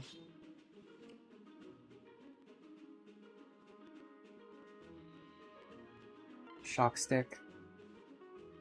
You do remember me selling it? Okay, I mean, obviously I did, because it's not in my inventory. It's just surprising that I would do that when I know that I need it later.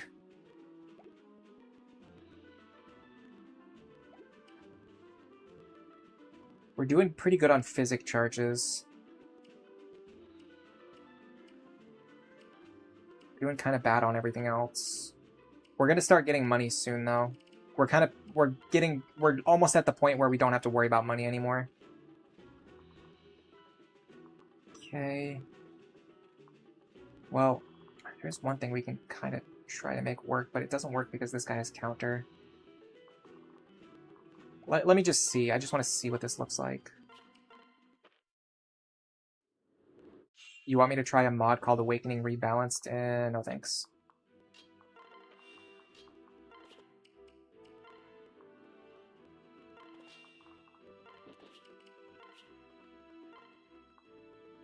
Sword 23.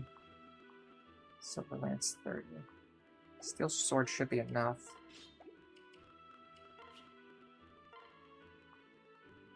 Javelin. Okay, we kind of need a dual strike here though. The other idea would be Frederick just kills this guy. We don't have enough power for that though. So we kind of just need to reset till we get a dual strike, I guess. I don't know. Because if Vaike goes over here, he's going to get killed by this guy. Not to mention the fact that he can't really reliably kill this enemy anyway.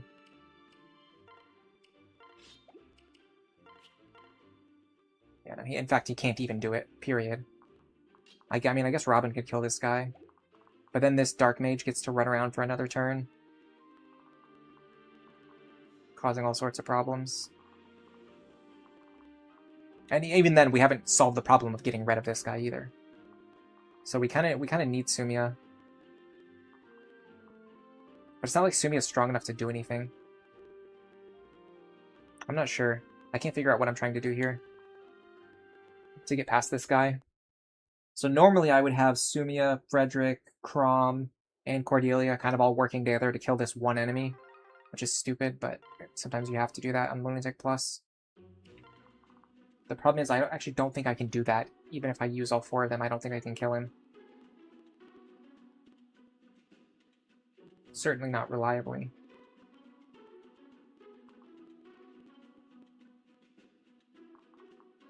Shock Stick's not going to make a difference.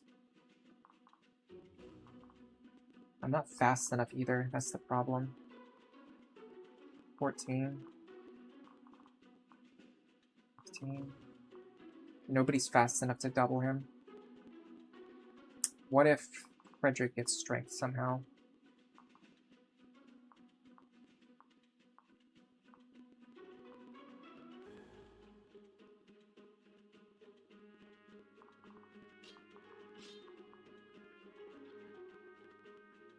Just can't reach him. What if Rickon goes this way? Like that. Rickon might be our solution here.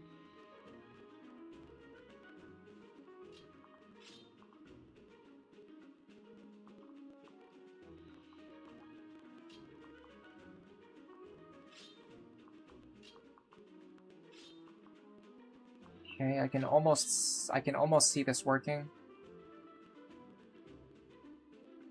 Let me try this. We also have strength tonics we can use if we have to.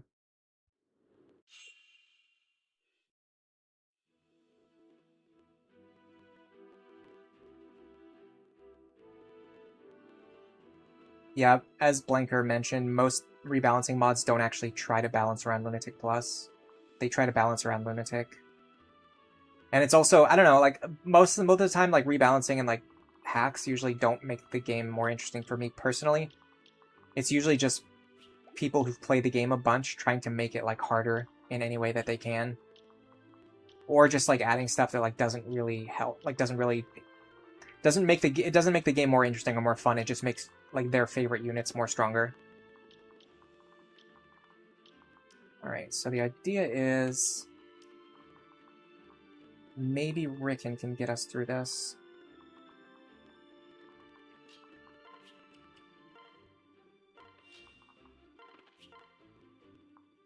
Deal 18.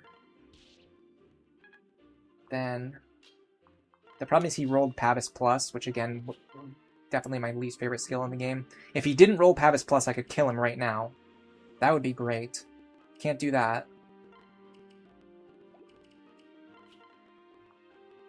Frederick can kill him,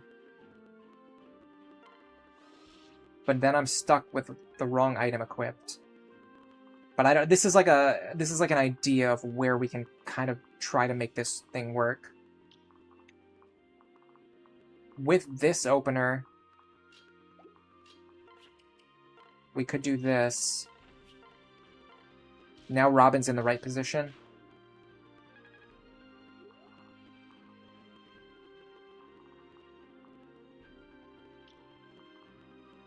Vaike can definitely handle this guy. But he can't handle this guy. I don't know, he might actually be able to. 20 plus 30.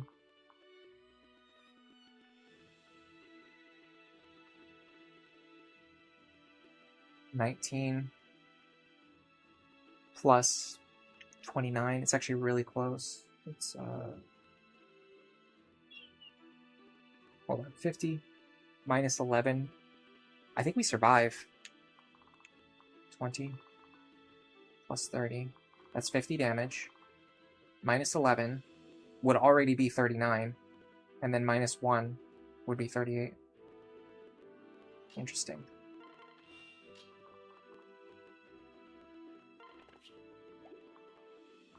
What if the Vaike goes here?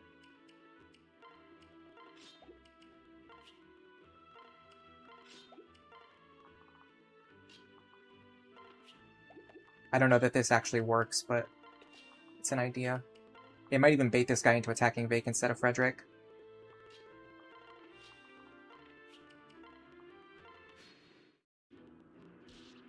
Robin's good for sure. I don't need to worry about Robin. Only thing I need to worry about Robin is gaining too much experience too fast. Okay, they did go after Vaike. That's great. That means we actually get rid of this guy this turn.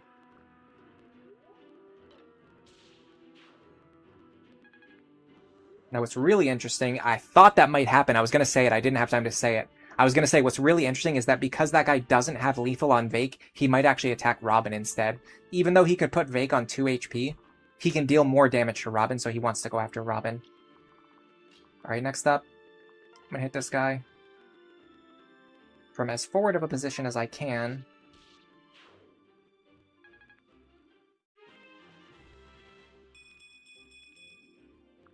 Lovely. Alright, who's going to deal with you? Rickon certainly cannot do it. It's actually kind of got an annoying combination of skills. 32. I'm gonna have Frederick start working on him. Perfect. Now, actually, Rickon could do it. Is that worth doing?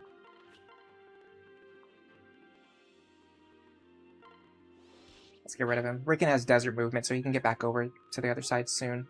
Now we can grab Sumia. Or, sorry, Cordelia. Drop her. Now, the only problem is we can't heal Vaike this turn. But we can do it with an item if we have to.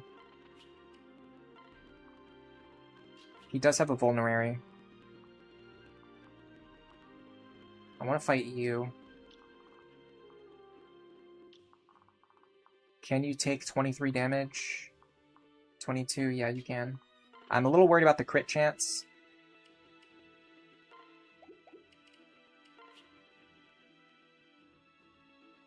Iron Lance makes more sense here.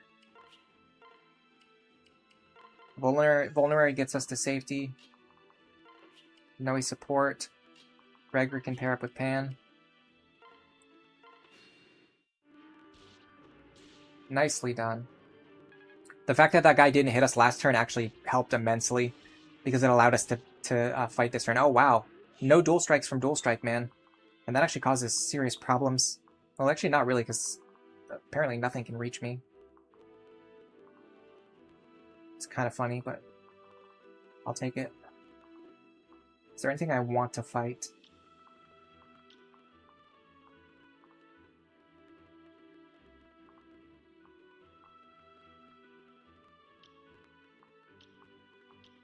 Too much overlapping range. I could fight these two. Nope, they overlap with something too. Maybe not, because this guy doesn't actually move. So these guys don't actually move. So if I stand here, I only have to fight these two. Problem is they're going to deal 56 damage to me. Minus 17. Minus 17. That's 22. I actually survive on 2 HP. That's assuming both of their attacks even hit. And this guy can't see me, so this guy won't move either. I think this looks a little bit crazy, but I think this is fine.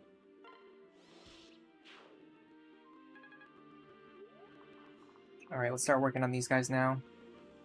I'd love for Gregor to fight you, or Pan.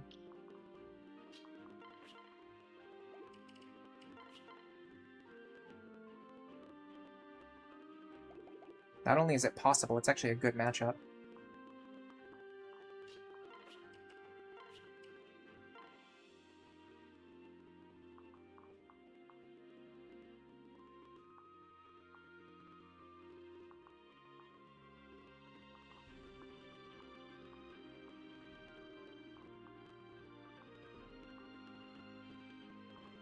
Vake's gonna have to back up for a turn.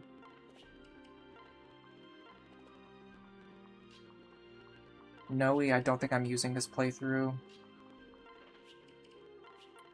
Lisa can heal. Maribel can heal.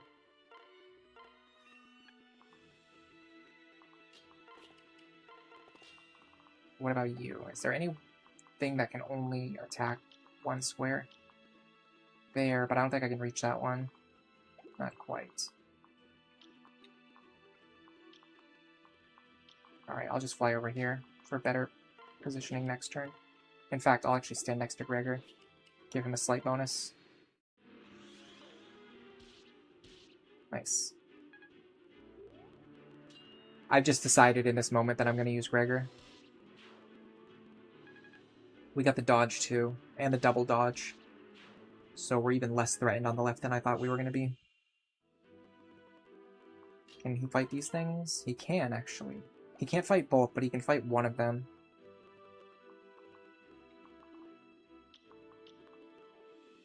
Which means if we do this correctly, we can make something like this work. Javelin here. You want this to kill? Of course it does. Of course it doesn't. Of course it doesn't. Of course it doesn't. Why would you think that it would ever kill? Why would you ever consider that possibility? It's ludicrous. It's insanity. It never would. It never would.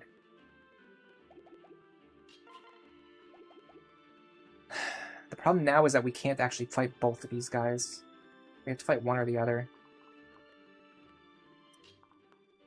And Vaike, who could do it, we can't get him into a good enough position fast enough. What we can do, though, is we can use Vaike to body block this square.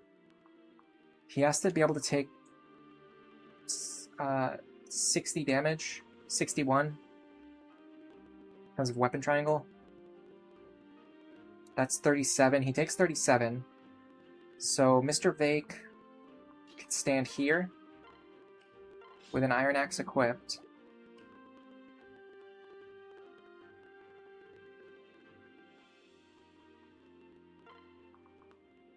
Sully pair up.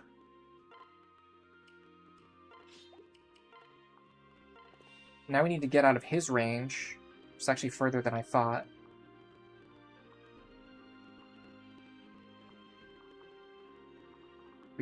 Yeah, we're not going to be able to get out of his range. Okay, well, let's just get out of his range then. That also works. Problem is I don't know what his range is going to be after I move. I hate when it's like this. 1, 2... question mark 3, 4 or 3, 4, 5. I don't know. Well, either way, this tile's safe. I'd really like a bronze sword if I could get one. I don't think I can.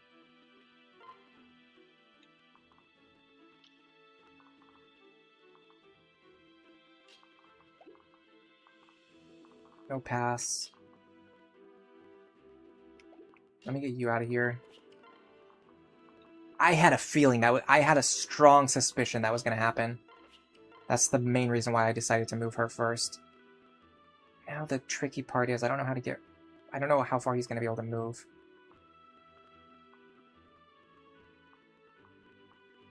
Okay, desert tiles count as 2 movement for him. Which means this tile should be safe. Man, do I want to gamble on that? I'm just going to go back one more, but I'm pretty sure... Yeah, this tile was safe. Okay. Again, how are you going to know that for sure, though? I don't want Robin to do anything else unless needed.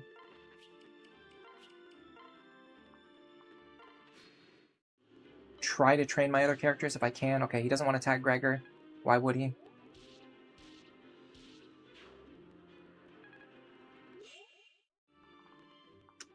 Okay. Let's be serious for a second. I cannot train Cordelia, Gregor, Pan, Vaike, and Sully. I just can't do it. So what replacements do we have coming up? We can use Church in place of Pan.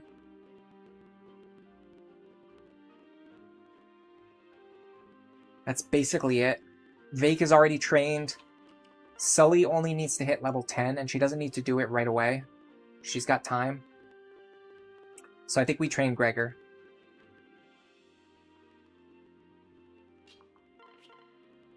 With as much priority as we can.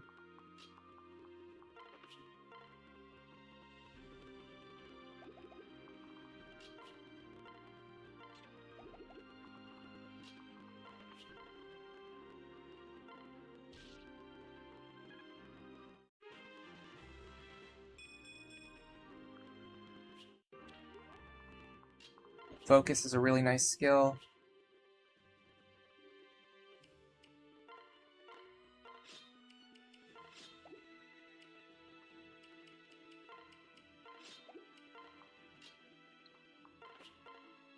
I can use Demoiselle to boost my hit rate here, but it's a little bit tricky. I need to move Vaike first.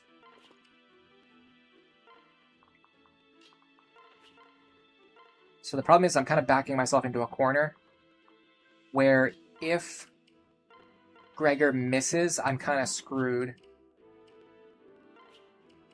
So you drop her here. Now I get the bonus from Demoiselle. Doesn't matter, apparently. Oh, because it's Demoiselle's an evasion skill, not a hit skill. Is there anything else I can do to boost my hit rate? I don't think so.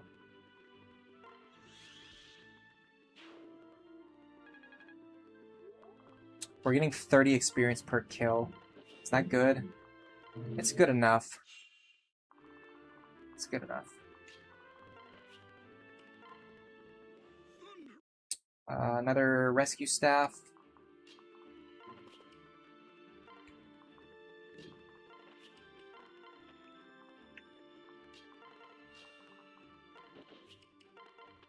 Here's an interesting question. Can we afford to, and should we, promote into Bow Knight immediately? Or should we try to gain some levels first to get stats? I think levels first is better, obviously. Because our stats aren't really good enough. If we promote into Bow Knight right now, we're not going to be able to fight anything. We're not going to be able to gain more stats. I think we need to get stats now, and then promote.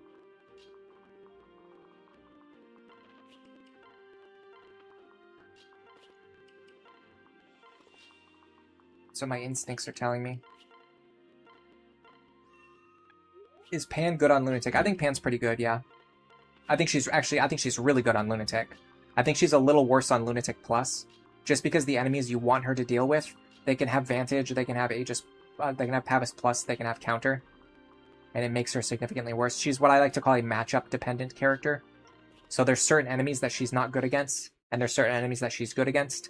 And characters like that become worse on Lunatic Plus, because if the enemies that they're good against roll skills that make it impossible to fight them, it essentially is shrinking down the pool of characters that can fight even more. So let's say Pan can fight like half of the enemies. She can beat like half of the enemies on the map, and the other half she can't beat, right? If the enemies that she can beat roll Counter, or Pavis Plus, or Luna Plus, that can cause problems, and then she can only fight like maybe 25% of the enemies on the map instead of fighting half of them. So she becomes significant. She becomes a lot worse on Lunatic Plus, as opposed to someone like Robin, who can just kind of fight everything. Both of these guys roll Counter. You love to see it.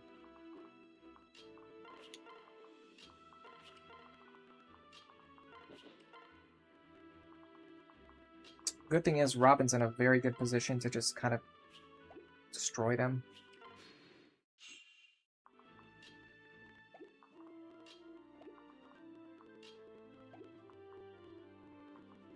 The bad news is that if I do that, it takes away experience from everyone else.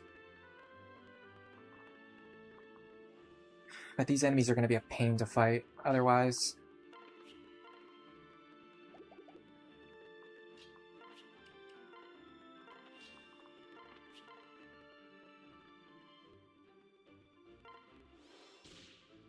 Nice crit.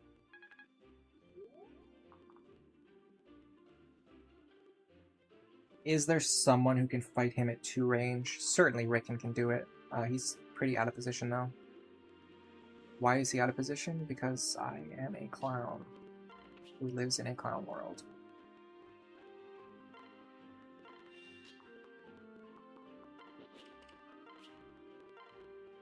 $13 damage. Take that pretty comfortably. We do need to train Cordelia, though. Ugh, this whole thing's gross.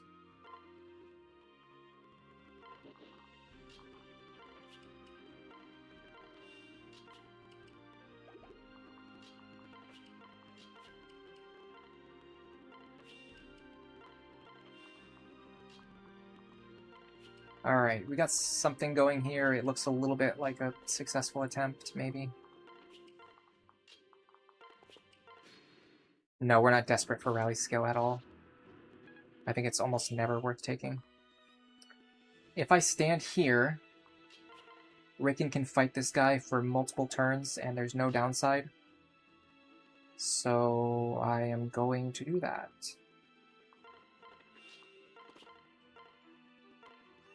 So that I can train Rickon. Then, if the enemy's health gets low enough, I might be able to let Cordelia take this kill.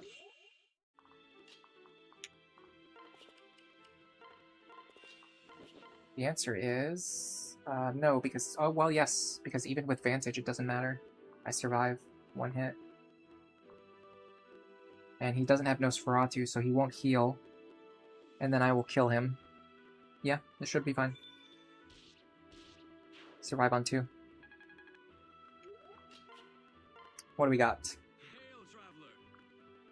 Master Seal. Who's going to be the first one to use it, I wonder? Hail, Traveler. And you only need 1 Pegasus Knight for this chapter, so we should be fine. I should give this shiny spot up here to Gregor.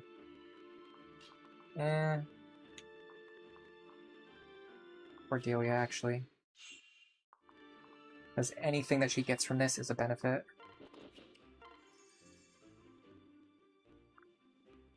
Experience, perfect. You're surprised that there's no soul plus. That would actually be kind of interesting if the enemy's always healed whenever they hit you. I don't know how that would kind of work though. Like I mean I understand how it would work. What I'm saying is like I don't understand like how that would impact the meta. I've never thought about it because it's not an existing skill. It's an interesting idea though.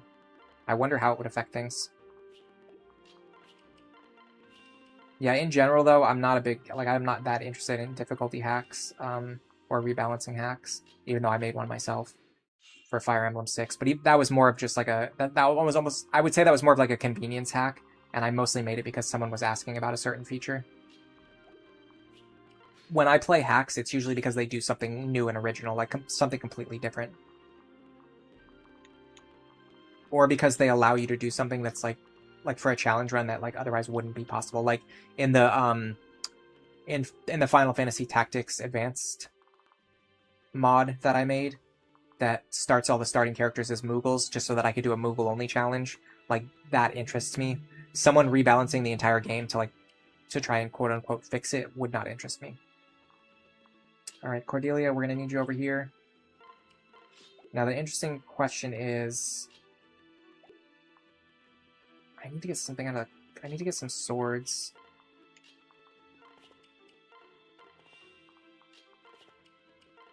I have an iron sword available. Okay, I can use that.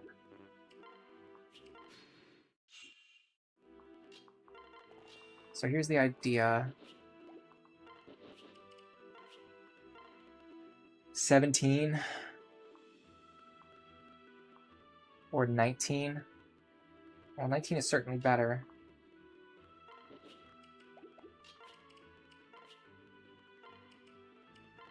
I'm not going to attack yet. I'm going to start setting up my other characters. Now, after this guy's health is low, it might be possible for Vaike or Crom to fight him.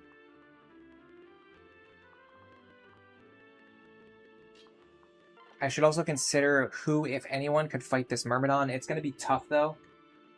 I don't think it's going to be possible. What about these guys? These guys are going to be pretty easy to take care of.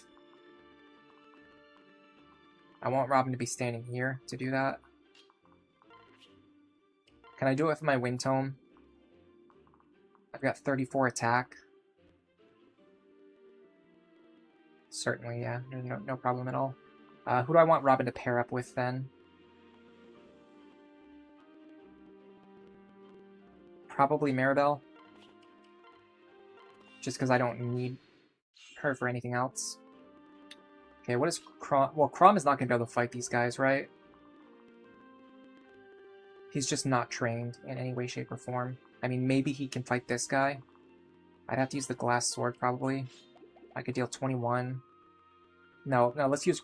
What am I doing? Use Gregor. The whole point is we're supposed to be training Gregor here. The problem is the guy we want to fight has counter. So we can't really play around that. In fact, they both have counter. Oh, that's disgusting. This is all of Gregor's experience right here. Just pouring it down the drain, no experience because the guys decided they would, you know what? We're in the mood to roll counter. That's what we would like to do. We would prefer to roll counter, thank you very much. And they got what they wanted, as they always do.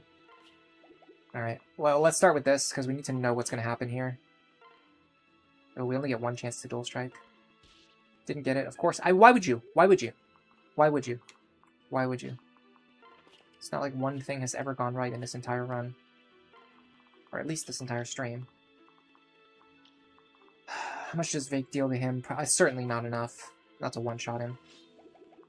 35. No, that doesn't even work. Well, as a result of every single enemy on the map that I want to fight rolling counter, I have no option but to back up and run away like a clown. Love to see it. Just a perfect spot to be in. And it's fun, too. It's also fun if you think about it.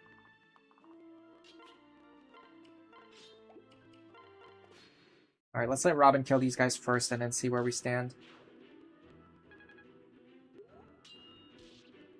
Turns out, though, when every single enemy rolls counter, it causes problems. I know. Weird. Alright. Here's my plan. Hand axe you. Now, these guys, I don't know what to do about. I can one-shot him. Okay, hold on a second. I can one-shot him. Interesting. He has Killing Edge and Luna Plus. I have to do it on player phase. Let's draw them this way. Get all of my units ready to jump. That means you too, Rickon. Honestly, even Noe, if I might need her attack as well. Alright, so they're gonna move forward. Ooh, they spread out. That's really good for me. That means I can do something like this.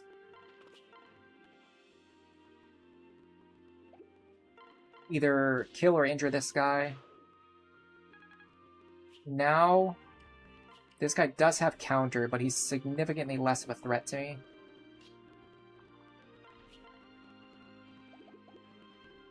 And accuracy, where am I going to get it?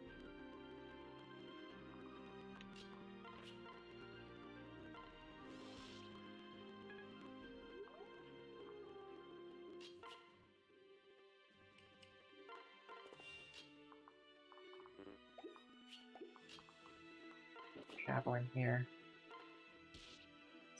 Come down to 15. Gregor can kill him, but if he misses, it's game over. What about Sully? Same problem. If we miss, it's game over.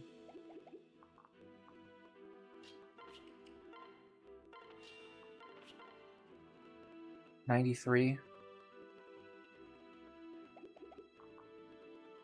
Hold on a second. We can use... No, we're already benefiting. No, we can't use Charm because we're not level 10. What do we have here? We have 1, 2, 3 support partners. All at 0 rank. That puts us at plus 10 hit rate. To get to plus 5, we would need 2 additional support partners or a C rank, which we don't have because he just joined.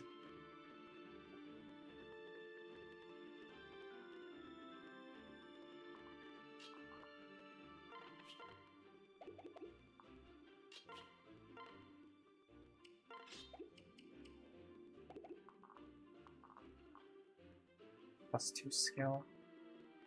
I'm not going to get more skill from Sully.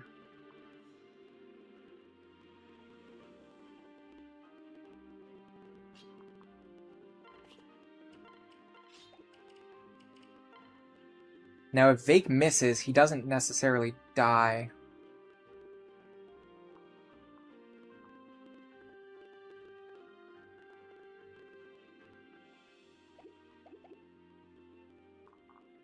I really want to use Gregor, but if I use Gregor, he's very likely to miss.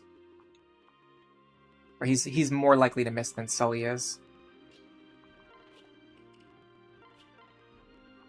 They both die if they miss, but she's more likely to hit.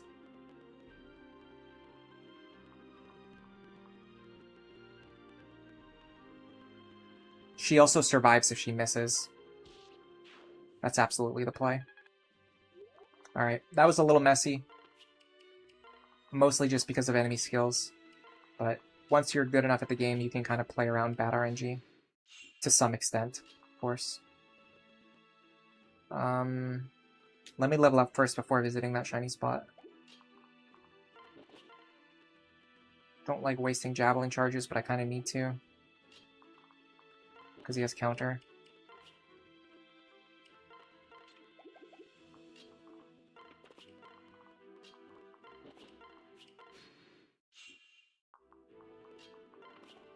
Here's our second seal. Let me see what I've got in the convoy for seals now. I have 2 master seals and 1 second seal. Okay.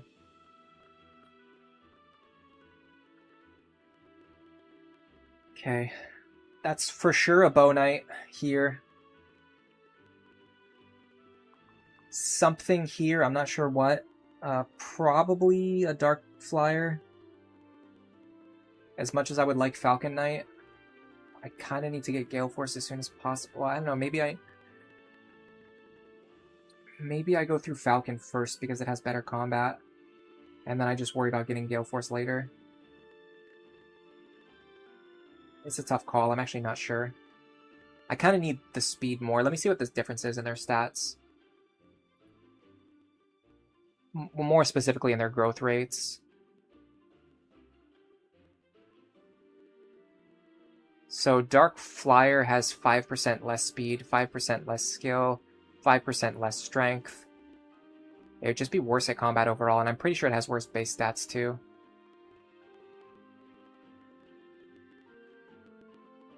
It has 1 less defense, 1 less speed, 2 less skill, 1 less strength, 1 less HP.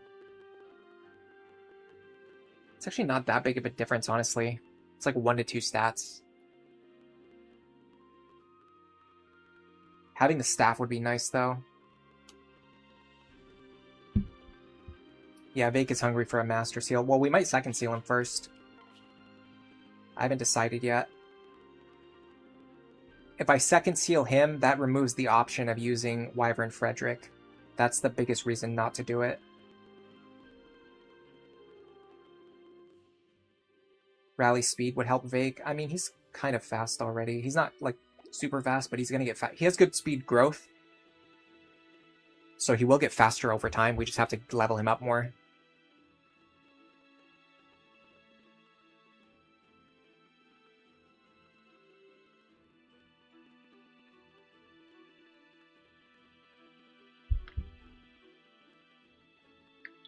We need Virion to save us. Unfortunately, I didn't train Virion. It would be nice if I had him right now, though. Alright, let me go use the bathroom again. I'll be right back.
Hello, Oof. Welcome to the stream.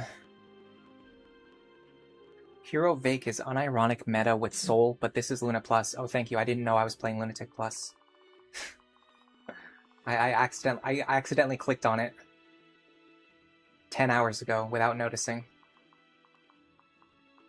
I don't really think about the meta that much. I just think about what's useful for me at the time, which in this case we're just going to be looking at Vake's speed stat, and we're going to determine his promotion based on his speed at the time when we're ready, which we're not even ready yet. He's got at least, or at most, 4 more levels worth of training before I start even thinking about what to do with his promotion. Unless I run into a situation where he needs to promote in order to contribute. But I don't see that happening either. Alright. We do need Cordelia to get a certain amount of training. The good thing is we actually don't need Frederick. So normally you need to get Frederick to level 10 by the end of this chapter. Or by the end of next chapter. In order to get ready for chapter 9. But we don't have to do that here because we're probably not second sealing Frederick. Because we want to keep the second seal available for someone else if they need it. So the question is, who can safely get experience here? Unfortunately, it's not going to be Gregor. So honestly, we might not be able to fit Gregor onto the team. Realistically, we've missed 3 chances to train him, all because of enemies rolling counter that we wanted to train him against. If we can't get him any more experience this chapter, which we can't, at most we could only get him the boss kill. That's the most we could get for him this chapter.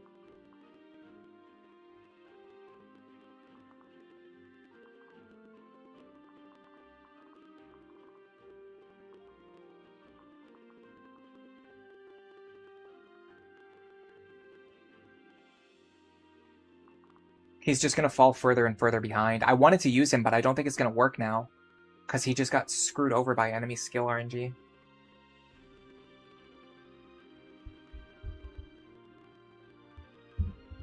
Yeah, Axebreaker's good. The hero base stats are good. Soul is like okay, but it's usually just not needed.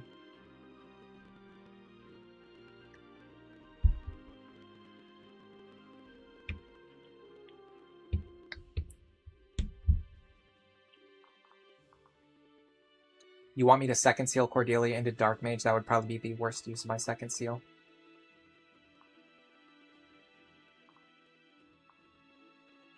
Alright, let's think about what we need to do here. We have a couple of goals. We have to waste Javelin charges in order to train characters because this idiot had roll counter.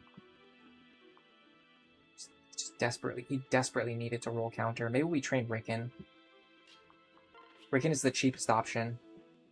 If we're going to train anyone, we can train Rickon very cheaply.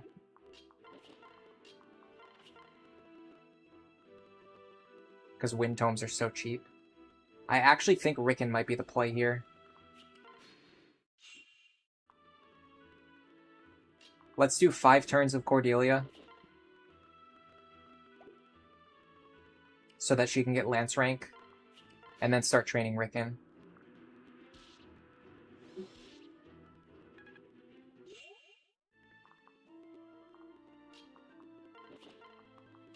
This also lets us get some training onto Maribel.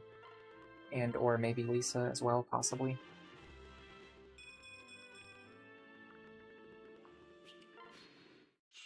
Now that we... Oh, sorry, we didn't level up yet. Okay, hold on a second. let me put a pause in that thought. Do this one more time. Okay. Now that we leveled up, now we can go visit the shiny spot. So we don't lose any rollover experience if we roll experience. Oh, cool. A terrible level up. Fantastic.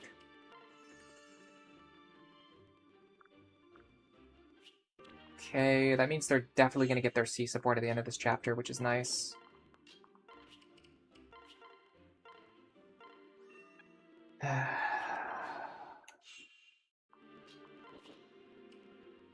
So we're getting terrible level ups on the characters that we can train, and we're not able to train the characters we do want to train. This is going great. I'm gonna have to invest more into Rickon. I don't see any other play here.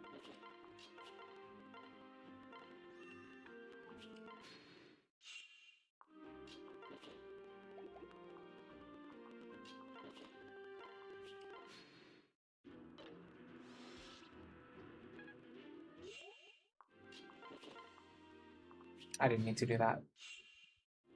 Can I break his weapon so that counter doesn't matter? The problem is he doesn't heal. He's not standing on a throne, so you have to get the healing from Nosferatu, which means you have to fight him without breaking his weapon. Otherwise you're wasting the Nosferatu charges that are giving you free healing to give you more experience against the boss. If you rush to kill him or if you break his weapon first, you don't get nearly as much experience because you miss out on all the Nosferatu healing. Like every time he heals with Nosferatu, that's additional experience that I'm getting for free. Because it allows me to fight him for longer. It's tough for me to... I don't know if I'm saying everything I want to say. Do you understand what I'm saying? I don't think I explained it properly, but... I need him to heal. I need to attack him while his weapon is still functional, because I need him to heal back up so that I can deal more damage to him, so that I can get more experience. That's what I'm trying to say. So the only time you let him hit you without attacking is if you absolutely need to in order for him to stay alive. Otherwise, I just have Vaike walk up to him and hit him like 2 times and kill him. And not worry about experience. But I'm trying to get experience, so I'm trying to get experience. That's what I'm trying to do. Speed on Rickon, that's helpful.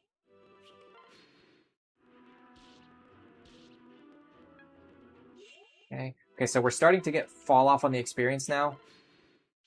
You see Rickon's only getting 5 experience points. That's pretty bad. So now we can start thinking about killing him. And if I'm going to do that, then I don't need to break his weapon. I can just kill him. So I want Vaike to get some more training. I want Sully to get some more training. Let's see if we can get Vaike the kill. How likely is that? If I crit, I'll kill for sure. If I don't crit, I'll deal some amount of damage. And I don't want to waste too many hand axe charges, so I'm going to go for like a... I'm actually trying to kill here, so I'm going to maximize my crit chance. Which means I want Lisa here as well. Here. That doesn't help my crit chance now, but it will in future chapters. Okay, we didn't get the crit, but he also didn't hit us, so he didn't get any healing. Now he's down to 17. Can I just one-shot him? Unfortunately, he has Pavis Plus. So I want to fight him at 2 range again. Missed again, that's great. Okay, so now if we can deal 16 or more damage, we can one-shot him.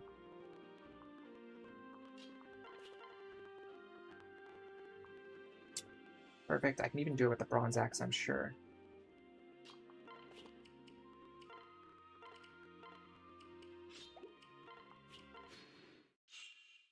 Need to save money wherever we can. Yeah, this will kill. He will not heal. We will not take counter damage. Wonderful. And we're level 16. Oh, we missed the speed level up. That's not good.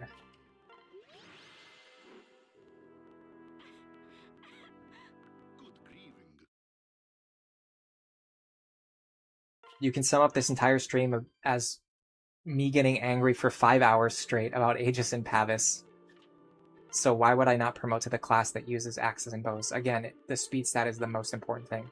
If he's holding a bow and he doesn't have enough speed to double things, it doesn't matter. He needs to be fast enough. Nothing else matters. That's by far the most important thing. Does Crom has any supports with any female characters? No. I could do Crom Olivia. I think I'm going to do Crom Olivia. It's honestly the easiest and safest option. I don't think I've ever seen the Crom Gaius support. Maybe we can go look at that in the replay viewer. Is anyone interested in the Crom Gaius support? Any Crom Gaius fans here? Or anyone curious? Anyone Crom guy curious? It's like a terrible joke. Okay. We actually have plenty of heal staffs for once. Sage Lisa is an idea. Sage Rickon is an idea. He's not ready. Sage Robin is a very good idea. Especially if we need the extra damage. We're not going to know for a little while, though. Warrior, Berserker, or Hero Vaike are all options. It's going to depend on our speed stat, like I've been saying. But we're probably not going to need to do it right now. We can probably train for 1 or even 2 more chapters. Gregor, I really want to make Gregor work, but I don't see how. He missed all of the experience that he needed. Let's see what his matchups look like in the next chapter and see if we can kind of work with that. Speed tonics are good. Let's buy a couple speed tonics just in case we need them later.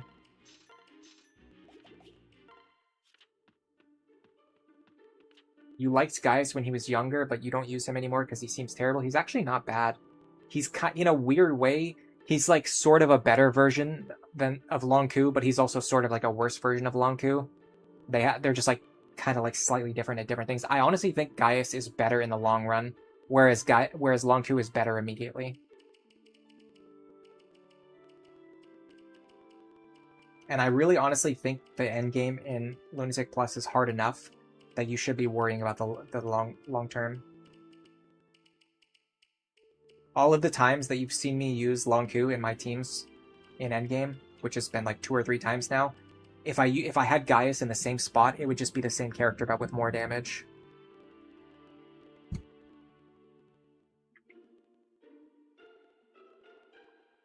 Yeah, the lower sword rank at base is one of the big problems with him.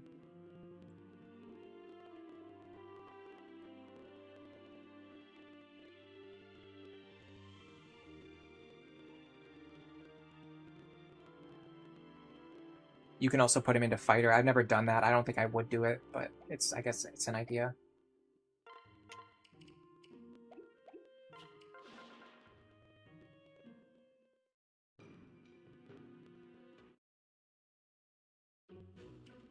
All right. I would probably want to bring Sumia here because you kind of want 2 or more flyers on this map. I kind of want 3 flyers, honestly. I'm not going to have 3. Not an option, so gotta figure something else out.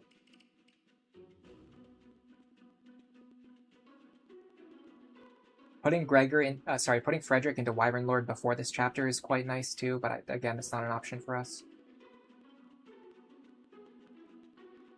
We actually don't have any good options for dealing with these guys. These flyers. Robin can do it, but Robin can't get over there fast enough.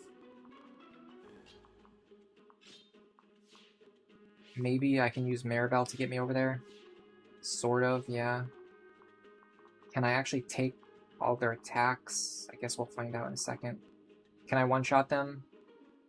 34. I need 40 damage. I technically have 36 damage. Plus Maribel's pair up. That's maybe 38. I might just use the Elwyn Tome here.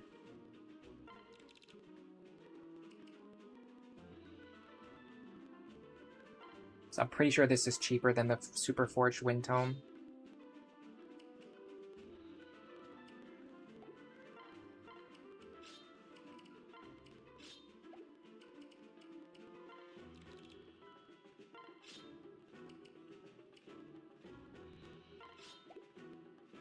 Robin's never going to need the Celica's Gale. Rickon might actually need it. I mean, not never, but never in this chapter.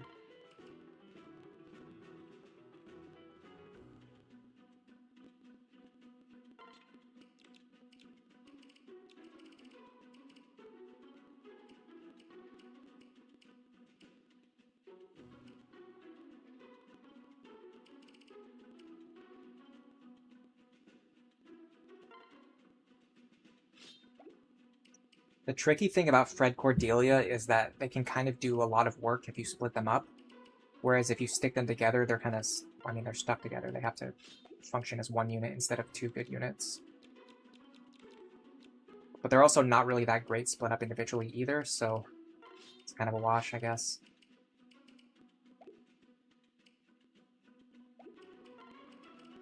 Don't need to use Pan for anything.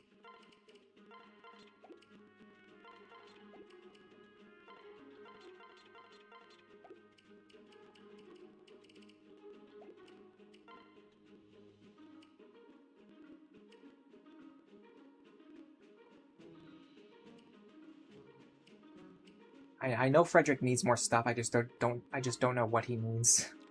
I need to give him something. I just don't know what it is. Vake's gonna have to restock hand axes.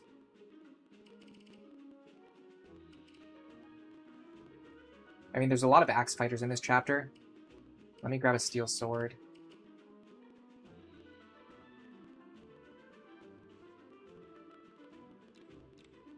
Maybe just like a spare heal.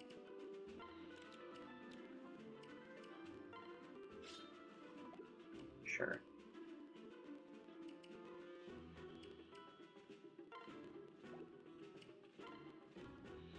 This pair is definitely going to want some healing available. I don't think we're going to want bronze weapons on Sully for anything. We're kind of done with the Beast Killer for now. I can have her grab a set of healing items for Vaike.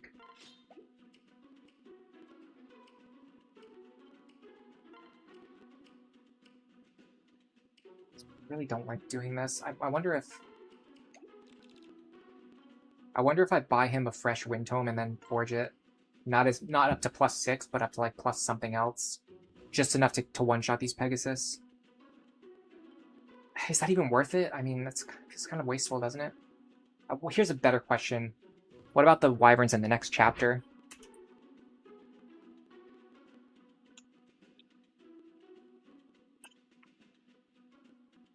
Let's seriously consider what we're doing here.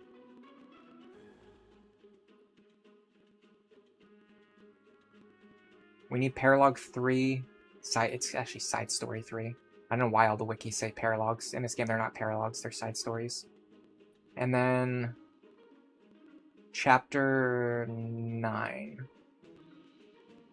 So in this chapter, we need...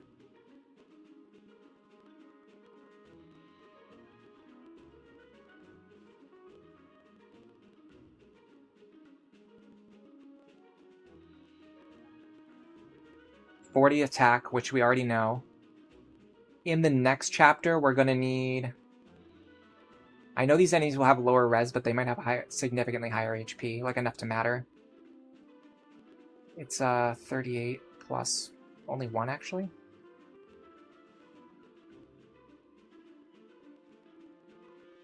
Question mark? 38 plus... Yeah, it's actually only 39. So as long as we can one-shot these guys, we can one-shot the wyverns in the next chapter. Okay, so here's the next question. How to do that?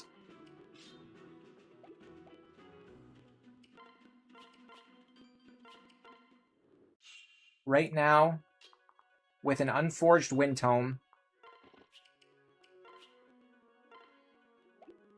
we actually maybe one-shot them already.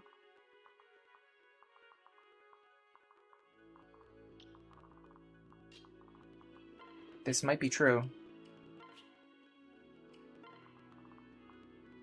That's true. That's also a huge deal for next chapter as well.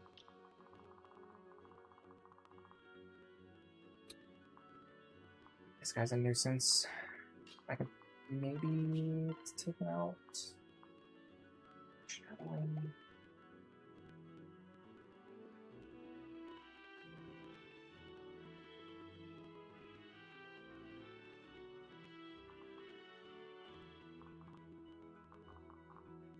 She needs a javelin. I don't know why she doesn't already have one. Are there any in the convoy, I wonder? I don't think so. Of course not.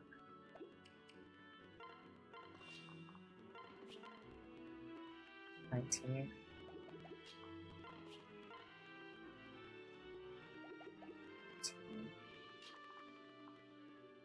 It's kind of a weird situation. I didn't put any of my other units in like the right positions for them to do what I need them to do, just because I knew this attempt wasn't going to go anywhere anyway. What does this guy deal? Oh god, 33 damage. Okay, minus 4. He definitely one-shots Rickon. So maybe I send Rickon this way to help with these guys up here. Can I just get all my characters into safe position so I don't instantly get a game over, so I can just test out what Robin's doing?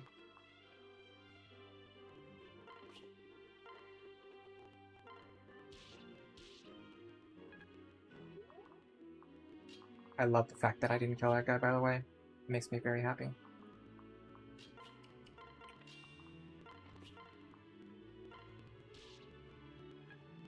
Okay, technically if we hit this guy, we kill him, so we don't take any counter damage. This guy, I would love for him to be dead, but of course that's never going to happen. Okay, so this is definitely a losing attempt. But we're going to get some valuable information. So first of all,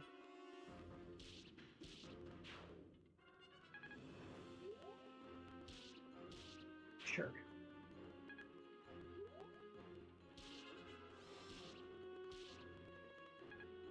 We're not doubling archers. That's pretty bad. Archer is not a particularly fast class. Robin is one-shotting these guys. That's really good. That means we don't need anything more than a basic Wind's Tome. And it also means we can use a Thunder Tome in the next chapter, rather than a Forged Wind Tome. That will give us a much better matchup against the non-flying enemies, while still giving us the one-shots against the flyers. Alright. We're doing better than I thought we were going to be. Now I have to figure out what the heck I need to do next, because now I no longer know what I need to do, because I didn't expect to get this far. Of course he has Pavis Plus. You just know that he has Pavis. You just know, you just have the feeling that he's going to have Pavis Plus. It's just a little bit of an instinct that you have. Something that you thought might be possible, and what do you know, it was possible. It actually turned out to be the case that he had exactly Pavis Plus. Who would have guessed?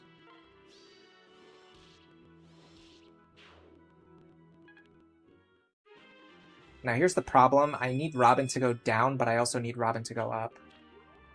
I cannot do both of those things. So I'm kind of stuck here.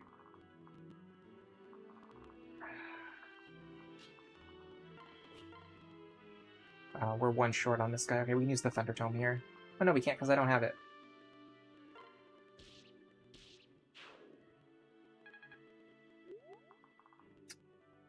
Alright, Rickon. Show me something good here. Nope. Nope. Not only does he not do anything, but the enemy has Aegis Plus. Bruh.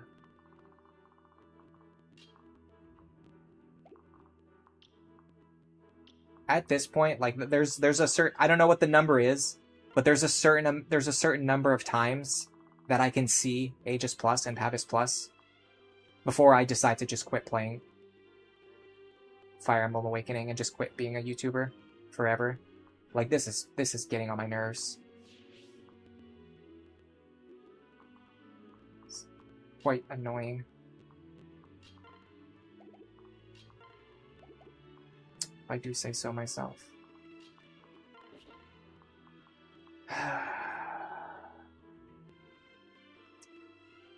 Ephraim's Pike almost works.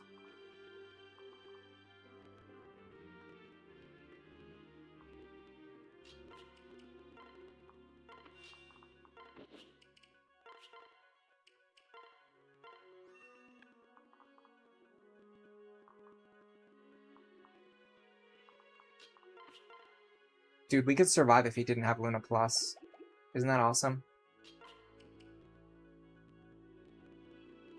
If I don't kill this guy... If I don't kill this guy, he's gonna kill the green units on the following turns, but I literally cannot do it. I don't have anyone who can do it. I have nobody who can perform that role. Nor do I have anybody who can fight this guy, because guess what? He rolled counter. You know what I think I need to do? Pretty sure I need to do something like this.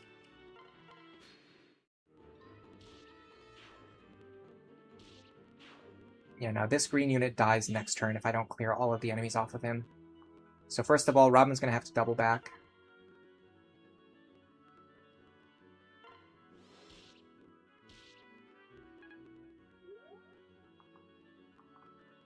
Now we need to kill both you and you.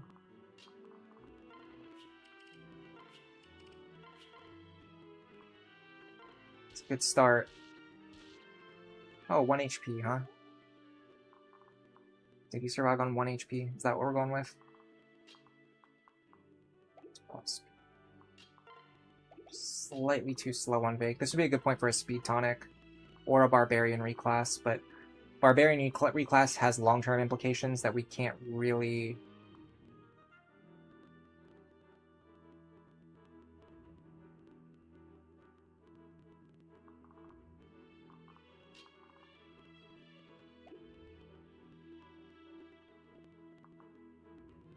This is tricky because I need to kill several enemies that all have like 1 or 2 HP. But I'm going to run out of attackers pretty fast. Especially because I need to worry about this guy and what he's doing. Well, does he have Vantage? No.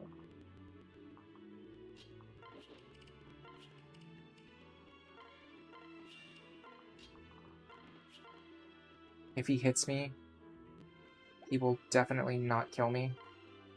If I hit him, I will definitely not kill him. I can block him, though.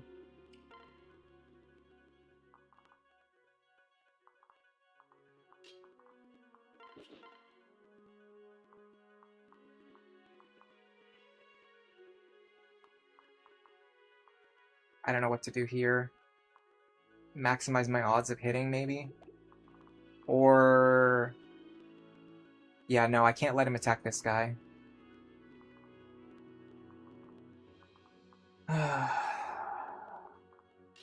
Well, with a lance equipped, he does 25. That means if I remove the lance, he'll deal 24. But then Luna Plus, so yeah, it doesn't matter. He's gonna destroy me with Luna Plus, no matter what I do. Well, if that's the case, if I'm always gonna die no matter what I do, then I need to either get Sully down there, and then if Sully can't reach, then I just need to go for the... Yeah, I just need to go for the attack. There's nothing else I can do here, except just roll this attack and just hope it hits.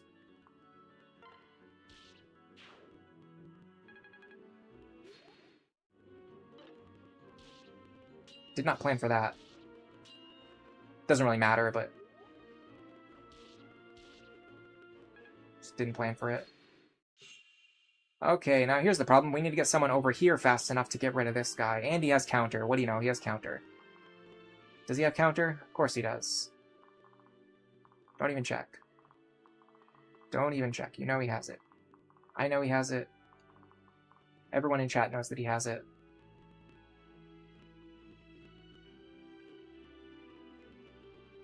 You want to see me stream 3 Houses Maddening? No, thank you.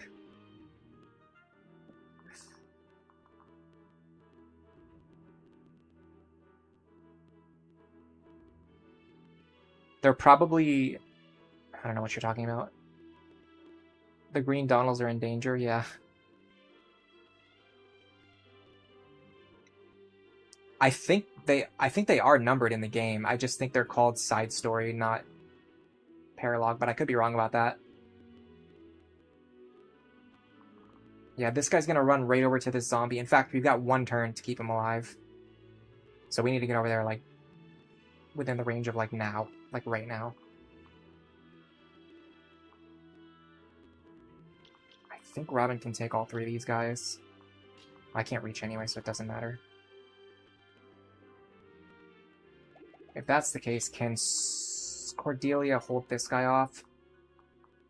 Not in a satisfying way, but certainly she can do it.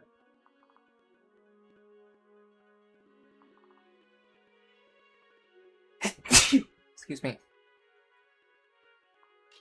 Can we kill this guy?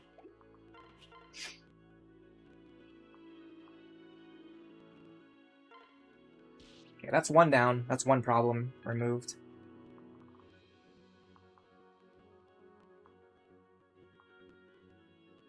I don't like the fact that these guys have overlapping ranges. But they can't reach me in this place. Who can reach me? Just you? Okay, well if I kill you with 2 range, then you're not a concern to me at all. I could Levin Sword him, but I don't like that option. Hand Axe works fine. Problem is, that means nobody is going this way. That's going to be a problem.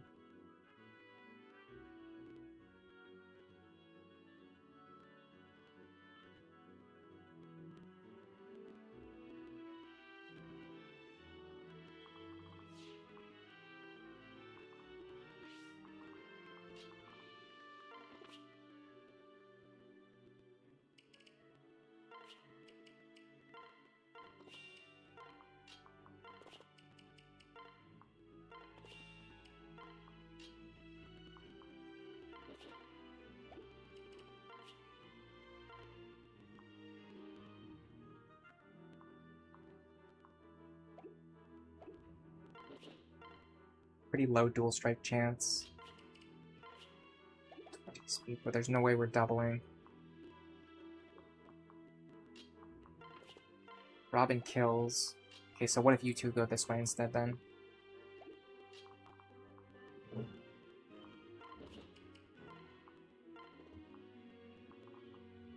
And then Robin goes this way.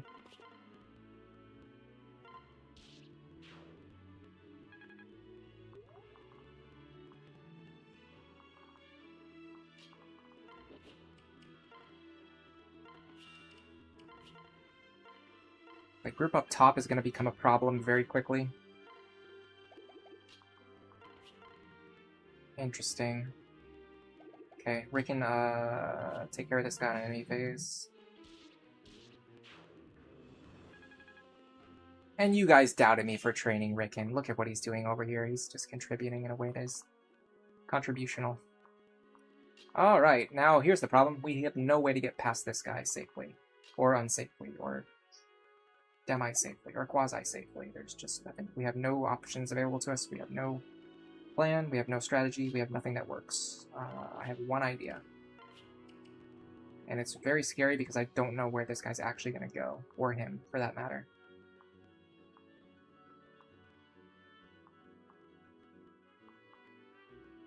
I don't think this square is ever threatened. I'm very scared that it's actually going to be. In fact, I'm so scared what I'm going to do instead is this.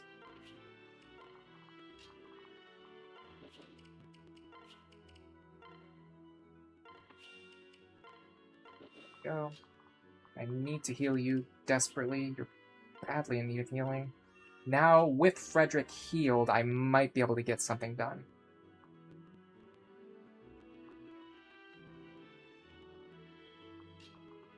Because I can body block this guy. Can I hit him twice? With the right pair up, I can. I have to use Cordelia. It's kind of tricky because I need her to be paired up with Vaike, but she can't get over there.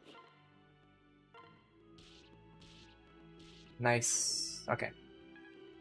That is one huge problem dealt with. Now we need Robin to deal with everything over here almost exclusively on their own, with just Robin doing everything. All of our heals are probably in the backpack of the character that we can't pair up with because we've had to scramble. I didn't expect to win on this attempt. Remember, this is supposed to be a testing attempt.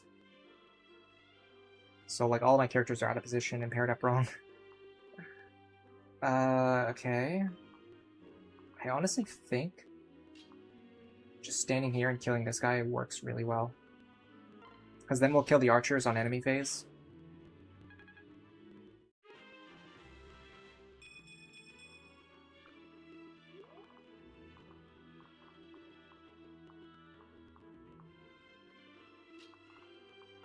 You two, get out of there.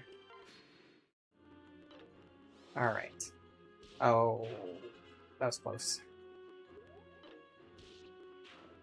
He's gone. Alright, we've got significantly less enemies to worry about now. Only one guy up here with counter, but 2 with Luna Plus. The tricky part is hitting only the counter guy, which we can't do, and then this guy being in front of the other 2 means that whoever he reaches is also going to be reached by this guy. We should be able to set up something where only one person fights you, but you're the one who has counter, so we can't do that. It doesn't work. Unless we can lower our damage enough.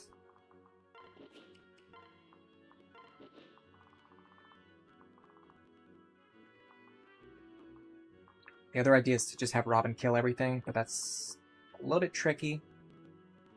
I think we back up for a turn and just heal so we can be ready for next turn.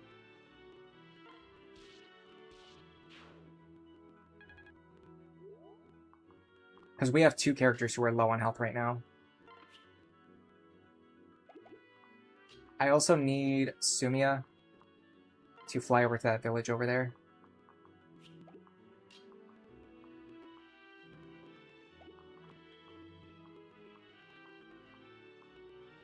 This square is actually threatened, so I need to back up more. Now we're getting somewhere. Heal Vaike up almost to full. There you go. Okay. Now you need to go for that village while we still have time. Now Robin can hit the guy with counter. Take him out of the equation.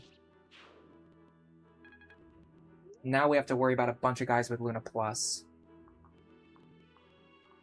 And it's also very difficult to remove them.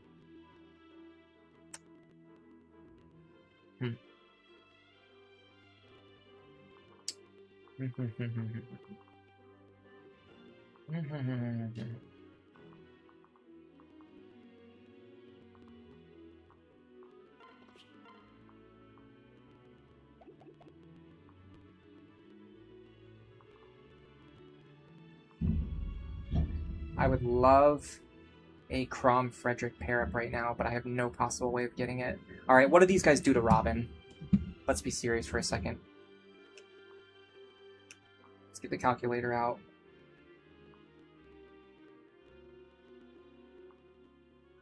They deal 99 damage to Robin. Minus 18. Minus 9. Minus 9. They're going to deal 63 to Robin, so we have to get rid of at least one of these guys, and we have to do it with someone who will actually survive. Certainly Frederick is on that list. I'm going to have to pair him up with Cordelia again. It's actually pretty much fine. The trick is, have to do this in a really specific way.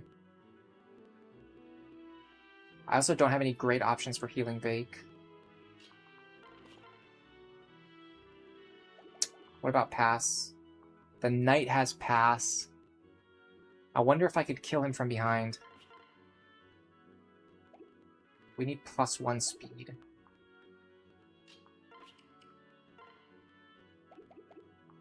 It's ironically very difficult for us to get. We could get speed from Crom.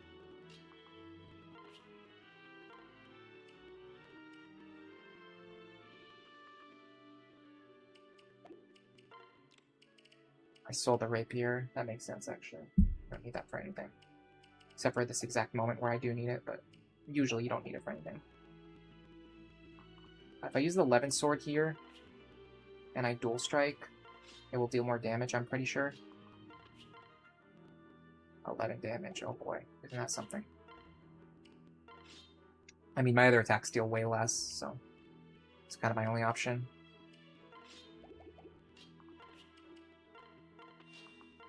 So he doubles, and I could also Celica's Gale here to guarantee this kill. Then if I body block, the other guy will never be able to reach Rickon. Do I need to Celica's Gale? There's a question. 32 is not enough. Alright, let's send our other characters out first. See if we actually get the dual strikes. That's important information.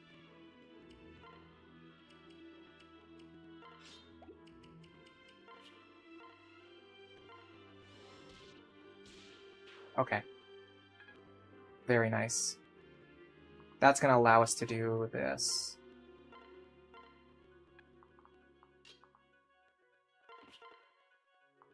I will use Thunder. 32. In fact, I need to make sure Vaike can actually kill this guy. 32, did I say?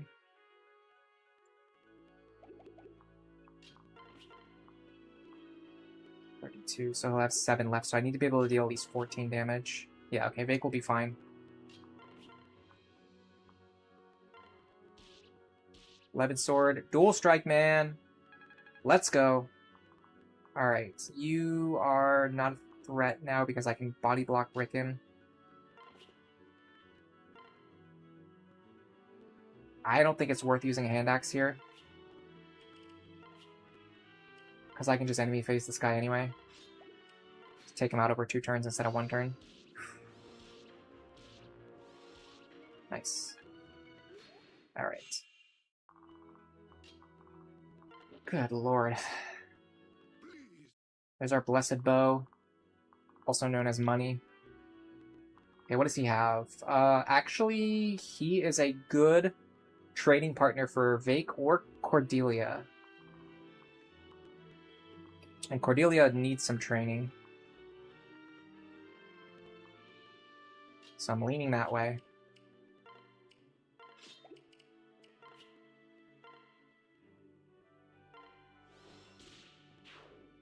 It's actually probably the worst thing that could have happened. Funny enough. Oh, cool, another terrible level up. God, you love to see it. You just love it. You just love the way this game loves to screw with you. When you have a specific team build that you want to run, and then every single time you level up one of the characters on that team, they get trash level ups. It's just a really fascinating way to structure a game, I would think. And I would be correct. I'd love to get a Bronze Lance if I can. Who has it? No, seriously, who has it? Sumia, probably? She does.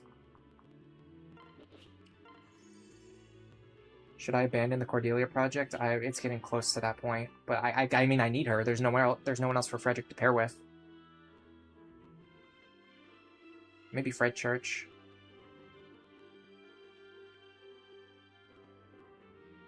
Yeah, Wyvern Frederick's really good.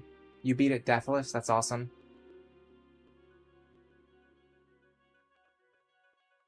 Wyvern Frederick is like one of the 3 possible solutions to Chapter 12. Like, there's really not very much that works, and that's one of the things that works. I'm sure I don't have another one in the convoy. I do have another one in the convoy. Okay, hold on a second.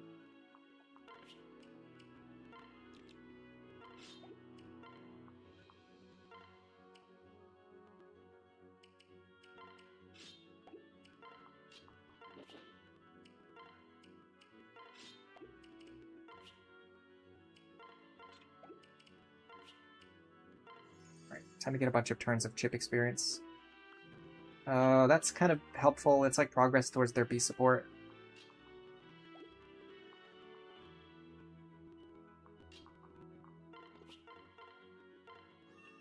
In a way that matters. Not just like in a way that doesn't matter. I want Robin behind her. I don't necessarily want her to land crits, but if she does, it'll make this process go a little faster.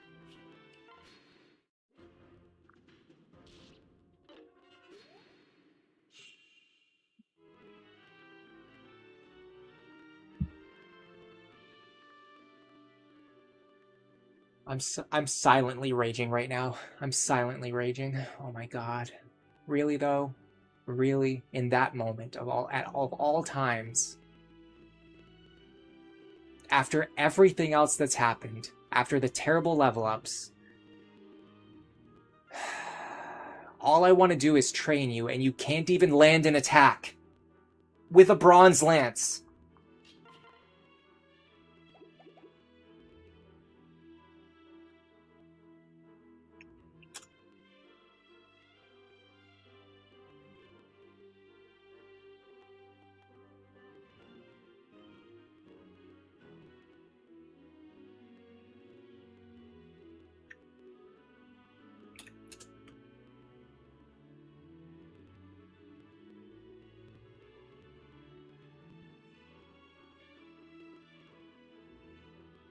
The actual chance for that to hit was 95.65%.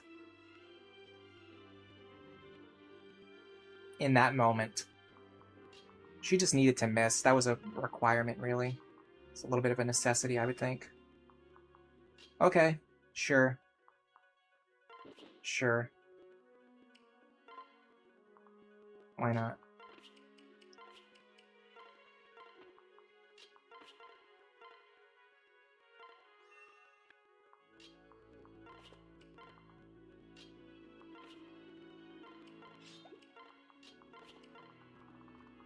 I feel like Rickon deserves training more than she does at this point.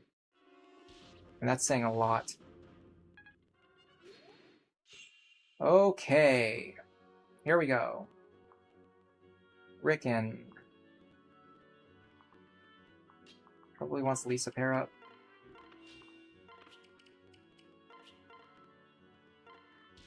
There's 14. Vaike.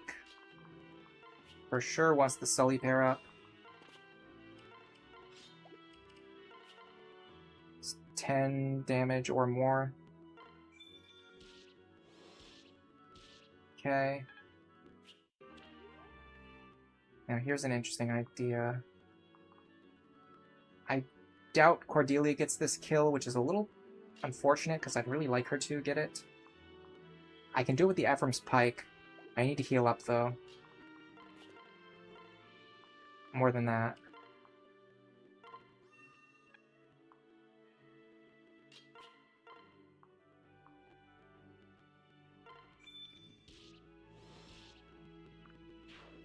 Please gain a level. My god, really?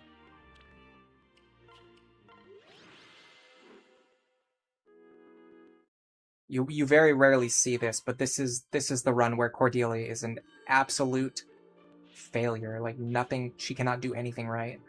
But it's fine. Concoction. Another second seal. Some discount iron weapons. I just don't have the money, really. You had Sniper Crom sitting in the corner with a Blessed Bow equipped. That's awesome. I love pylon strategies, like dog pile strategies, where you just have one character surrounded by enemies and they're not doing anything other than just absorbing attacks and keeping them busy. It's really fun, honestly. Yeah, the game is being spiteful. That's a really good word for it. It's being spiteful toward me. It's just...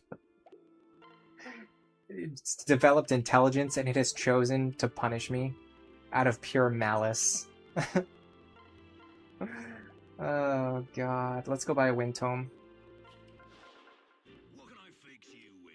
You half expect every single Wind Tome shop to be blocked by enemies right now, given the way things have been going. Can I please get the Thunder Tome now? Thank you.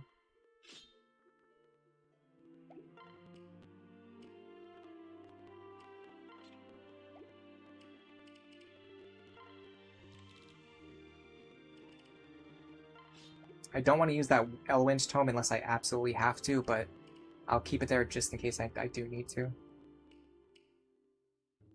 So the Thunder Tome should be quite useful this chapter. I can get away with the Wind Tome on a lot of turns, though.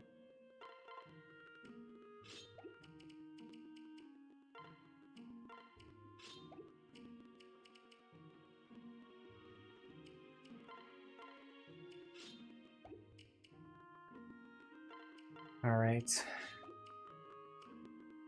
Good, good, good. You are mostly going to be fighting Axe units again, so this is probably a good setup. Might even be worth it to grab the Eliwood's Blade. Restock my hand axes.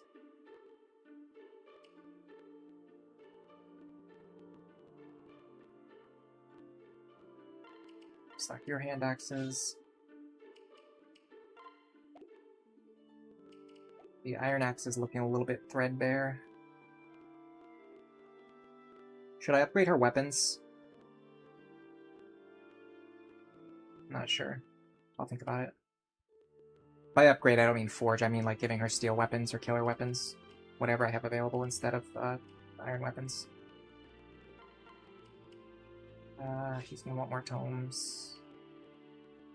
I don't know what I'm gonna do about her. She's failed me in every conceivable way.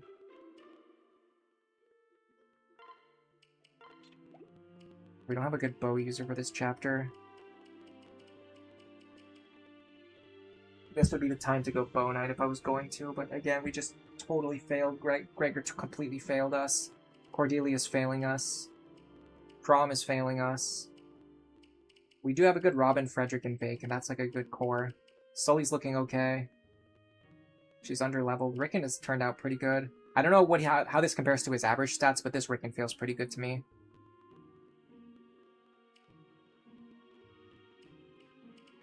What else do we have available to us this chapter? I think we're going to make good use of Libra. Oh, you know what?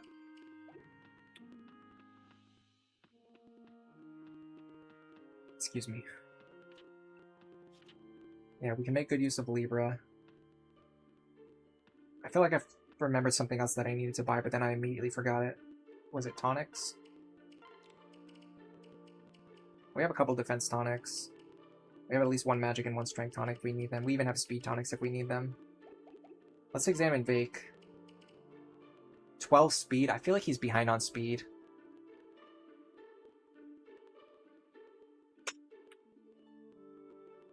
I can be spiteful too. Anytime I feel like a character is like getting screwed over, I'll go out of my way to look it up just to see like how much the game is screwing with me. Okay, so my base speed was 6. Yeah, his base speed is the big problem. What is his growth rate, though?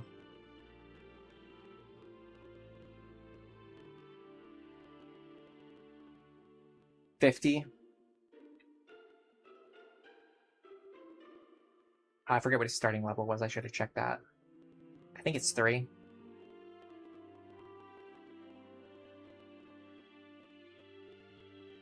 Vaike. Yeah, it's level 3. Okay. So in 13 levels, we should have gotten 6 points of speed. No, we're actually right on par. I mean, we could be on like 12 or 13, so we're like a little bit below, but 12 is about where you would expect Vaike to be at this point, surprisingly. It just feels low to me. Maybe we do go Barbarian to get speed before promoting.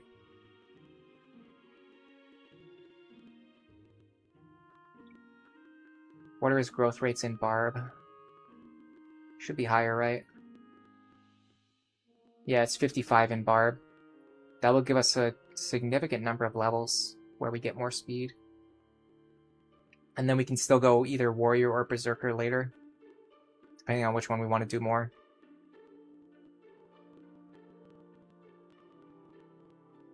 I'm kind of feeling it. I have to think for a second, but I think I'm feeling this idea. I think I like Barbarian Vaike right now. So our speed is not where I need it to be. Enemies on this map have 12 speed, 14 speed, 12 speed. 13. I don't have to worry about 13. 12. So any enemies on this map are going to have about 12 speed. Some of them are going to have 14. I'm only getting... I think I'm only getting +4 from Sully, if I remember correctly. If that's true, I need 1 more point of speed to double. And it just so happens that promoting right now will give me... switching classes right now will give me 1 more point of speed. In fact, it gives me 3 points of speed, which will let me double everything pretty comfortably. As opposed to just being 1 point short of doubling. Well, you know what I could just do, though, is just use a speed tonic to fix that. That's a smarter thing to do. It's a smaller investment, and I can still gain a few more levels.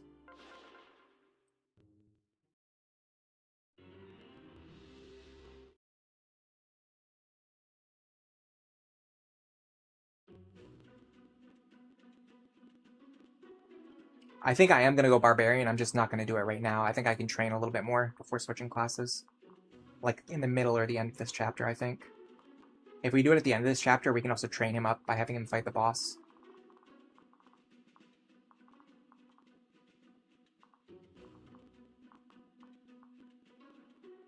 (42) 36. I wonder if... 38... With the right pair-up, I think Robin can one-shot everything here. And never take any counter damage. That's one idea. Let me see about that first. And while we're here, we're going to see what Vake's speed actually is, too.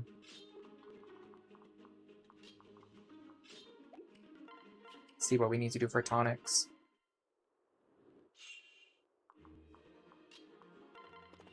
So my speed is 16. Which means we're not doubling anything. If we use a speed tonic, we still won't double the soldiers.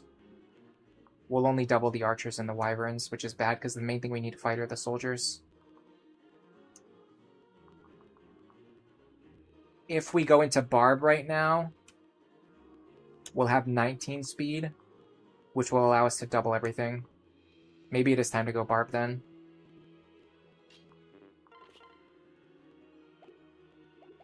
I'm kind of greedy though. I'm 13 points away from getting another level. 35, 35, 36, 35. We need +4 magic from somewhere. That works. That's overkill. That works.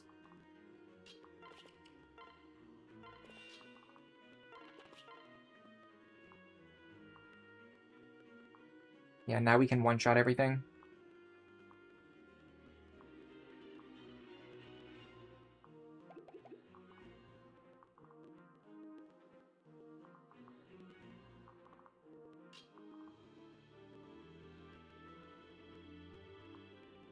Kind of want to kill the guy with Luna Plus, but then that means this guy's threatening a huge section of the map. It's very, very, very different from my normal opener. It's extremely different from my normal opener. Let me just test this out. I want to see something. I want to see what happens if I open like this. I don't think this is the play. I just want to see. We're in testing mode, okay? Now the trick is... Can Rickon survive a hit from you? And can he one-shot you? I doubt the... I'm pretty sure the answer to both of those questions is no. 7. 31. No, not even close. So Rickon has to just stand over here and do nothing. That's always fun. Technically, Cordelia can get over here and do something. So the problem with the left-hand side is that all these enemies have overlapping range, which means if I move anyone forward, they're going to have to take attacks from all of these enemies.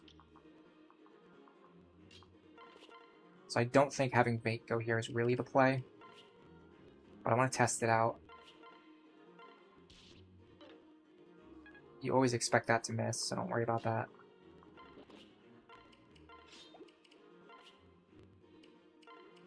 Just think of anything that your character could ever possibly do and just assume that it's going to miss. And you'll be ready. You'll be ready for anything. Okay, we do have a few free deployment slots as well. Keep that in mind. Okay, Vaike is taking the hits from the soldiers pretty well. There's a level, there's some speed.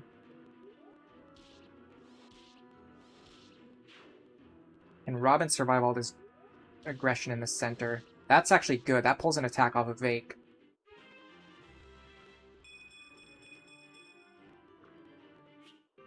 We might be onto something here. And then Vaike can take that attack because the other soldier didn't hit him. Oh, another trash level up. Bet you didn't see that one coming. I think these guys are going to kill... Well, that guard probably saved me. I think without that guard, these guys would have killed Robin. Yeah, they would have killed him. I would have been on -2 HP if I didn't get that guard. But I did get that guard, so... Let's see what we can do with that. Got several flyers available to us. This guy is a problem. Can Rickon take an attack from him? 21. Problem is I'd rather kill him and keep moving.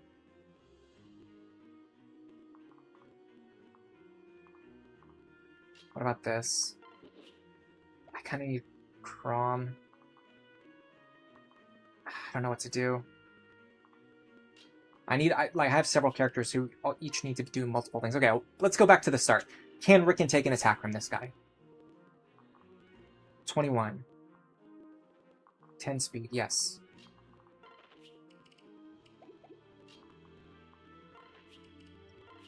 But if we do that, we can't heal Robin anyway, so that doesn't really matter.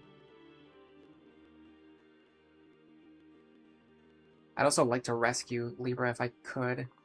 I don't think I can get away with that. I mean...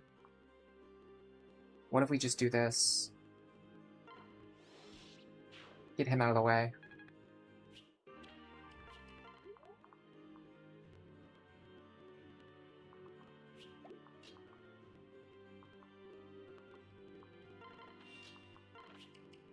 I think the big problem is that my back line is not going to get down to the bottom side of the map fast enough.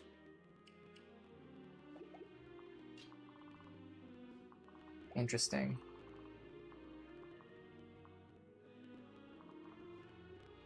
I mean, I doubt these guys would ever attack Frederick instead of,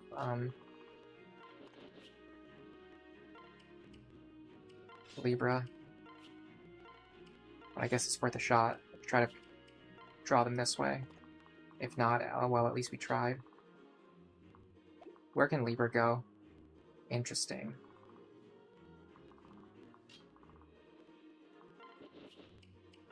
I'm going to drop Crom here, so Libra will come over here and recruit himself. That allows me to get away with this. So the big problem with using Maribel Robin is that you basically have one less person to heal every turn, because Maribel is always paired up with Robin, and I've noticed that really does matter. It's probably the one thing about the pairing that I don't like. Alright, who hasn't moved yet? Robin, that's good, actually.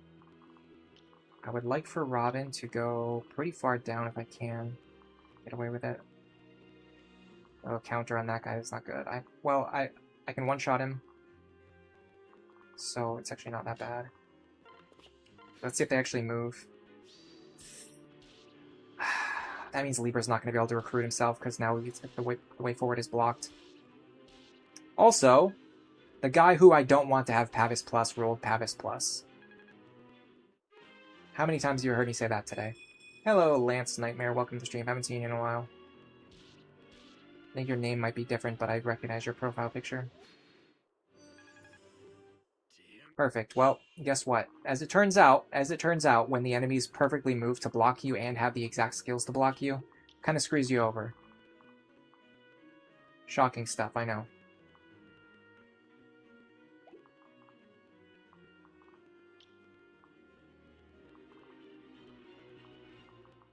multiple killer bows, 100% accurate axes. I'm gonna have to use the physics staff here.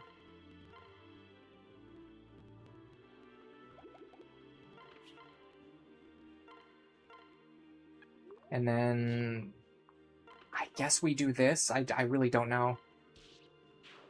We kind of have to. And then we're still not safe. Or even close to it.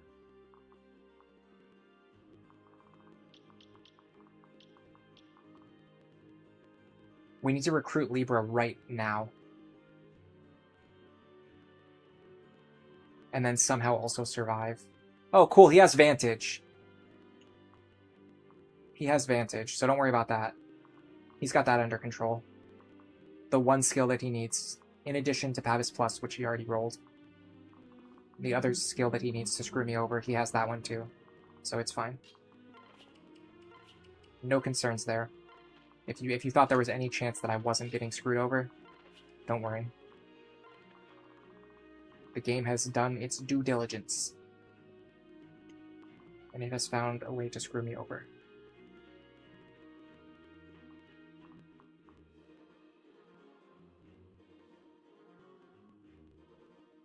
What do I even do here?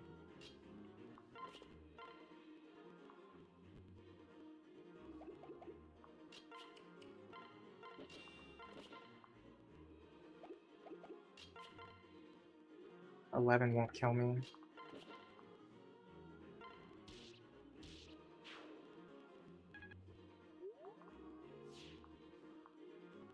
So in theory, this accomplishes something. I don't know what, but it accomplishes something.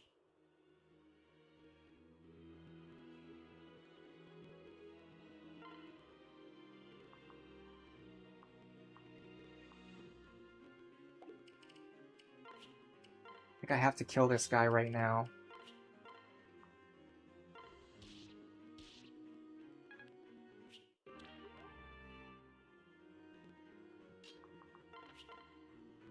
As long as I don't miss here.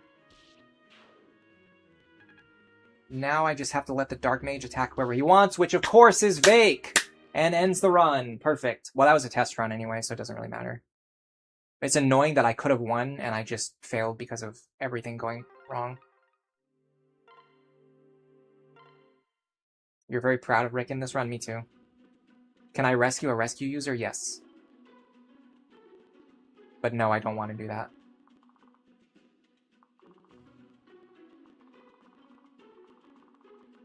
Mechanically it works, but for this chapter it wouldn't help me at all because my characters would be down here in the middle of these guys, which is obviously not where I want to be.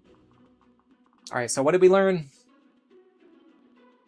I mean, I didn't really learn anything. All I learned is that the game is going to be as obnoxious as possible.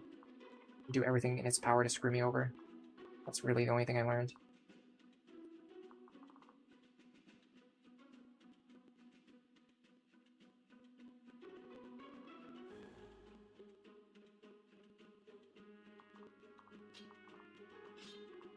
Cordelia here, Frederick here actually helps us in a measurable way. And the next question is, who do I want to bring with me? Honestly, Muriel for desert movement. And nobody else because I don't want them lagging behind and me trying to struggle to keep them alive. I also give the men's staff to Lisa. She needs it way more. What else?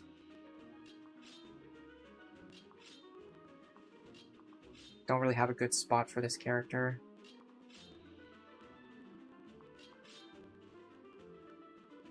I guess she just hangs out here because there's nowhere else she can go.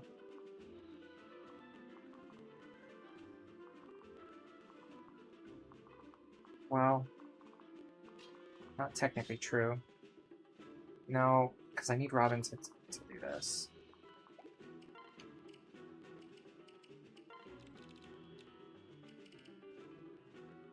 Any tome I can give her? Not really. I don't want to buy one.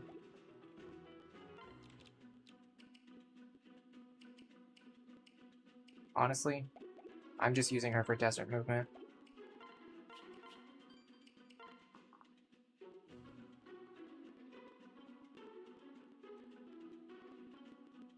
Pavis plus Vantage plus with Nosferatu. Yeah, the game is trolling me at this point. You want to see his Barbarian coat? Because it looks cool. We'll check it out. I feel pretty confident I'm going into Barbarian. I just don't want to do it right now. I kind of need to right now, but I want to greed and get him a couple more level ups if I can. But I cannot overstress how much better it would be.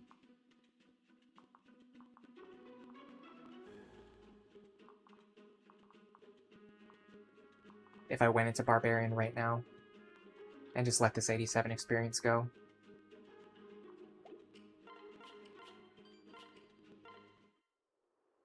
The annoying thing is I could have actually averted that game over if I just kept Vaike out of range of that guy, but I wasn't thinking that far ahead. I was just thinking, oh, like, oh, what idea could, like, maybe sort of work? Okay, that crit helps. Sort of.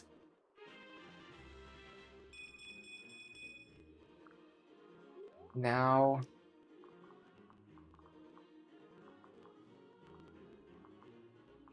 want Robin to kill something that has Luna Plus.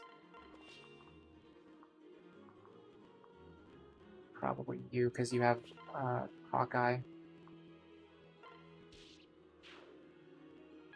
At least the other Luna Plus guy can maybe dodge. I don't know if the odds are high, but it's at least possible. Then... Frederick here. Now here's a question. Can I make use of this tile?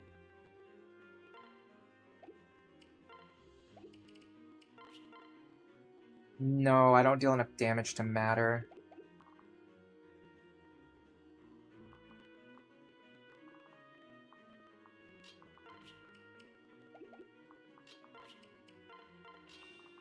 The only thing I don't like about this opener is that it puts Vaike in a spot where he just can't do anything.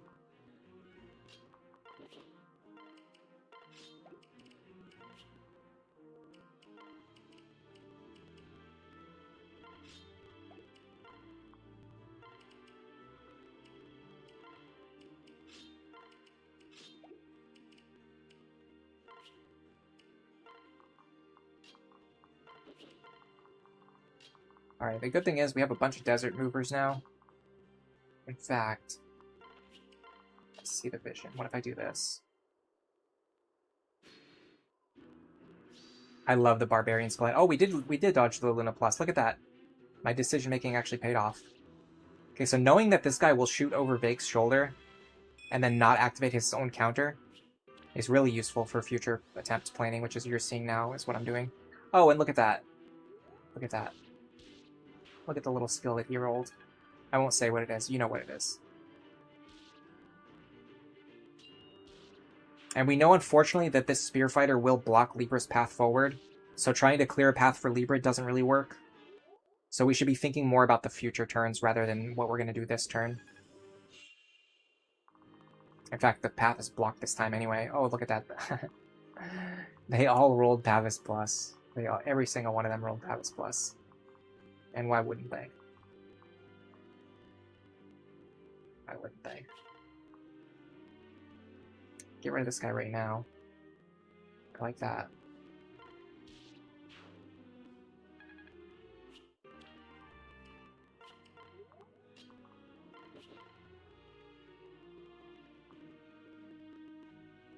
Actually cannot kill this guy because he'll kill me before I kill him. The problem is I need Frederick to move as far as possible this turn. There is a solution, and it looks something like this. Yes. Ricken for the win. Now we can't heal Robin, because our entire team is clustered over on the left-hand side. Can we just rescue Libra right now? Of course not, because I don't have the range. What is my range? 6.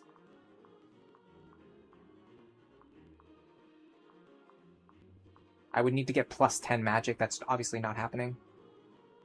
What if I pair her up with Sumia instead on future attempts? Also, I completely screwed myself over. I can't heal Robin now. Hold on a second. I should have a Vulnerary or a Concoction or something. Yeah, bring one healing item's good enough. One heal, you idiot. You absolute idiot. Well, yeah, one healing item's good enough for the character who's going to be tanking everything for the entire chapter. Why? Why did I only give him one healing item?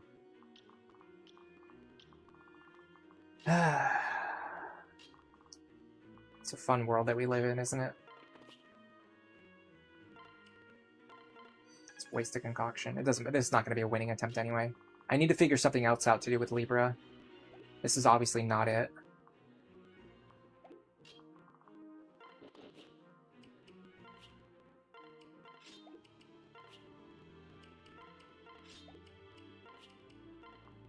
Don't worry though, because they all rolled Pavis Plus, so. Even if we had any chance of getting anything done, it would immediately not work because of that. Perfect. Put the wrong person in the lead. I'm reaching the tipping point where you're so tilted that you keep making misplays, which makes you even more tilted. We're there. We've reached it. We're at the apex. And it's fun. It's a fun place to be.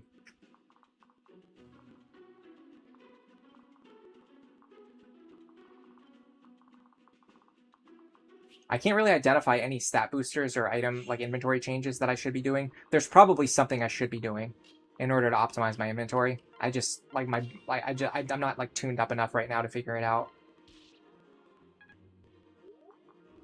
Like, I just don't have the mental ability to process that information at this exact moment in time.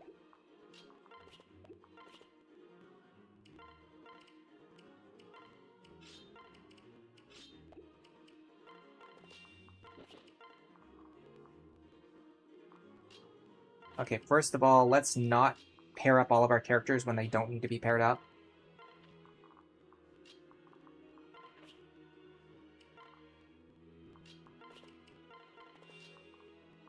I need to kill you.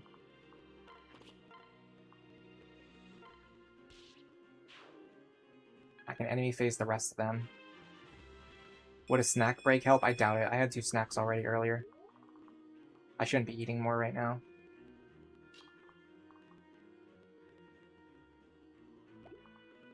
Actually, I want you here. And you here.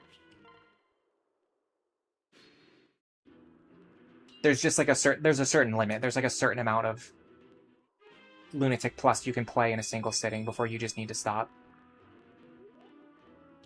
Okay.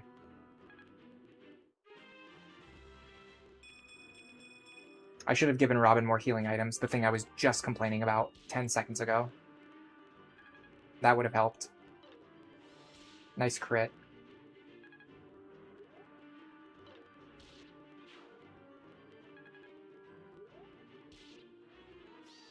Oh, perfect. He's got Luna Plus. Nice crit. Actually, that didn't matter. I one-shot that guy anyway.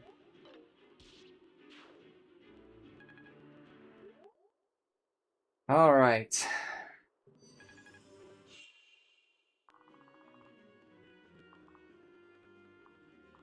These guys are not particularly dangerous. The Dark Mage is very dangerous, but he doesn't have Pavis this time, so I can get Frederick over there, I can succeed.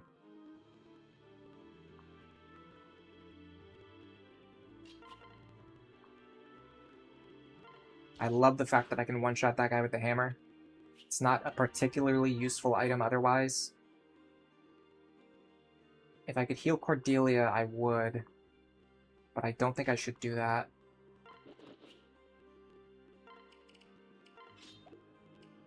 Let's actually trade the correct character. Or let's actually drop the correct character into the threatened tile now.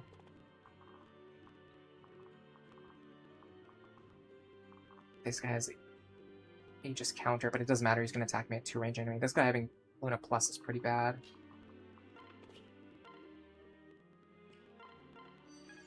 I can live with it.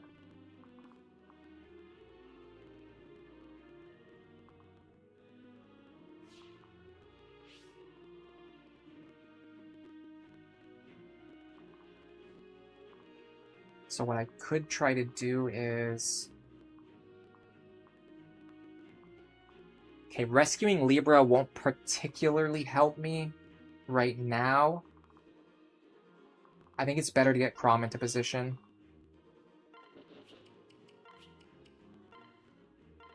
To recruit him next turn. And this sets me up better for moving Vaike next turn.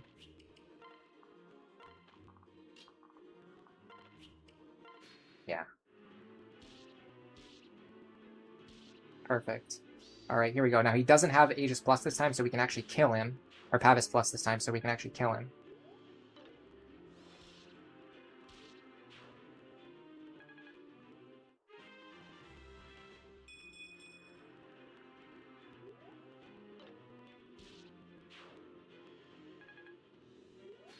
Now we don't have 3 enemies surrounding Libra. Unfortunately, this guy's still a threat. I wonder why these guys... Oh, you know what? I'm actually supposed to hang back with a Robin for a turn so that these guys don't move forward until the next turn. That's what's happening here. I'm actually just misplaying like a complete clown. It's something that happens often on this stream, as you guys are well aware at this point.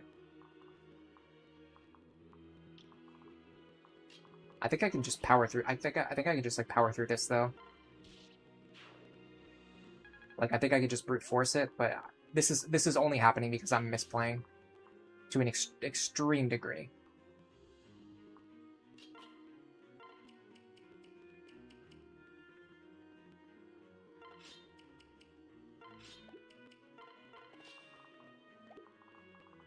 Be careful with these guys. I would love for her to get the kill, but she just can't do it.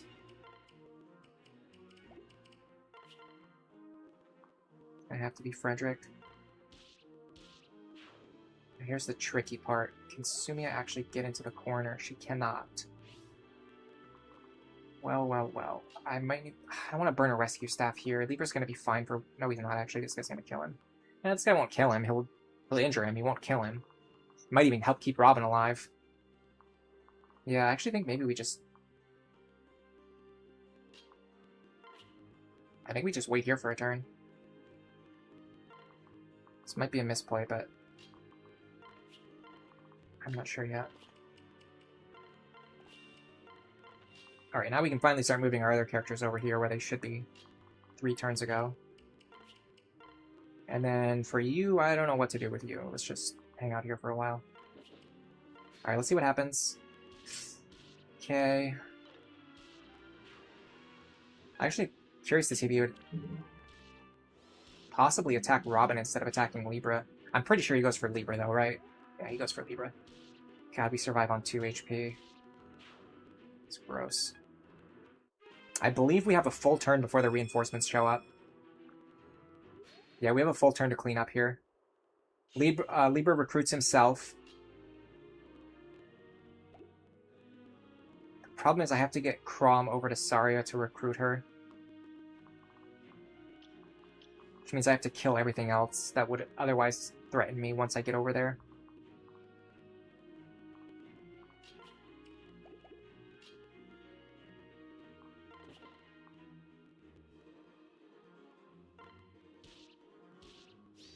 That works for you, and then also the Spear Fighter is just kind of stuck in the middle of nowhere. So we don't necessarily need to worry about him anymore. This guy is the one we need to get rid of. See a little bit of a path to success here.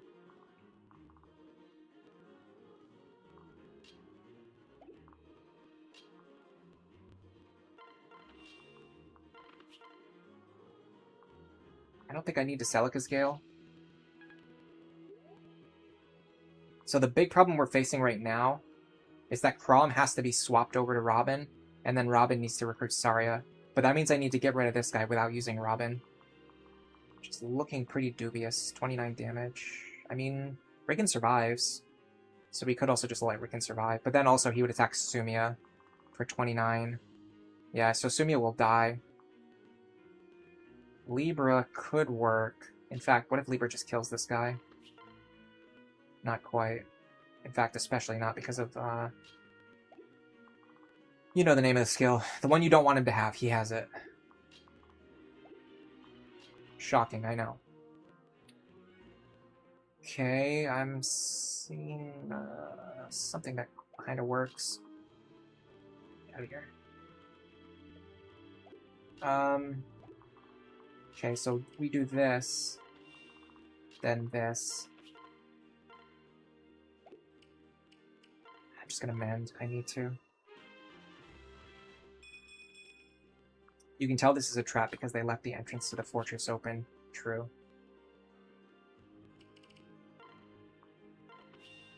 Now, rather than attacking, I think I'll wait and I'll let him attack me on enemy phase. Also, I just realized Robin can literally just kill this guy after we recruit Saria, so we're totally fine here. Duh. Wow. Wasn't that a million times easier than I expected? In fact, it might be better to have her attack. And her damage is not quite high enough.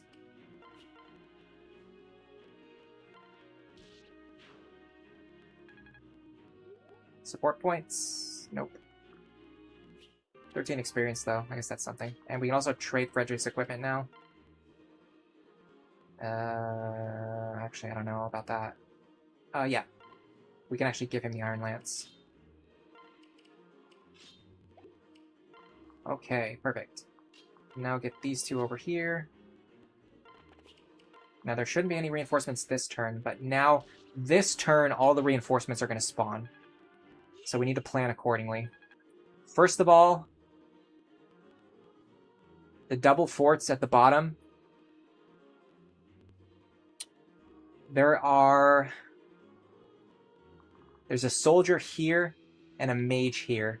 Now, the unfortunate thing about the soldier is you don't know what skills he's going to have, so you can't really leave anyone in his range. Because anyone you leave in his range could kill themselves with counter damage. So we just need to stay out of his range, which is, coincidentally, right where Rickon is standing. So Rickon needs to move. I also like for Robin to go farther north, but they can't. So maybe instead we have Robin stand here.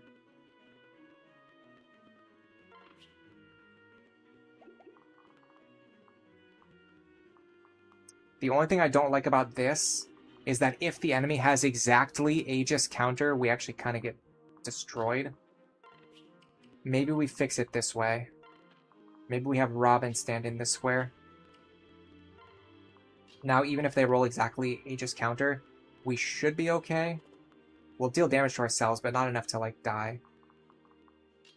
Get some free fort healing. You two just wait here so you can contribute something next turn. Okay, this should be fine. I think everything looks fine. We'll have to deal with the wyverns a little bit more slowly. He did have Aegis. I don't know if he had counter. I can't tell because we crit him. Alright. The lead units aren't particularly scary.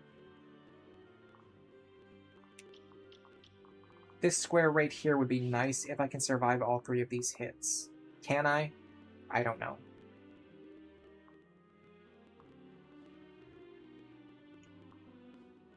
And this guy won't even attack me at one range. We've capped defense already. We only take 13 damage in this position. What does Vaike take? Something less than 43. Because we're going to have the Sully pair up too.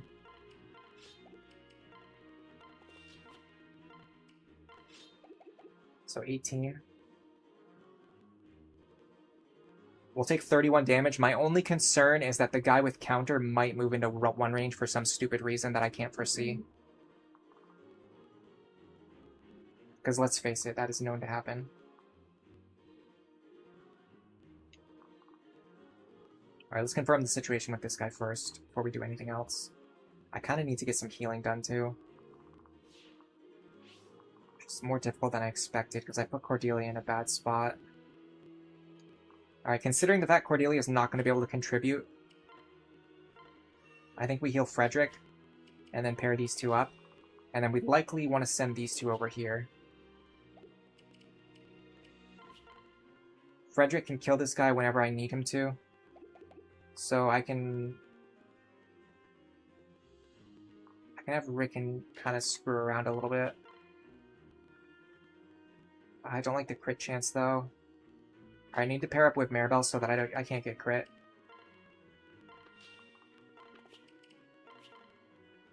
That's the power of Demoiselle right there. We don't need to like deal any significant amount of damage. We're just dealing chips so that we get free experience. And Rickon is already level 9. Can Crom get chip and survive? Yes, he can. I would like to do so. Ooh, nice Rickon chip, too. That's the power of Dual Strike Man right there. That actually means Cordelia might be able to just take the kill. She can, and she hits always, guaranteed. Alright, so we put Robin here. Now I'd like to set up a situation where maybe... Yeah, Vaike stands here.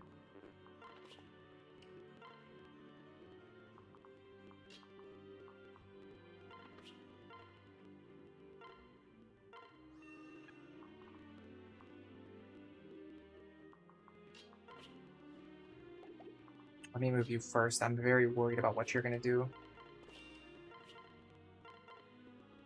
Okay, they didn't have more range than I thought. Okay, so now if Mariel stands here, Vaike can use this pair up to get away next turn, potentially.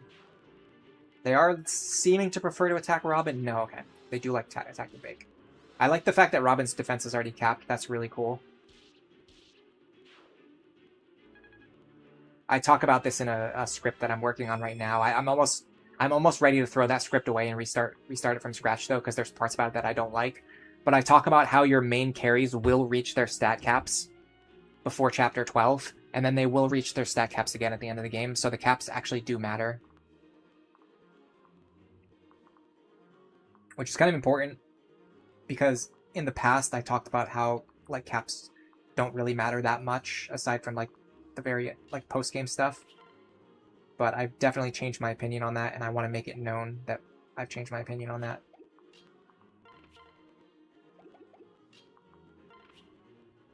Like, the fact that we have plus Magic Robin is one of the only reasons why we're able to one-shot so many of these enemies. We can get away with using the Wind Tome here, because everything that remains is weak against wind.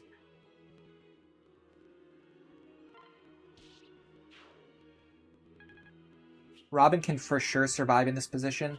Let me see if Vaike can survive. We get attacked by these two guys.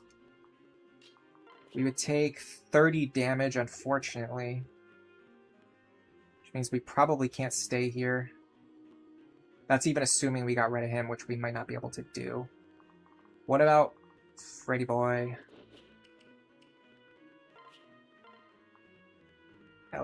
He can actually not get rid of this guy.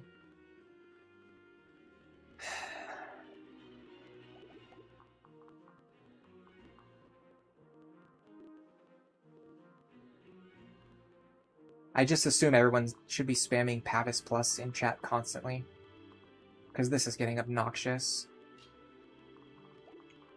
All three of these guys have Pavis Plus, which is the only reason. The only reason why I can't clear them is because all three of them rolled Pavis Plus. Just your typical Fire Emblem experience. How much do they deal to Rickon? 33?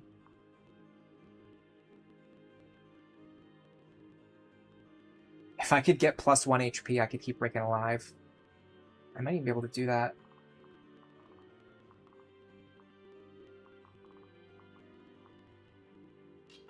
Heal him.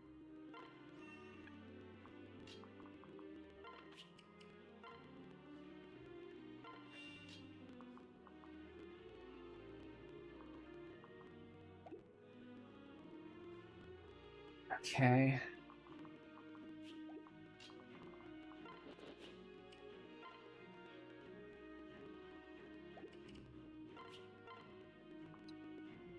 So you... Ellawood Blade here.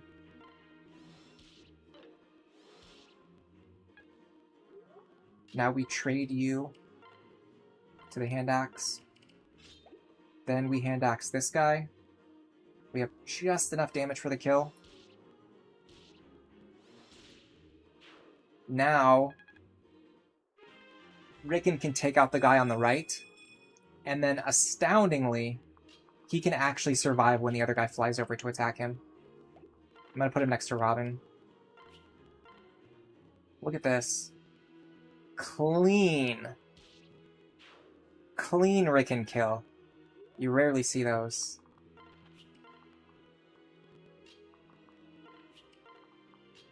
They try. They try everything in their power to screw me over, and I still win. Look at that. This is what power looks like.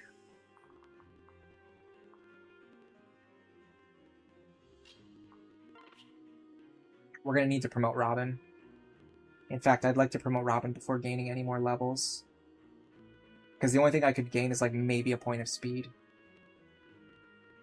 I don't think that's worth an entire 80 experience on a character whose internal level is already this high too. Which means I want to give this kill to someone else. I could give it to Rickon. Then Rickon's ready to promote whenever I want him to. Vaike is... Yeah, Rickon's not going to be able to fight the boss. Vaike can probably fight the boss. So I think Rickon wants the experience more. Let's get Rickon... Oh, never mind. Never mind. I'm sorry, you forgot. You forgot. The game is just trolling me nonstop today. If I had remembered that, I would have known that Rickon wouldn't level up there. He would end at 97 experience instead of 100 after killing an enemy. I should have remembered that. I don't know why. It was a momentary lapse in judgment. Alright, let's get some fort healing.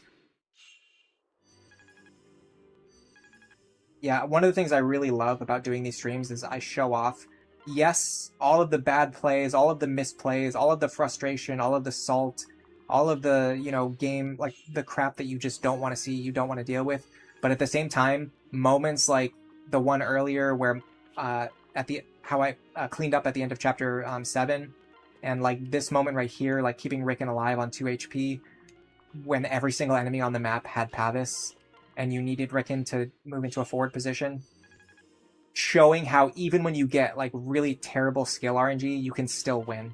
I think that's really important to show off, and to show me actually doing it, not just like a highlight clip, which could be anything. That could be me cheating for all you guys know. Like if I show myself actually doing it, that's worth something, in my opinion. That's the main reason why I really like doing these streams. You think Rickon could fight the boss one time? Maybe, actually he can, yeah. We just need a defensive pair-up. We don't have a great one, but we could use Frederick for it. Yeah, no, we can survive on one. The fact that Rickon is like is slightly more bulky than Miriel actually pays off here. Alright, let's heal the full. We're gonna want our Lisa support. Honestly, I'd like a Maribel support too, if I can get it. Alright, and we don't want to crit, so this looks fine. We'll fight him one time. We'll get some tome rank, and we'll reach level 10. We dodged anyway.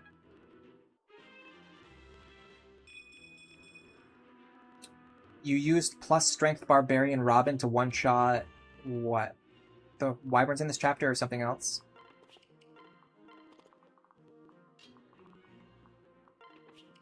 To one-shot them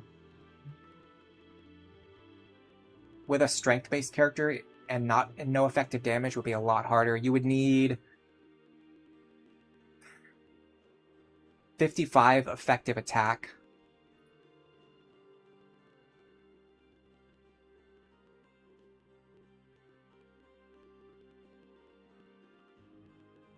So, Barbarian plus strength. You would have 34 strength. So you would need 21 attack from your weapon. You would get plus 2 from weapon rank. So you would need 19 more attack from your weapon. If you had a really good pair-up, you could get like maybe plus 6 damage, let's say. So that means you need 13 attack from your weapon. That means you could do it with a steel axe, a silver axe. The steel axe would need to be forged. But like a forged steel axe, an unforged silver axe.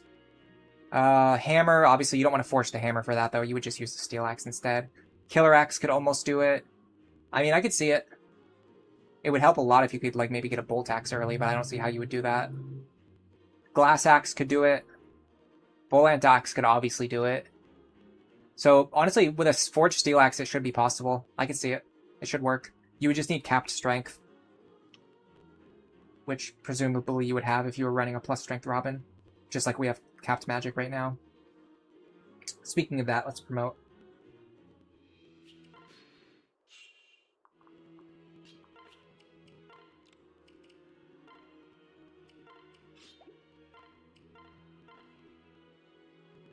Definitely going Sage.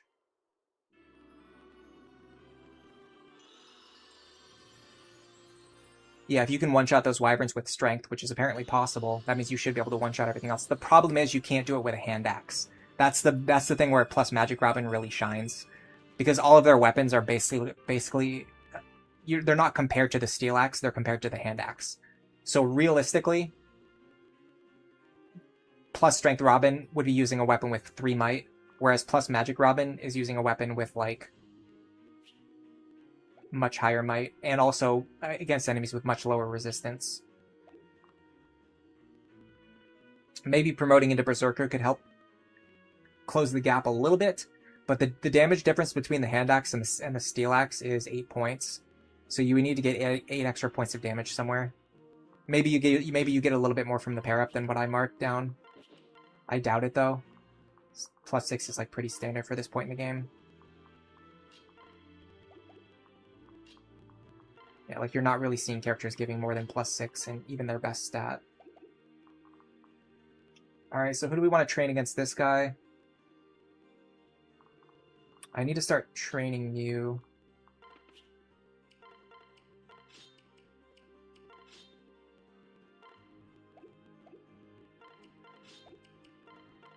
However, there's other characters who need some work. Like Vaike. Vaike can actually get a lot out of this, because the enemy doesn't have counter, which means I could sit here and hit him at 1 range a couple times.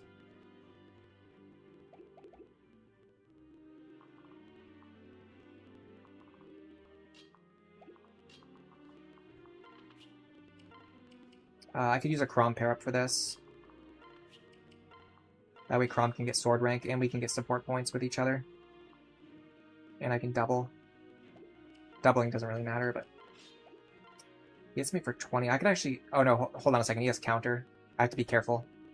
So I'll deal 6 damage to myself with counter, that's fine. Or less, even. I don't know why I'm dealing less damage. Why am I dealing less damage than what the combat forecast says? Oh, because he has... Yeah, he has Papus Plus, of course. Alright, let's go back. We heal. I'm going to do this for at least up to the level 18 benchmark.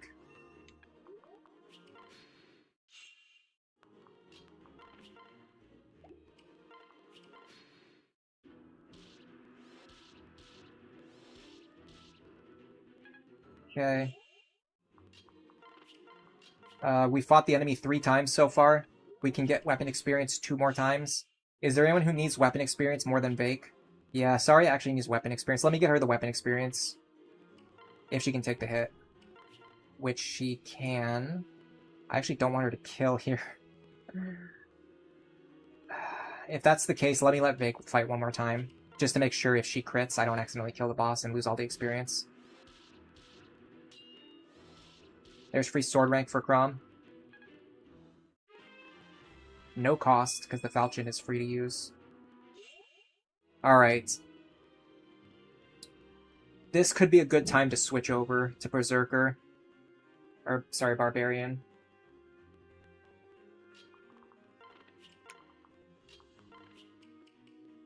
I'd also like to get support points between these two. Didn't get it.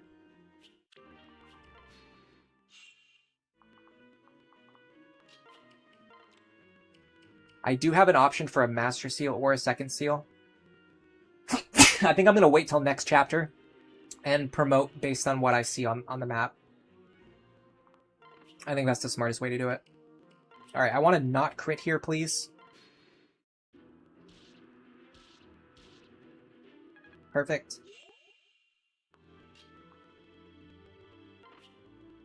Oh, does he not regenerate? He does not regenerate, okay. Let me heal back up. 16. Should I start training Libra now?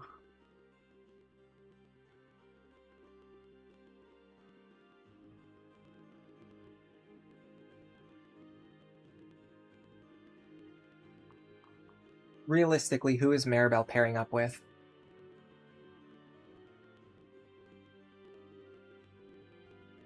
Lisa's pairing up with Rickon. I feel like Maribel's going onto the bench, which probably means I should have been training Lisa more, but I wasn't really thinking.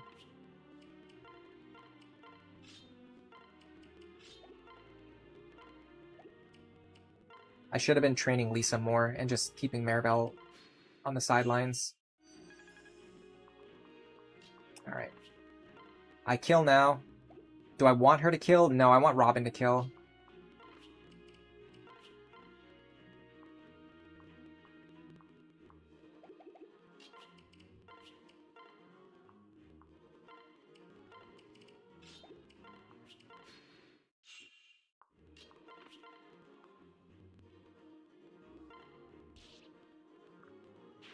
Robin gets boss kill experience here. Worth it, I think. Right. Bless you. Thank you, Asurio Litum. Oh, by the way, something I can do I haven't done yet.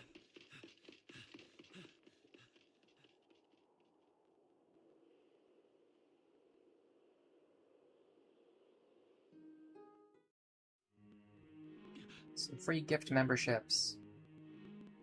General James Skenovich. That name sounds really familiar. Do I not know you from somewhere else? Did we used to play Phantasy Star Online together? I'm not sure. Belvedere Heights, Nifu, Kaba, and Wrong House. Enjoy your gift memberships. I don't think there's anything you can do with them other than post the Aegis and Pavis emotes in the chat. Just to really drive home how obnoxious this game is being. Ooh, a rescue staff on sale. That is a good deal, and steel weapons too. We're going to be doing this chapter, and then this chapter. With that in mind, we did get the Crom Vaike C support too, because of that time I had them fight together earlier. Robin Maribel, kind of we'd rather get Robin Saria, but they just didn't fight together enough because she doesn't join till the very end of the chapter. Alright, it's fine. I think what I'm going to do is take some time to organize my inventory off stream, and then either next week or the week after we'll come back with these chapters. I need to decide if I want to buy this rescue staff though. Do I have anything to sell? What can I fix you with? I don't have anything to sell. The thing is, this rescue staff is a really good long-term investment, but in the short term, I am really, really broke. Let me sell these stones. Yeah, with this amount of money, I think I feel comfortable buying this. I carry only the finest. Oh, come on in. The thing is, I'm literally always going to need rescue staves, and I want to have extra rescue staves before I go into Chapter 12. Buying that right now accomplishes both of those things at a discount, so it's really good. That's a really good long-term investment. And it will help me because I'll have extra rescue staffs in Chapter 12, which I might need, depending on how things go. Anyway, do I want to discount steel weapons? Probably less likely that I want these. They're not bad, but I just don't need them that much, especially not right this second. Yeah, I can start using Despoil to make money. I'm probably sending Vaike over to Barbarian no matter what, so let's do that now. I think it'll be fun to end the stream with that. This could absolutely ruin me next chapter if I find out that I need Wyvern Lord Frederick or something. But you know what? We're here. This is the Vaike run. We're doing it. Let's go.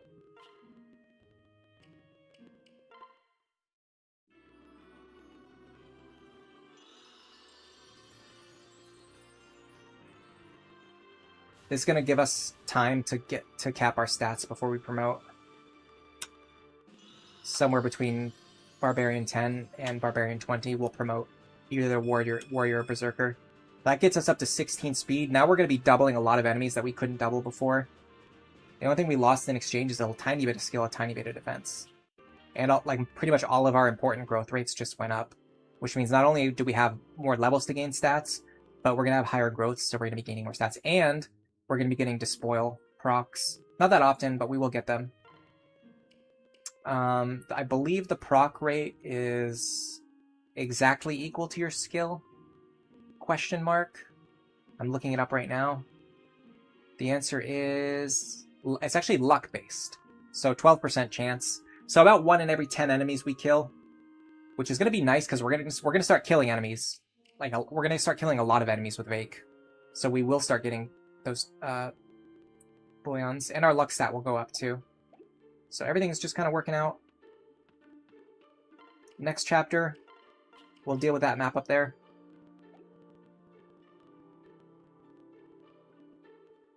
Thank you, everybody who came to the stream. Thank you for liking the video. Thank you if you subscribed, or if you did not subscribe. You might consider it.